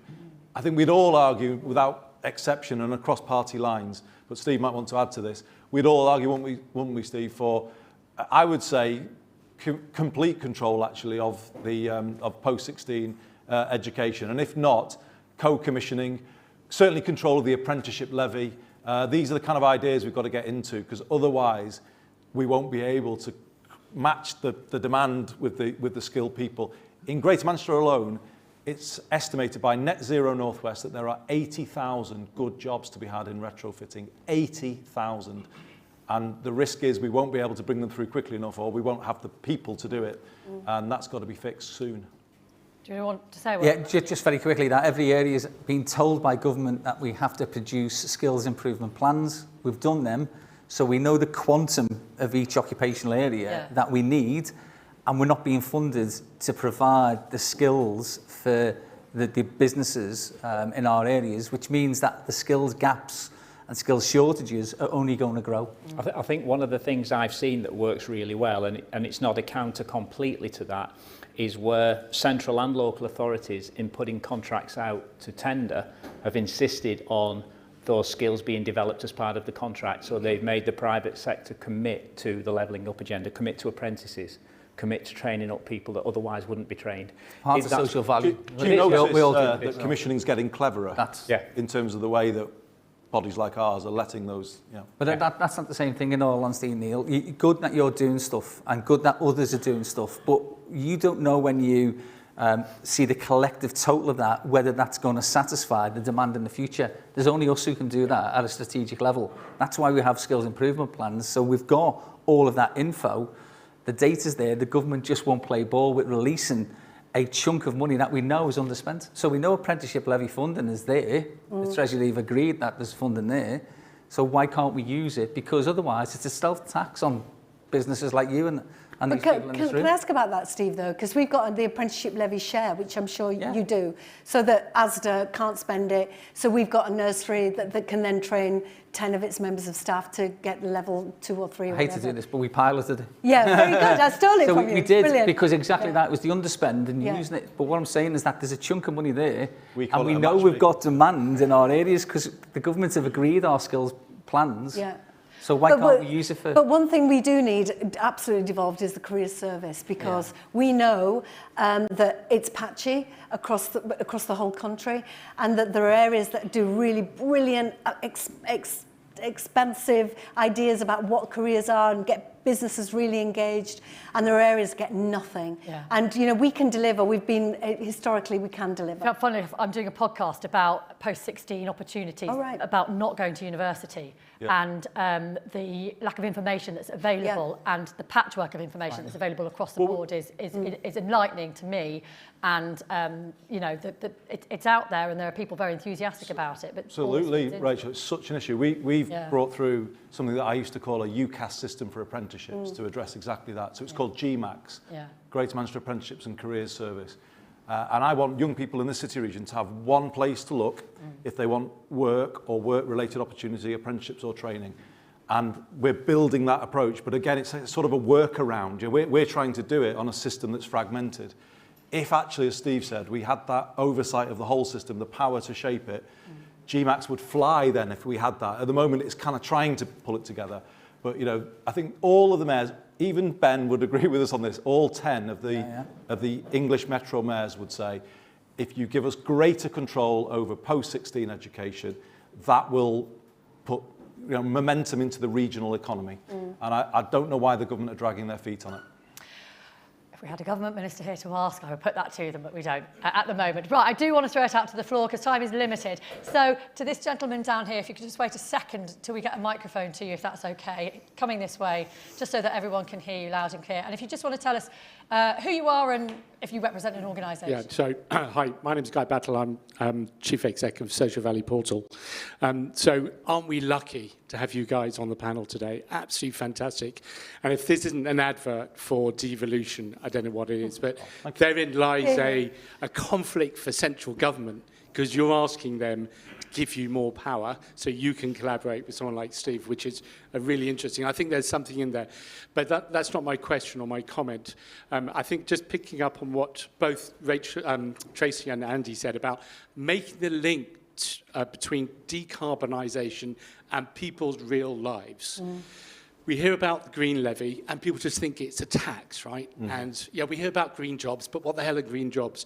But then we hear about a house that suddenly the kids can work in, and bring it all the way down to that sort of social value, that contribution. I think it's really, really important. So I'd like to just hear what you're all doing, or one or two of you, and then also SSE as well. How are you making that link to real people as opposed to just a business stakeholder group?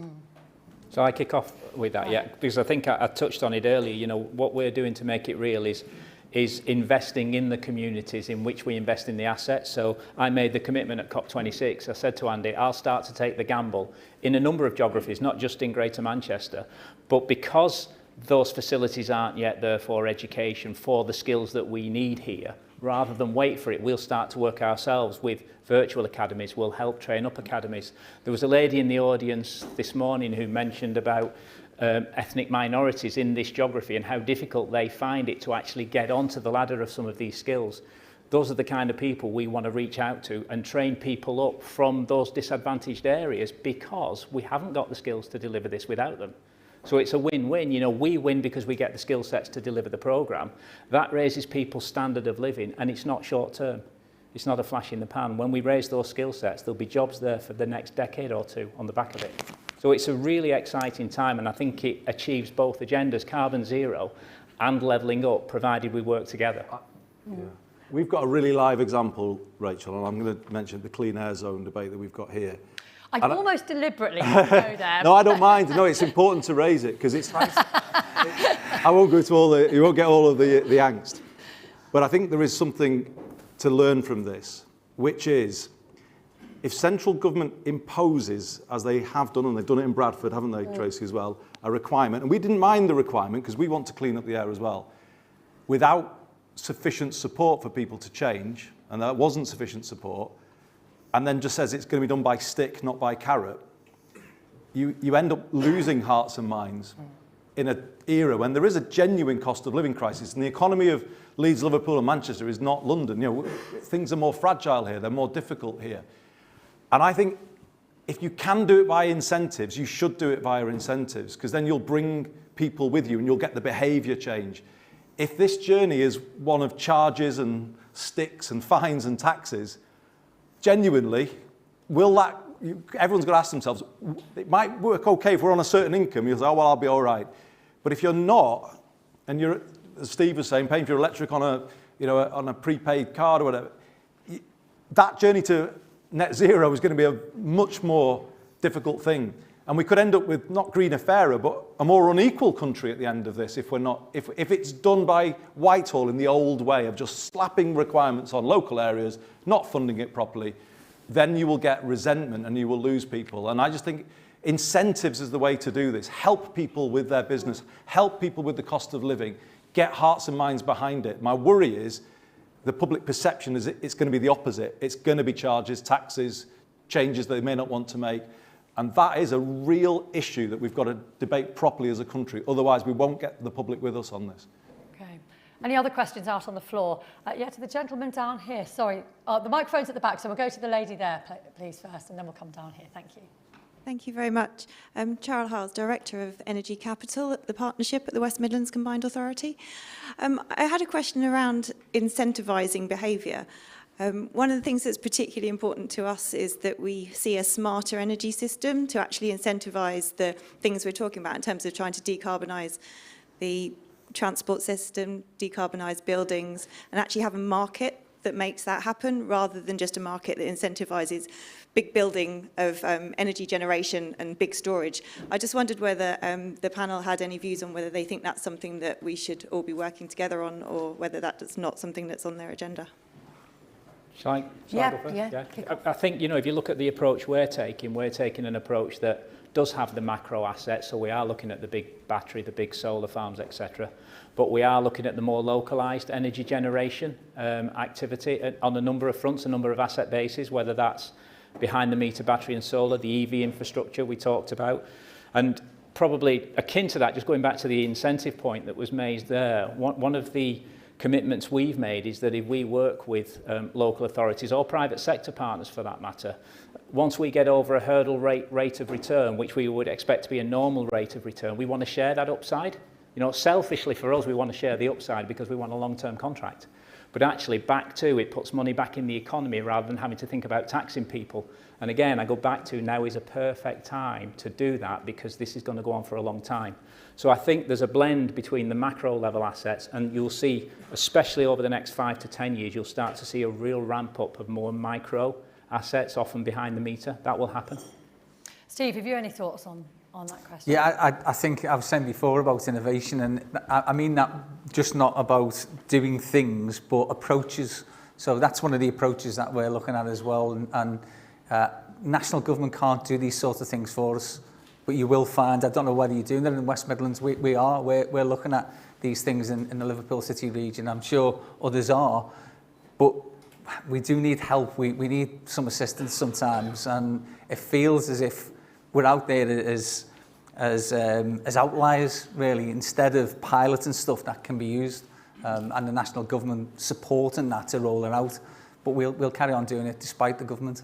I think one of the challenges, and I saw in one of the previous sessions, is green finance, and how do you make it work at these massive levels with big business like Northern Power Grid, talking to them, and that is the challenge. And it was really great that the Green Infrastructure Bank have come to lead. So you know the money is there for businesses to come, but it's about having patient investment, isn't it? But isn't it about the distribution, Tracy? We always moan, don't we, about the Green Book. The Green Book is still dictating things, and the Green Book methodology is holding us back. Yeah. Just one thing that may be of interest, Rachel, to people is we've been the first area in the country to map local energy systems in all of our 10 boroughs, and I think it's being published today. In fact, the combination of the 10 local energy plans for all of Greater Manchester, and what that has done is I don't know whether West Midlands are starting to look at something similar. I'm sure you probably are, but it's really clear where there are localised energy supply systems and where the gaps are, and it really exposes what we need. I think 65 billion is what we're going to need invested in our energy systems. Not today, a few gulps there, I gulped when I saw that number, but between now and 2038. And we've got to think with Neil and colleagues in the energy sector as how do we encourage people to help find some of that investment, because sometimes there will be very localised energy systems that will work, and then get, as you say, a return for them on a longer term basis. So that piece of work is done. We think it's the first in the country, and it might help people understand the scale of the challenge that's ahead of us on energy. Our time is up, but one last question from the gentleman here. The microphone's just coming to you here. Thank you. Thank you. I'd like to address this to Andy, Mayoral Greater Manchester. I work for the Blur Foundation with Niall, who you spoke to, you recognised earlier.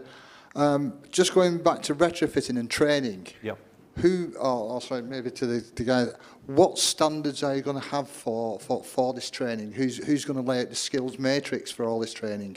You know, is it going to be down to SSEs? Is it going to be down to the local authorities? Who's going to be responsible for this? Because obviously you're going to have this. We've got the skills gap at the moment where we've got circa 80,000 jobs, you know, out there, you know, waiting to be taken. So who's going to be responsible for setting up, let's say, the skills matrix, so you have a level playing field of trade, you know, of the trades of fitting these heat source pumps, of net zero carbonising houses and private domestic residence and things like that. Well, people need to know there is a consistent gold standard, don't they? Yeah.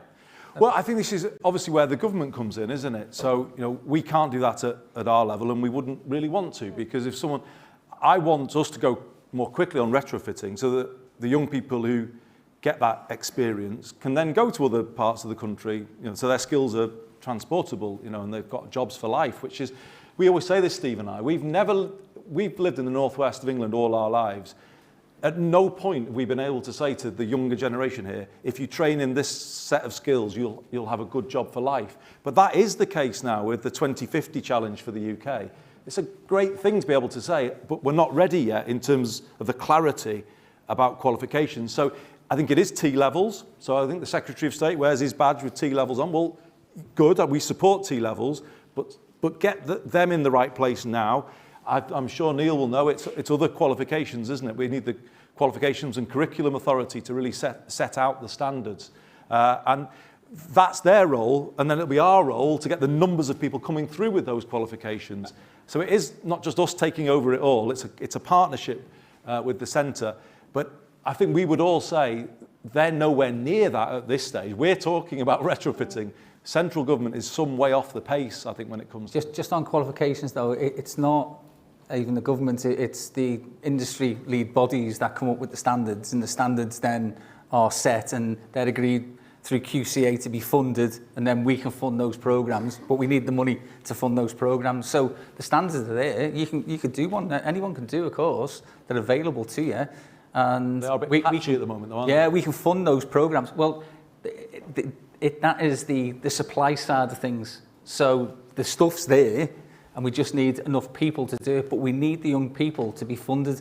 We've got young people, we've got companies, we've got standards, and we've got a levy that's lying in a pot somewhere. There's something amiss. We're going to have to draw it to a close. I'm really sorry because there's so much to talk about, but I really, really appreciate the time that you have all given this afternoon, and thank you everyone here as well for listening and contributing. What I like about coming here and doing this is away from a radio studio where we talk about problems a lot. It's really energising to hear about solutions and solutions that are working. And I know there are big challenges as well that you're highlighting here today, but the kind of drive and determination to meet those challenges is it's really inspiring. So thank you very much, representing Greater Manchester and West Yorkshire and Liverpool and SSE, of course. Steve, Neil, Tracy and Andy, thank you very much. Yeah. So just very briefly, I'm really sorry, I'm going to be in trouble because we did run over a weeny bit. So you've probably got about 40 minutes before the next panel, which is going to be about possibly one of my favourite subjects, food. So do take a break, have a cup of tea, and we'll see you back here just before 4 o'clock. Thank you. And how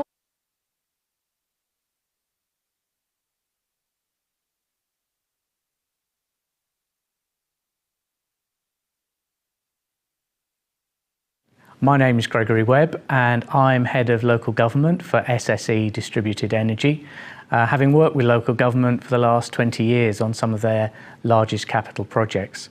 And the role of my team is to help local government reach their net zero goals through bringing SSE's propositions and our investment too. We're working with local authorities in two distinct ways. Firstly, by seeing how we can apply our whole systems thinking philosophy. What does that mean? That means thinking about both the power generation, the heat, and the transport vectors to create efficiencies in delivery and to reduce carbon targets faster. And we're doing that with local authorities such as Medway and Monmouthshire and Calderdale. And secondly, we're partnering with local authorities to deliver district heating schemes, working with providers of low carbon heat to create large-scale citywide schemes. So I think one of the important points to note is that SSE doesn't adopt a cookie-cutter approach. It's certainly about getting a deep understanding of what a local authority's challenges are, what their aspirations are, and working in partnership to develop the solutions and the approach that's going to work for them. One of the local authorities that we're working with is the GMCA. We'll be delighted to work with the GMCA, be members of their Go Neutral framework, but also to support the Energy Innovation Agency, driving forward net zero in the Manchester area.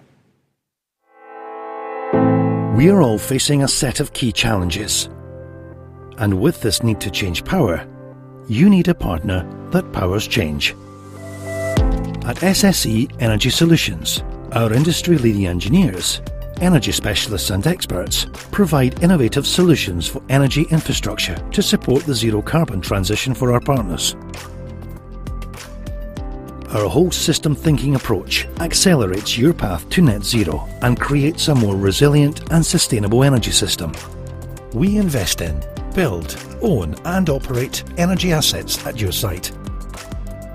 Combining the latest data analytics tools and digital technologies, we intelligently coordinate and manage these energy assets in the most flexible, joined-up, energy-efficient and cost-effective way, enabling you to tackle the challenge of decarbonising heat, transport and power.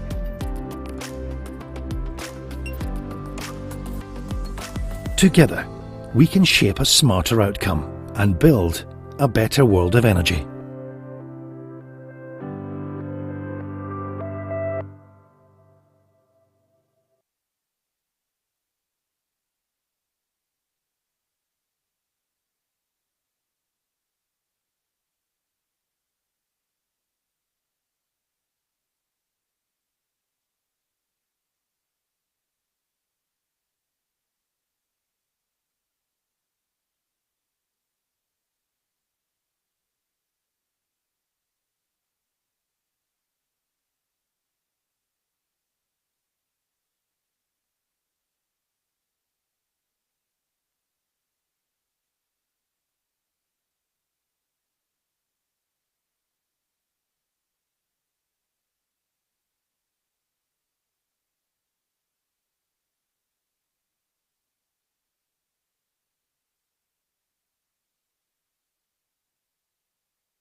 grew more. And then I got you off your knees, got you right back on your feet, just so you could take advantage of me. Tell me how's it feel sitting up there, feeling so hard but too far away to hold me. You know I'm the one who put you out there, name in the sky. Does it ever get lonely?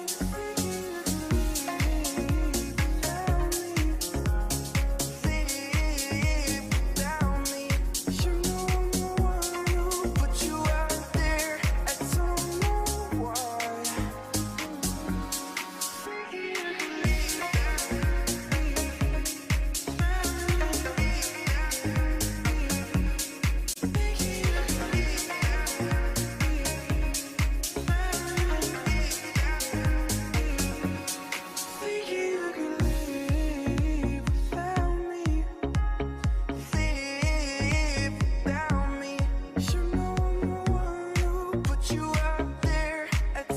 know why.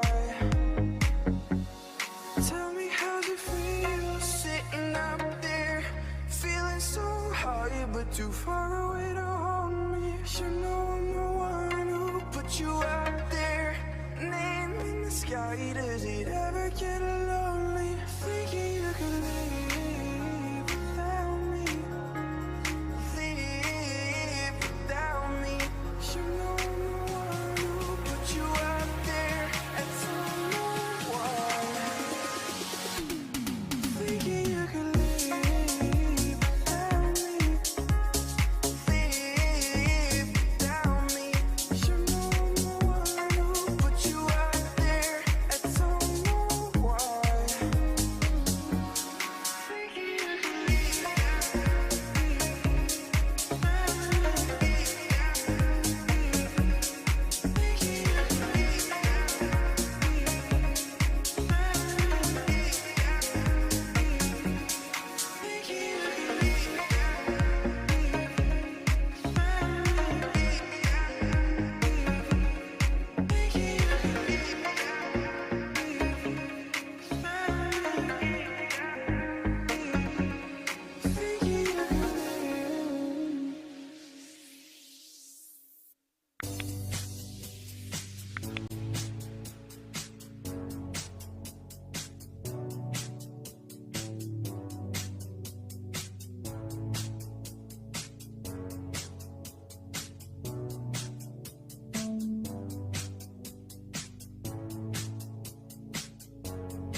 You're just too good to be true.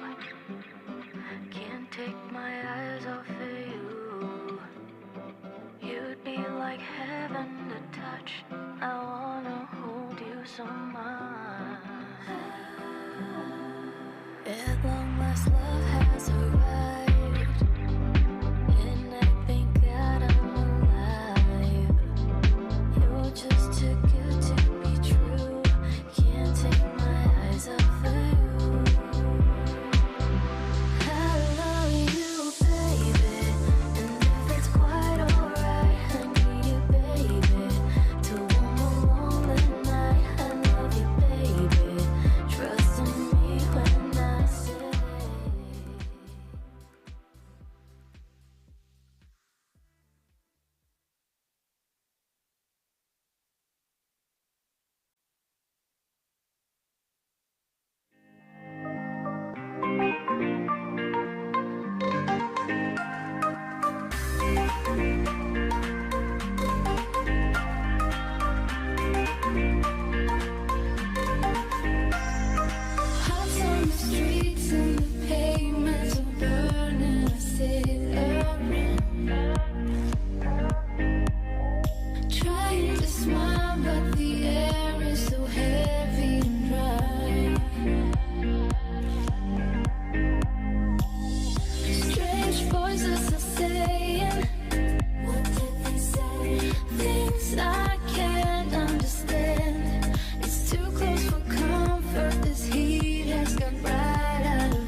Why don't you give me a break?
We could be more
pleasure light is fading. Only lovers know what loving really does. I don't mind if all of you are falling with me. Only lovers know. It's a permanent summer.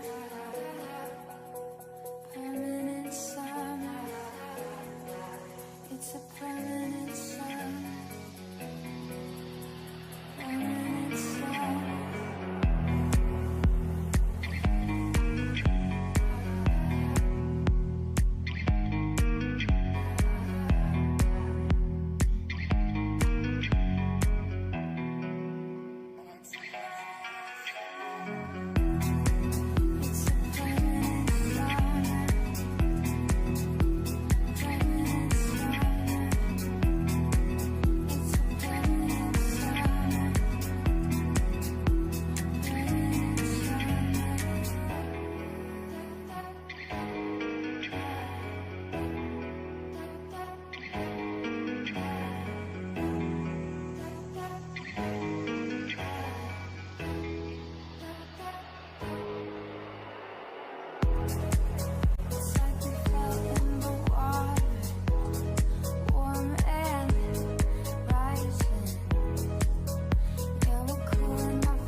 want you to breathe me.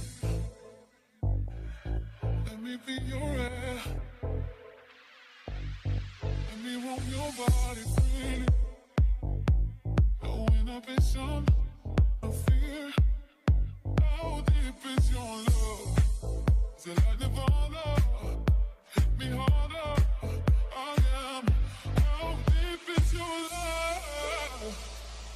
How deep is your love? How deep is your love? Is it like the ocean? Pull me closer. Oh, damn. How deep is your love?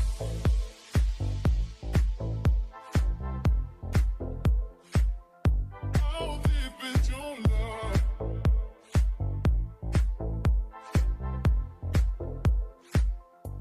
How deep is your love?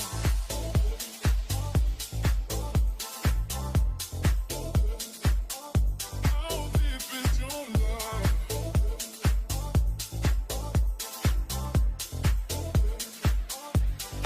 Open up my eyes and tell me who I am. Let me in on all the secrets. No inhibition, no sin. How deep is your love? Is it like the ocean? What devotion are you? How deep is your love? Is it like Nirvana? Hit me harder. Oh, damn. How deep is your love? How deep is your love? How deep is your love? Is it like the ocean? Pull me closer. Oh, damn. How deep is your love?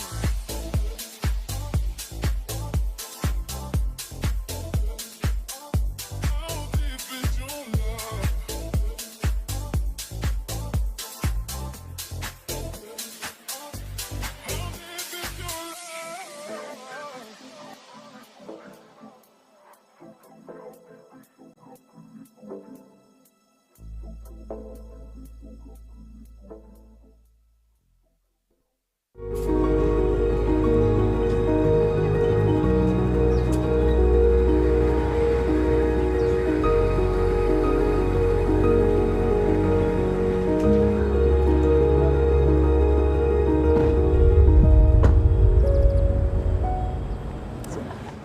Good afternoon, and if anyone's still kind of lingering outside and wants to join this final session, you're very, very welcome to.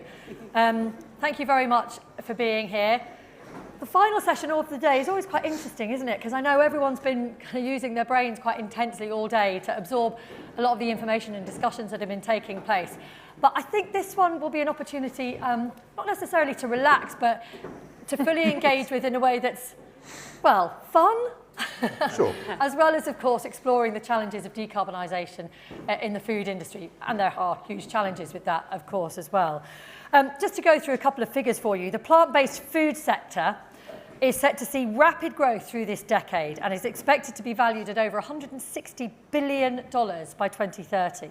Whilst we're seeing more and more products creep onto supermarket shelves and restaurant menus that are plant-based, just how important is the agriculture sector in driving more sustainable practices, also supply chains and products? So let me introduce you to our panel this afternoon. Starting right over here on my left, Polly Cook, who is Chief Officer and Sustainable Energy and Air Quality at Leeds City Council. Next to her, David Shaw, ESG Director at Kraft Heinz. We've probably got everything, or every one of us will probably have something made by his company in our cupboards, won't we?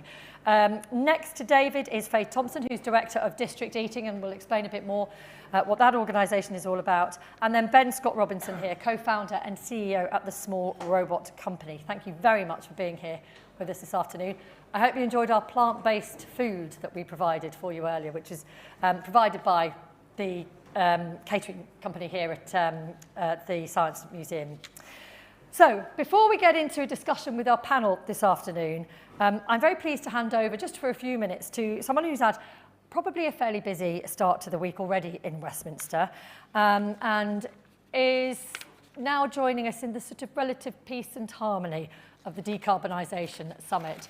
She's a government minister. She will have been putting her vote yesterday, casting her vote in Committee Room 14 at the Houses of Parliament.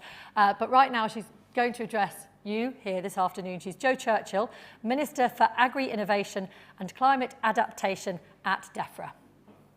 Good morning, and I'm very sorry not to be with you in person today, but I am pleased to be able to make a contribution to your discussion virtually. Now, recent events have been a reminder of the importance of food security. It gives us national resilience, And that's why we are committed to a sustainable food supply and addressing the challenges presented by climate change. Now, the food and farming sectors are already stepping up, and we want to support the sector to go even further. Since 1990, agricultural greenhouse gas emissions have been cut by 16%. Many farms use much more efficient practices for improved productivity. We are producing a litre of milk at 21% less emissions than we used to, and a kilo of pork at some 43% less. The Agricultural Act, our domestic farming policies, and the 25-year Environment Plan all outline an ambitious future that will support farmers to produce food and reduce their emissions. The EU's system of area-based subsidies did little for food production and little for the environment. So we're moving to a system that will incentivize farmers to protect the natural assets that our food security depends upon, like our soil. We will support farmers to adopt low-carbon farming practices. There's already work being done to look at the promising role that feed additives with methane-inhibiting properties may have in delivering emission savings in the medium term. We must also ensure that consumers play a role in driving these changes. And that's why we have to make it as easy as possible for people to shift towards a more sustainable lifestyle whilst protecting their freedom of choice. Industry-led research and development will be key to identifying and scaling up the innovations, practices and technologies that will transform the food system. It needs to become a more productive, sustainable and low-carbon sector, which stands ready to meet the challenges of climate change.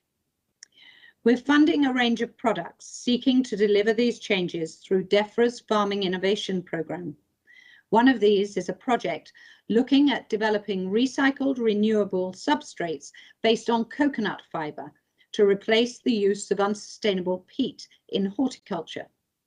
Alternative proteins and other novel foods provide another opportunity to boost productivity in our food system. At the same time, they can enhance the environment and feed a growing population.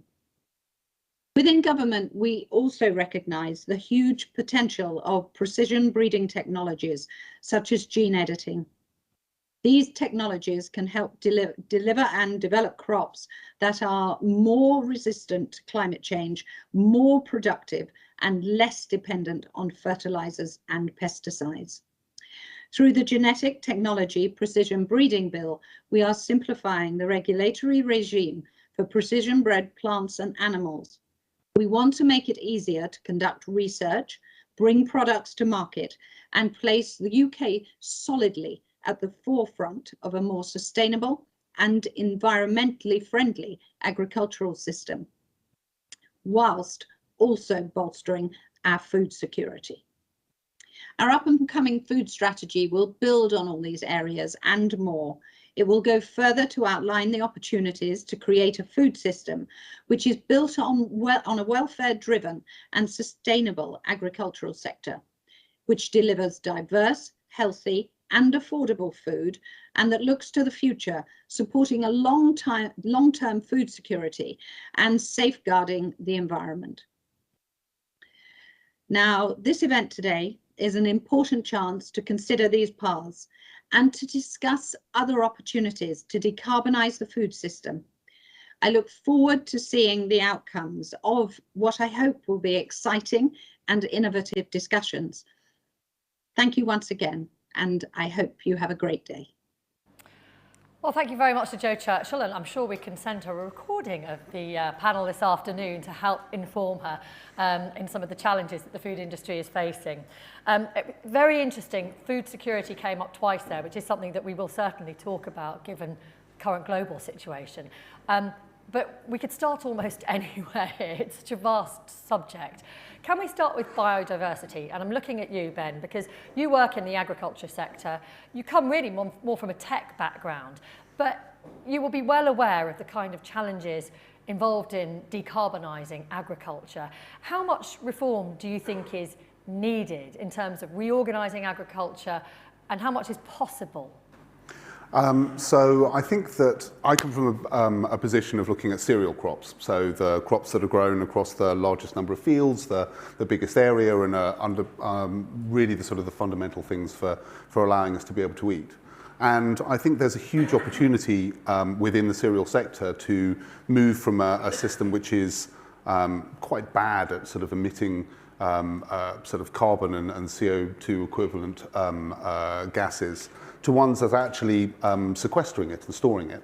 And I'm sure this is going to be something we'll talk about quite a lot today, is by moving to a process which is more regenerative. So by focusing more on the soil and the benefits that the soil can provide, not just in terms of growing the crop, but also in terms of taking carbon dioxide down from the environment, from the atmosphere, and putting it through into the soil.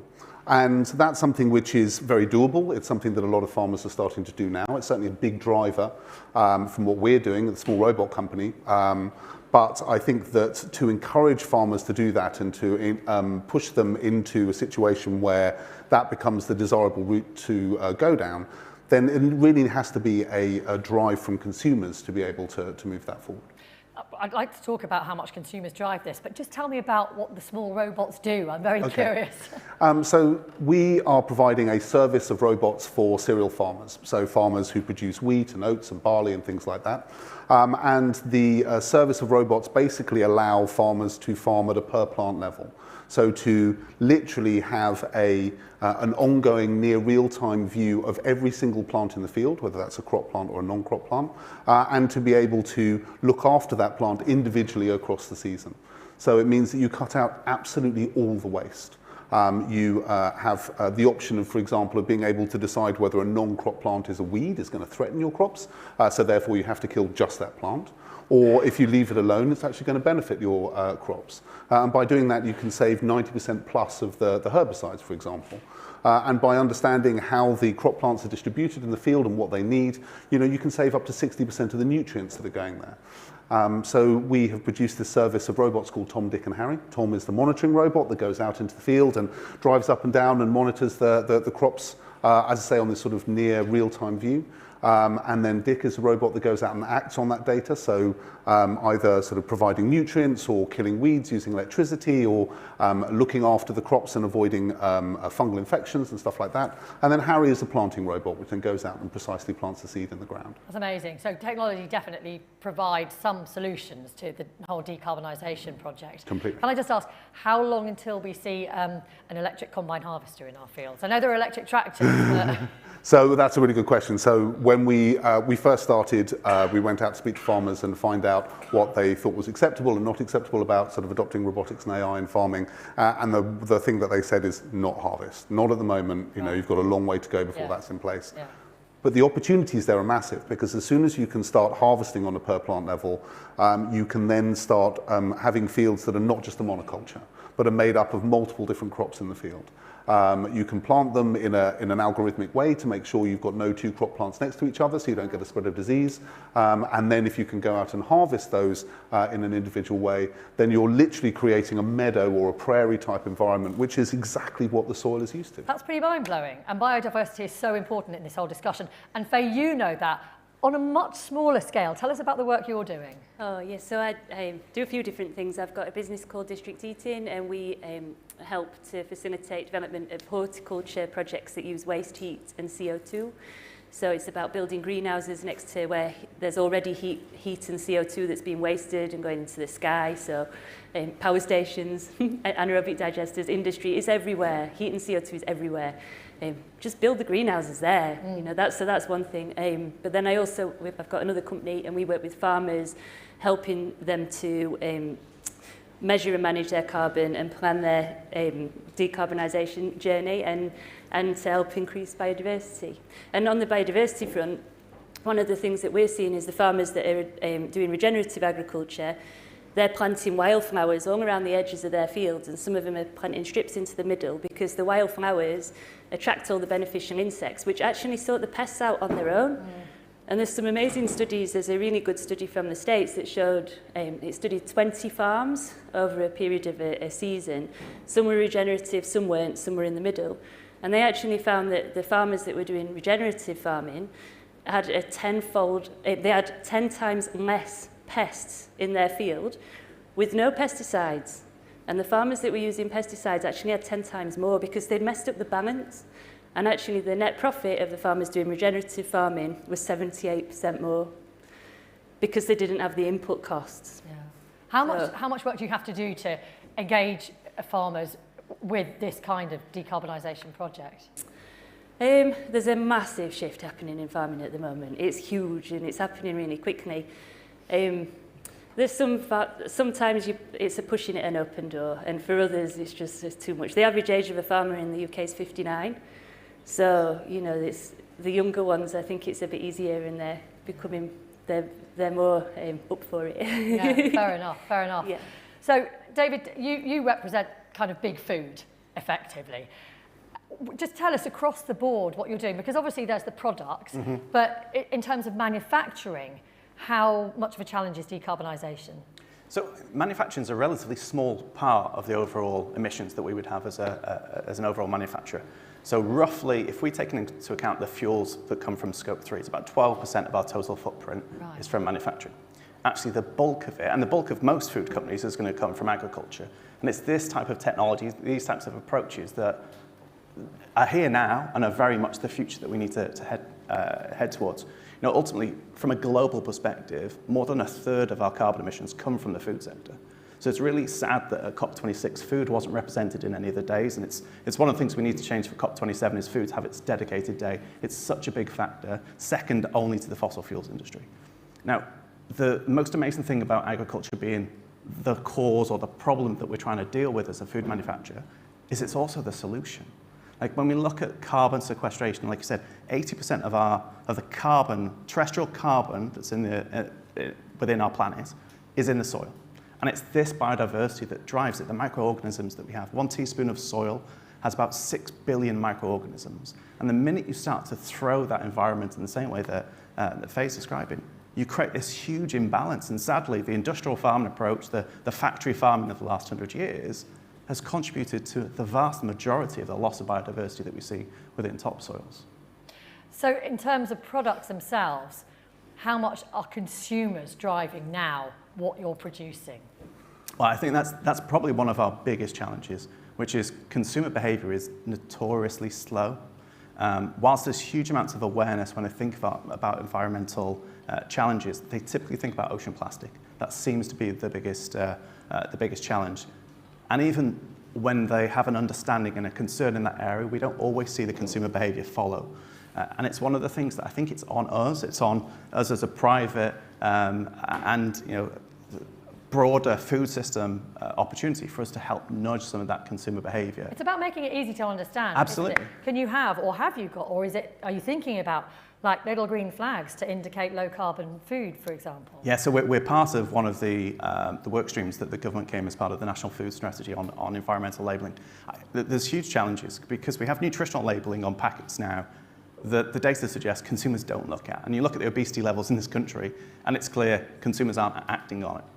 But we have to start putting environmental labelling on our packaging because it drives a level of transparency that is absolutely critical for this industry.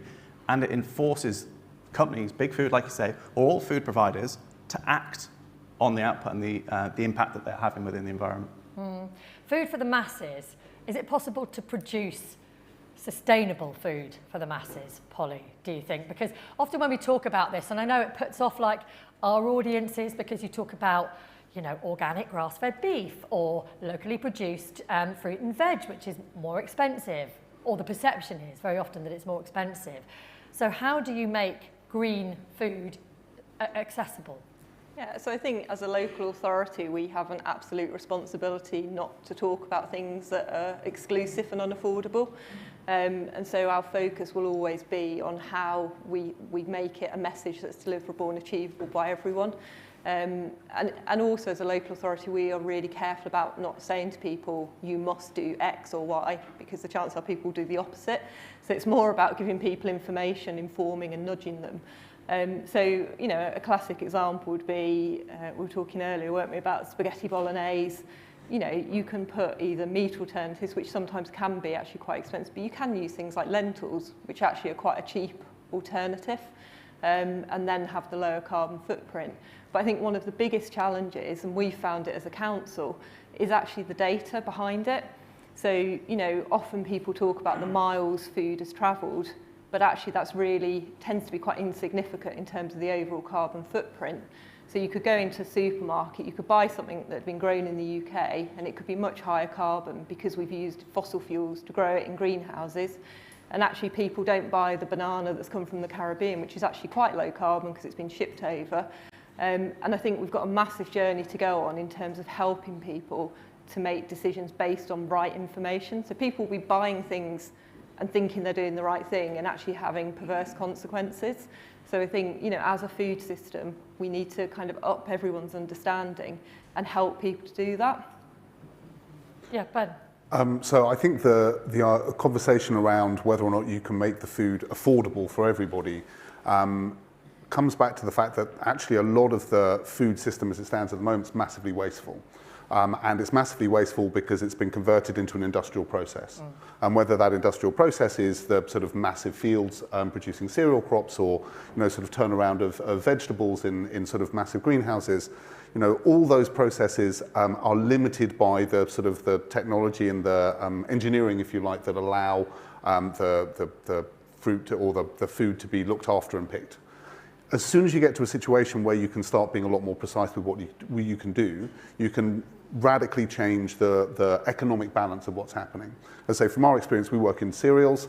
Cereals is typically, you know, people tend to view it in terms of hundreds of horsepower of tractor that goes out in the field and the width of the boom that goes out to be able to do it. But the reality of that is that the cost, the amount of inputs that are going in there are maybe 4 or 5 times what they should be. And the amount of food that's produced is somewhere between 20 and 30% of what it could be. If you look at the theoretical sort of maximum yield for wheat, for example, you know, in the UK we're one of the best, but we're still less than half of the theoretical maximum. You know, if you look at the big sort of plain states farms in the US and Canada, they're sitting at somewhere between 5 and 10%. And if you're looking at the 2 largest producers of wheat in the world, which is China and India, they're sitting at somewhere around 3%. So there is a huge level that we can improve there. That might be a good opportunity actually to talk about food security, because I'm sure everyone here will be aware India, as you mentioned, has some kind of wheat export ban at the moment, haven't they, because of poor crops due to climate change in that country. So food security, very simply, does food security equal homegrown? Is it as simple as that? Anyone? Go on, David. So I'd like to take part of a step back, if that's possible, first. We talked a lot today in terms of cost of living crisis, and it's key that whatever we do on this journey, it has to appeal to the masses, it has to be affordable. But the reality is climate change isn't something that's going to happen when we get to 2040, when we get to 2050. It's here now. In fact, that's what's driving a lot of the cost of living crisis, is the inflation we're seeing, which comes back to food security and energy security. We have to act now. We have to find ways to develop it. One of the big challenges that is, you know, certainly for a mass food producer, we deal with global supply networks. And there's a huge challenge from a decarbonisation point of view to start to bring that to much more localised manufacturing. That's a huge opportunity for us to think about the skills we need within our, within our wider population. Certainly farming, what else can we do to go to localised, community-led farming that can help redress some of that food security challenge? So can someone like you work with an organisation like FAZE? Yeah, absolutely. That's an opportunity for you there, Faye. I think that there are, one of the challenges we have when we have mass brands that turn out, we turn out best part of 1 billion cans a year out of our Wigan factory, is there's an expectation from a consumer around standardisation. There's an expectation from retailers about SKU rationalisation and having the minimum amount of SKUs that can do the maximum number of sales. But that's not necessarily good for the environment. That's not necessarily good for our decarbonisation and biodiversity journeys. We have to think differently around heritage breeds, small holdings, different types of opportunities for the future. Fascinating. I know of a project in Leicestershire at this place. It's a community-supported agriculture scheme, and it was just a standard agri-desert field, as we call them. It's just an empty field, maybe had a few sheep in it sometimes. These people took it over and they've planted this massive diversity of crops in there. There's 2 businesses in there now doing different things. They've been growing beans and they've been making homemade baked beans for schools in Leicestershire and out of heritage haricot beans. Fantastic. Yeah, and small rival to David's. Yeah. We welcome all rivals in that space, because beans is such a good superfood when it comes to both it's as a crop but also nutritionally for Actually, that's a good opportunity to talk about meat. So let's address the meat issue. Can you eat sustainably and have meat in your diet? I don't know how many people here are vegetarian or vegan. Anyone want to? Polly, do you want to start off on that one? No, so I am vegetarian, but as a council, the message that we would say is eat less meat, but eat better quality meat and know where it's coming from, and know the impact that it's having. So understand that supply chain, you know, and obviously people might choose to go fully plant-based and potentially could have a better carbon impact, but there are parts, I think Faye would say, of regenerative farming where, you know, actually we do need animals as part of that process. So I think there's room for balance, but I think if everyone were to make a shift and reduce a number of days a week, actually the impact immediately would be fairly significant. So I think there's some concern around some of the movement towards plant-based foods that are happening at the moment, because in a lot of cases, or some cases, the foods that are being produced are ultra-processed. I did want to get onto that actually and talk to our friend from Kraft about that, but I'll let you do it. And use ingredients which aren't necessarily from the best sources. Yeah. An example of a US-based plant-based burger company who use a particular type of soy that's been especially genetically modified to produce the taste and mouthfeel that's necessary for a burger. You know, that ultimately I'm not sure is aligned necessarily with a lot of the views around sort of adopting plant-based food. From a farm perspective, if you want to have a regenerative farm, if you want to have a farm that's locking 2 tons of carbon into the soil every hectare every year, you know, you need to have ungulates. You need to have animals which are, you know, trampling the plants so that they encourage them to grow properly, that are, you know, sort of pooing effectively to be able to sort of pass all that nutrients back into the soil, and as part of a really wide and diverse rotation to make sure that those soils are growing as. Is that possible outside of a meat and dairy industry? Can you just use the animals for that purpose? So I think there's been some fascinating work that's gone on from some ag tech companies looking at how they can bring a particularly beef and sheep back onto arable farms. And there's a really exciting project in the US looking at how how chickens can be brought back into a field. And you know, I'm a robot person, so I love it, but it's basically a massive, slow-moving chicken coop that goes across a field and has been bought recently by Purdue Foods over there, which is a sort of well-respected, high-quality food company. And what they're doing is essentially mechanizing or robotizing, if you like, what should happen naturally in a field. And the outcomes are fantastic, both in terms of the quality of the eggs and the chickens that are produced, but also in what's happening in the field and the crops that are coming out of it at the end. Freya, have you got something to say on this? Yeah, I'm interested in the scale thing as well, because I think there's certainly a place, you know, we've got all these people to feed for like large scale, but I'm really interested in what happens if you have lots and lots of small scale places. So like the CSA I was talking about again, if you look at the volumes of produce and the diversity of produce that comes out of that place, it's really, really high compared to other fields, you know, and the numbers of volunteer hours and jobs created and economic activity that comes out this tiny 4 acres is huge. And the animal welfare is really high, the biodiversity is off the scale. After 4 years, they had great crested newts appeared in like a pond. So, you know, I think it's great what you're doing, but I think if there's lots of small scale things as well, then the natural processes can happen as well. And if you multiply that by 100, 1,000, 10,000 times, you can have a significant effect. We're actually measuring it for Leicestershire Council at the moment, so we'll have some numbers soon. So it sounds really exciting. It really does. I mean, I do want to address this issue of the amount of processed plant-based food that's being marketed now in big supermarkets from companies like yours, and you look at the list of ingredients on them, and if I'm thinking about, you know, my gut health or my overall health or obesity issues, whatever it is, we know that ultra-processed food is not the answer. You know, a far better answer, certainly some experts would say, would be you know, a good quality piece of meat and 2 veg. So how do you address that?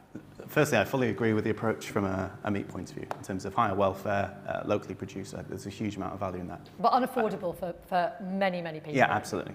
I think ultra-processed is a label that gets attached to almost anything that's produced at scale. And I think that's quite a dangerous approach to take. You know, if I look at our factory that produces our soups and our beans, a lot of that, we have fresh vegetables that are coming in from around the factory itself, coming through, being produced, chopped, and going straight into our soups.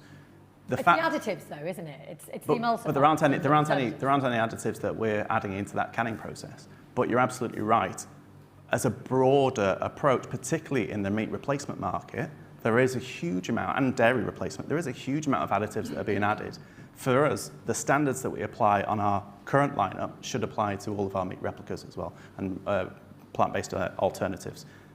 Those standards and that transparency is absolutely key to bring that to consumers. But like I said, for us, beans we really see as a superfood, and thinking about how we can adapt that in different cuisine. You know, the Spanish cuisine is big into beans. There's huge opportunities. African, Latin American countries big into beans as an ingredient, not as a mass-processed food. Let's think of different ways that we can bring that to life. So I'll go to questions from the floor in a moment or two, but I want to go to some of the questions that have been put here from people watching online. This is an interesting one. Isn't there a responsibility for the end user to use small local suppliers or grow their own where possible to minimise the emissions across the industry? Smaller farms use smaller fields with existing hedgerows, also giving back to the ecosystem. I mean, when we talk, Polly, about end user, again, we've got to talk about accessibility, haven't we? And economic accessibility. If we're going to talk about, you know, going to your local market and buying your local fruit and veg, it's not that simple for everybody. No, and I think, you know, so we have like a list of things that individuals can do on our Leads by Example website, but, you know, you have to accept as well, people don't have gardens. Not everyone has access to green space. People are working every waking hour in order to put food on the table. So, you know, if you're lucky enough to have those opportunities, there's certainly things that you can do, but that isn't available to everyone. So I think, you know, we have to look at how everyone can have an impact, because I think when you start talking about climate emergency and the changes that we're seeing and, you know, what's the future is holding, it's actually quite a depressing message. And so the way that you kind of counter that is by telling people what they can do to help. So we have to be really careful that the messages we put out are accessible and nobody feels like they're just a helpless victim. What's your top tip then?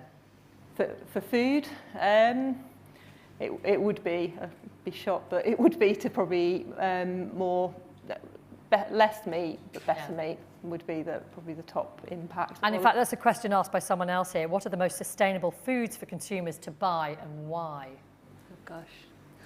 It's a simple question, but it's actually probably a very hard one to answer. Faye, any thoughts on that? Well, we've just been going through a big list of items bought for school meals and putting them through a carbon calculator, and it's surprising, actually, what you find. I mean, bananas are actually really quite low carbon. Meat is really high. Coffee is really high. You know, it's high carbon food. I would say, you know, have a look at a carbon calculator if this person's really interested. If anyone's interested, just go online and have a look. But fruit and vegetables is there a carbon calculator you'd recommend that's kind of particularly good? Well, we've been looking at Carbon Cloud, which my colleague reckons is the best one for various reasons, but I wouldn't like to say for sure. Yeah. The one thing I will say is the difference between them is huge, and we really do need a standardised framework, because otherwise we just can't compare properly. Yeah. But if you were to look at beef, for example, you know, we have a diagram where it has a sliding graph of where beef is, and it can be here because it's been sort of, you know, eating grass, it's not being transported, we're not cutting down Amazon rainforest, or it can be up here, you know, and there's a point where chocolate would overlap with beef, and, you know, it's a really complex environment. Yeah. A question here about people growing their own food more, i.e. investing in more allotments, community gardens. Will that have an impact on emissions? Well, that's kind of bang into your territory. Yeah, like, this ties into the two questions before as well, Mike. I've got a bit of a bee in my bonnet about access to land, because there's a lot of people that want to grow food. I read a statistic recently that 75% of people under 25 living in UK cities grow their own, and even if it's just on a small scale. That is huge. The average age of a farmer is 59, and something like 97% of the land in this country is owned by about 1% of the people. And something we need to get access to land. There's a lot of people that want to grow and they can do a lot of good work, but it needs reform somehow. I'd go one stage further. I think it needs to be part of the curriculum for schools. Yeah. I think we need to get kids in touch with where their food's coming from, how to prepare it, cooking their own. It's a life skill that needs to be celebrated. And there's nothing better than cooking food you've grown yourself. It's fun. So one of the things that's happening now, which is very exciting around that area, is that farmers are soon to be essentially paid off for passing the land on. And obviously there's a risk that that's just passing it on to their kids and it's not sort of entering out into the broader group. But I'm sure that that is going to bring change in terms of land ownership. In the US at the moment, they're going through the largest change of agricultural land ownership since the Second World War, because they've had all these farmers who have gone through Green Revolution and sort of hit this sort of mid-60s sort of barrier that are having to get out and can't afford to anymore. And unfortunately, a lot of that has obviously been bought up by large companies and, but there is also a big drive for sort of collectives to buy up land for more regenerative farming, for stuff that's more community driven as well. Yeah. It's not just big food companies as well. If we think about globally the amount of subsidies that are going to the big farmers, the big growers, rather than to some of these small local communities or small holdings that we've got, that is a huge opportunity. I think 80% of all of the 570 billion that's spent on subsidising farming goes to a small number of big growers. And just out of interest, do you have any targets at Kraft Heinz in terms of reducing the number of exports you bring in for manufacture in the UK? So we're very lucky that our factory that we have in Wigan is the biggest food factory in Europe. So that provides about 2/3 of our business for the UK market. We bring in our sources from the Netherlands, and then there's a small amount, about 10%, that comes from the rest of the world. Where do your beans come from? So the beans themselves are grown in North America, either side of the Canadian border, some in Canada, some in North America. So we ship them across dried, and we then put them through the canning process. Can we grow beans here that are kind of standard Heinz beans? So we've had a number of studies, and we've been working with a couple of universities recently to see if we can do that. Right now, we think the climate's too wet in October when it needs to be harvested. It's similar in some ways to some of the wheat crops, but it is something that, who knows, with climate change could present another possibility. But it's something we're keen to explore, absolutely. Okay. Go on, Ben. Well, just on that note, I mean, beans, legumes, etc. When you include those into the arable rotation, they also lock nitrogen into the soil.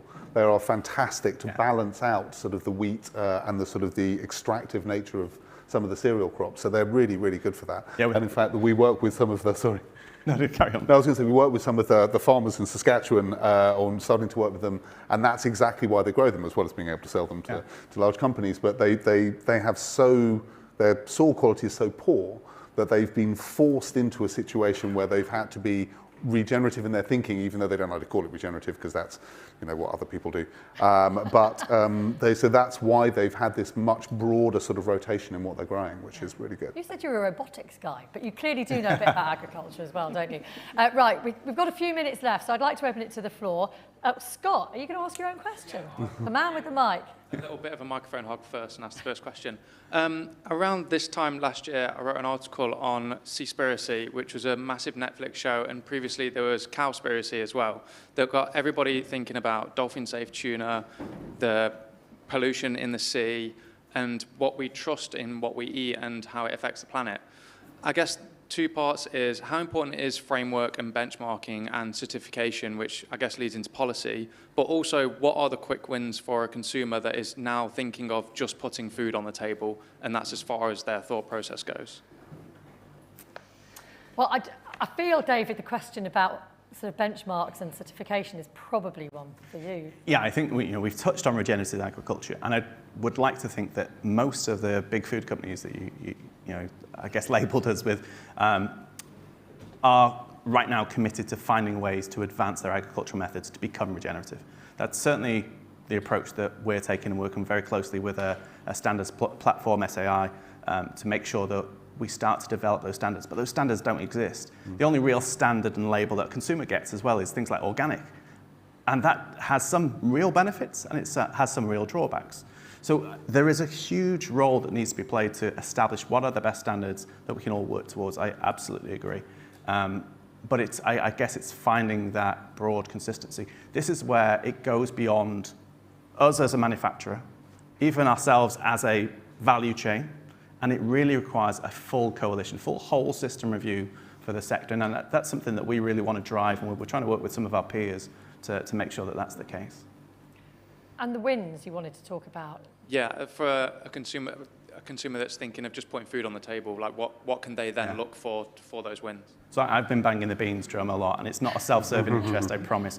We have beans in a can, obviously, but beyond that, beans are an incredible crop. We don't use them enough in the UK as a raw ingredient, thinking as both as a fantastic, affordable crop, but also something that's incredibly nutritious, and talking about reducing our protein intake is incredibly good from a protein point of view as well.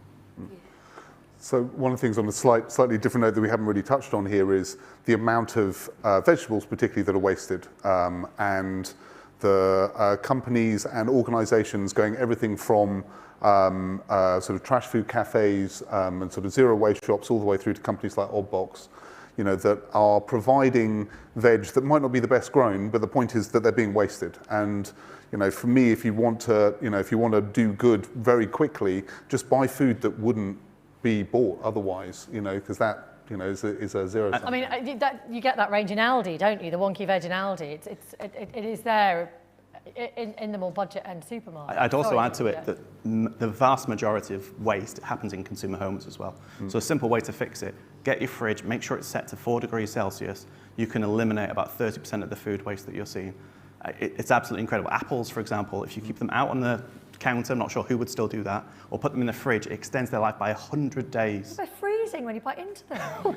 Put them in the fridge and take them out beforehand. Leave it to get to room temperature like a fine wine. That's realistic. Okay, while the microphone walks around, anyone else? Yes, to the lady here. I just want to mention the one kind of big eco-anxiety I have is our cheese consumption, because it's the one thing we put into lots of our non-meat-based meals to make it tasty. And I know the carbon footprint of like a block of cheddar is huge, isn't it, Polly? Yeah, so dairy would be up there with beef and lamb. So yeah. So unfair. No, I know. Although they are, people have been doing research looking into if you feed cows certain types of seaweed, it reduces their methane emissions. But there's other questions about cows and welfare and all that stuff. But yeah. Okay, so seaweed flavoured cheddar is what we might be looking at. Fair enough. Yes, sorry, carry on. Yes, Alessandra Melis, Green Finance Institute. A question on land use change.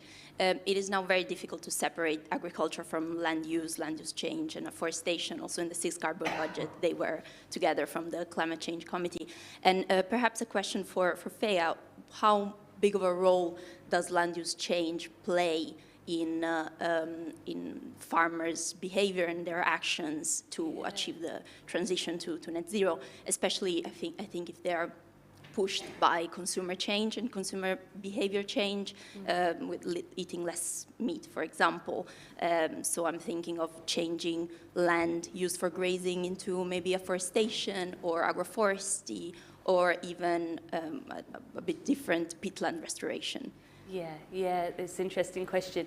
So I think the behaviour change at the farmer end, from what I've seen, is it's driven by money and finance.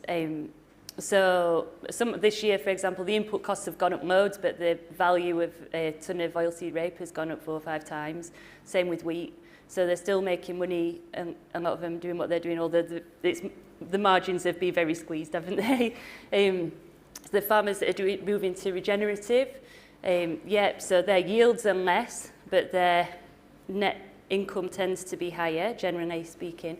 But there's this new carbon credits market, right? So what we're starting to see now is when land comes up for sale, that big companies are buying it up, and there are investment funds that are specifically set up just to buy farmland, just to plant trees, or just to buy land, upland land, farmland land, whatever, to plant trees just for carbon credits. And you can't get, well, there are some farmers that have got carbon credits for regenerative agriculture, but it's really early days. So there is a bit of a risk that good quality land is going to come out of production just so people can make money. You're shaking your head there, David. I absolutely agree. It's such a sad state of affairs that in a world where we're all trying to do the right thing, there is a a lack of direction, a lack of guidance to make the best decisions, because this idea of just planting trees as a solution to the climate change crisis is very misguided. It needs to make sure that we need to prioritise biodiversity, we need to prioritise the right land use to ensure that the right trees are being planted in the right places. We've got the right green infrastructure. It might not be the right thing to do to plant a tree. It might be a different choice. And it's one of those where everybody's got the best intentions, but we're probably getting unintended consequences as a result. Yeah. And also that's when you get into the problem of headline-grabbing policy making, right? Yeah. That it's kind of easily digestible for a wider audience, but not necessarily the most nuanced way of dealing with it. Sorry. So the most effective way to store carbon is to grow bamboo. And there are a number of trees which are not native to the UK which do much better than any of the native trees in terms of storing carbon. Would that not upset the kind of natural order? In the same way that there was sort of the monoculture sort of spruce forests that were grown in Scotland, for example, were completely alien. They're not allowing any sort of biodiversity. They're not doing anything. These are exactly the same. Okay. And it's it is a real concern. Okay. Yeah, you can sequester enormous amounts of carbon by growing food in a regenerative way. Every time, if you've got permanent pasture, every time an animal comes along and grazes the top off the grass, the roots shed and they go into the soil and they create carbon. You can sequester an awful lot of carbon and produce food and help biodiversity. It's really possible.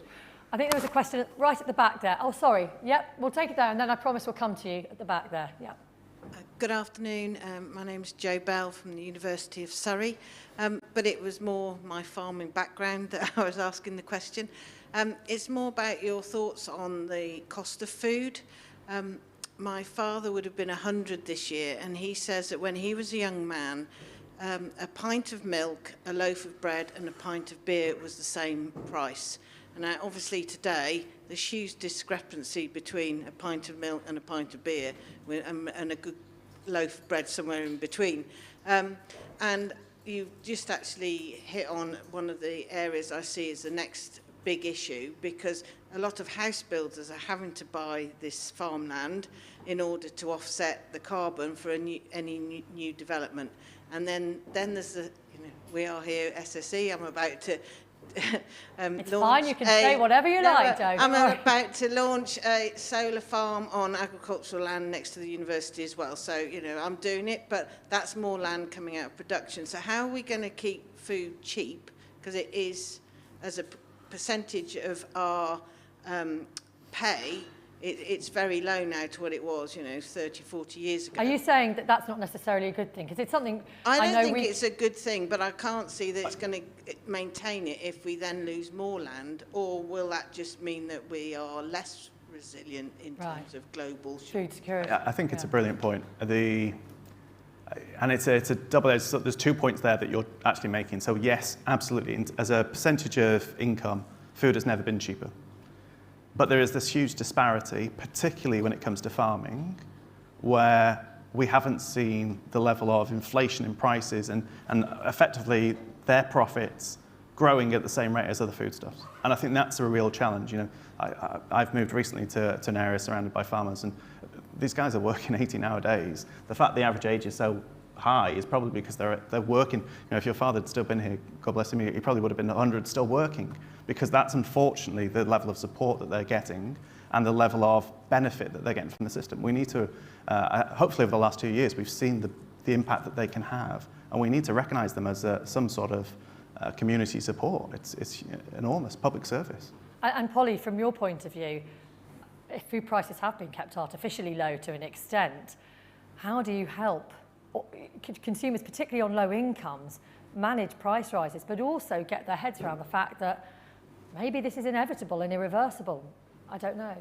Yeah, it's really challenging because, the people who were already struggling won't have things like food waste. So the people who probably could afford food and probably can still afford it might start to cut by being a bit more careful, not having the consumer waste we talked about. but it's not going to help those who literally are struggling to put food on the table. And we've seen a massive rise in people contacting us, asking for support, you know, food banks over COVID, moving towards more food pantry models where people pay £5 but maybe get £20 worth of food. I'm not sure I've got the answer, to be honest. I wish I did have the answer And to the problem is, of course, it's a perfect storm because you've got Yeah. food prices, but everything else, the cost of everything is going up. So you might be able to weather, you know, one price increase, but not when it's combined with, with your energy prices as well. I do want to make sure we get a question from the gentleman at the back. Hi. Hi there. My name is Martin Doherty. I'm from the Centre for Advanced Sustainable Energy based in Northern Ireland. We work with a number of universities across Northern Ireland. One of them is Agri-Food and Biosciences Institute.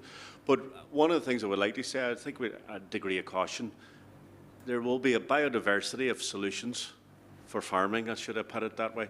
For example, Northern Ireland can actually use its current farming infrastructure to actually decarbonise its gas grid.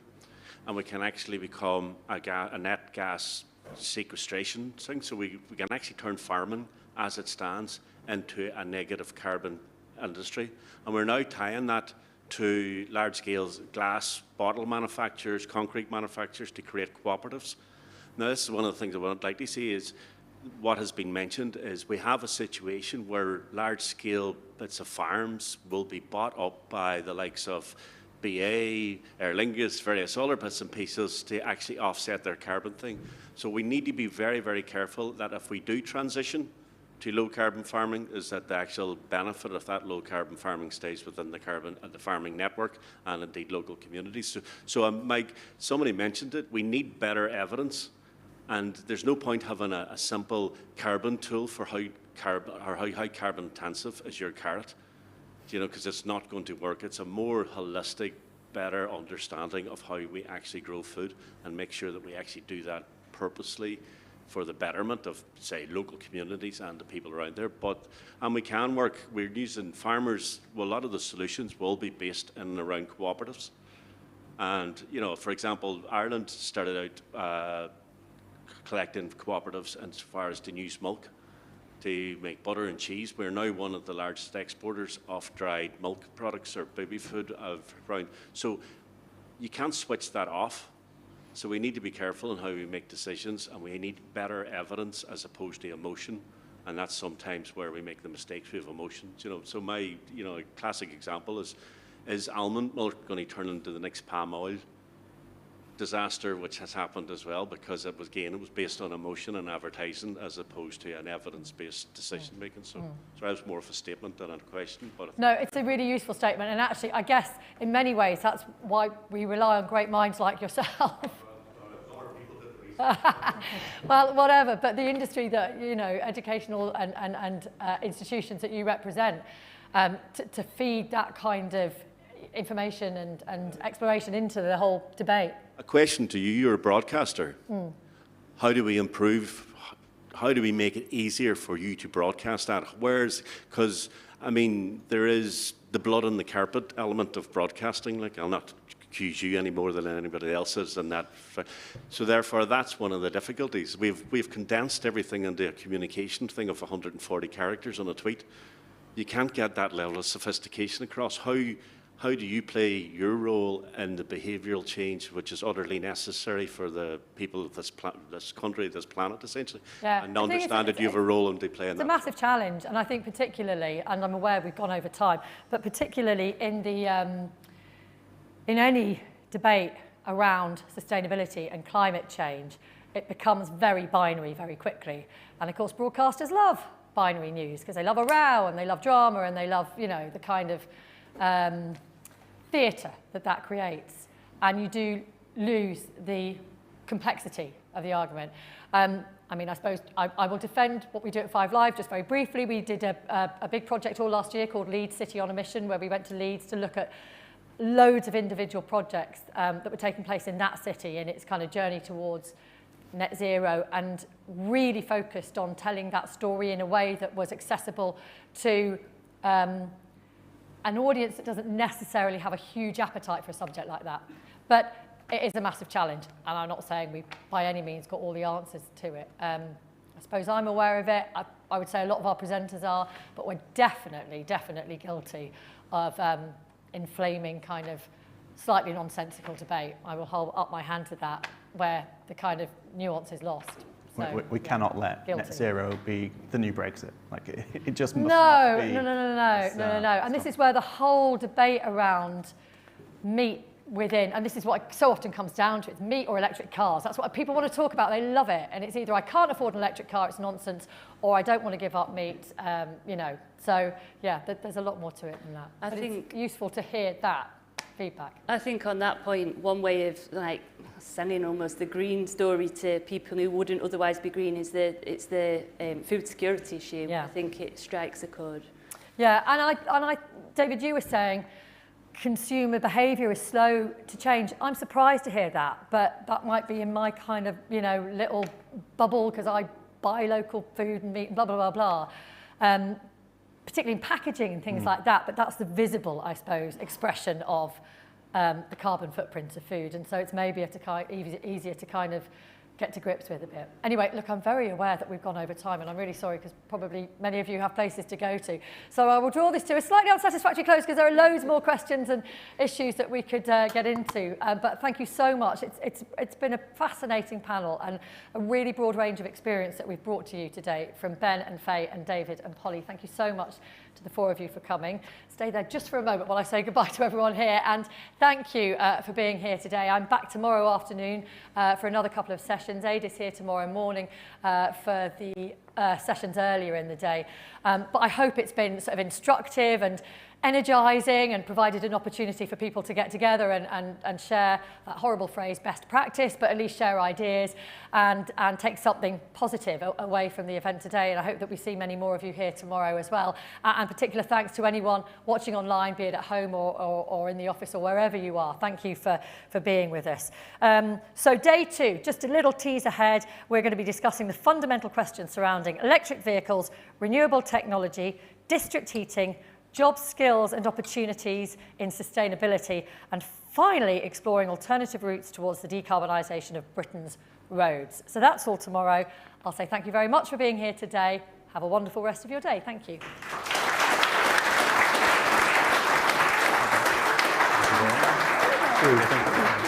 Thank you.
Right, sweet.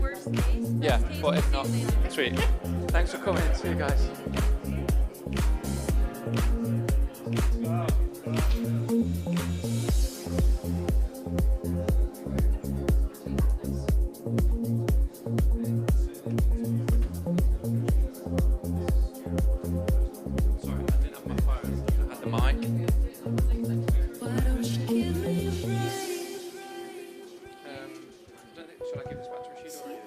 Let's put it here. We can put it on. Sunrise on the night. All the sweet love in the morning. should put the mic on and I'll say something. Only lovers know what loving is.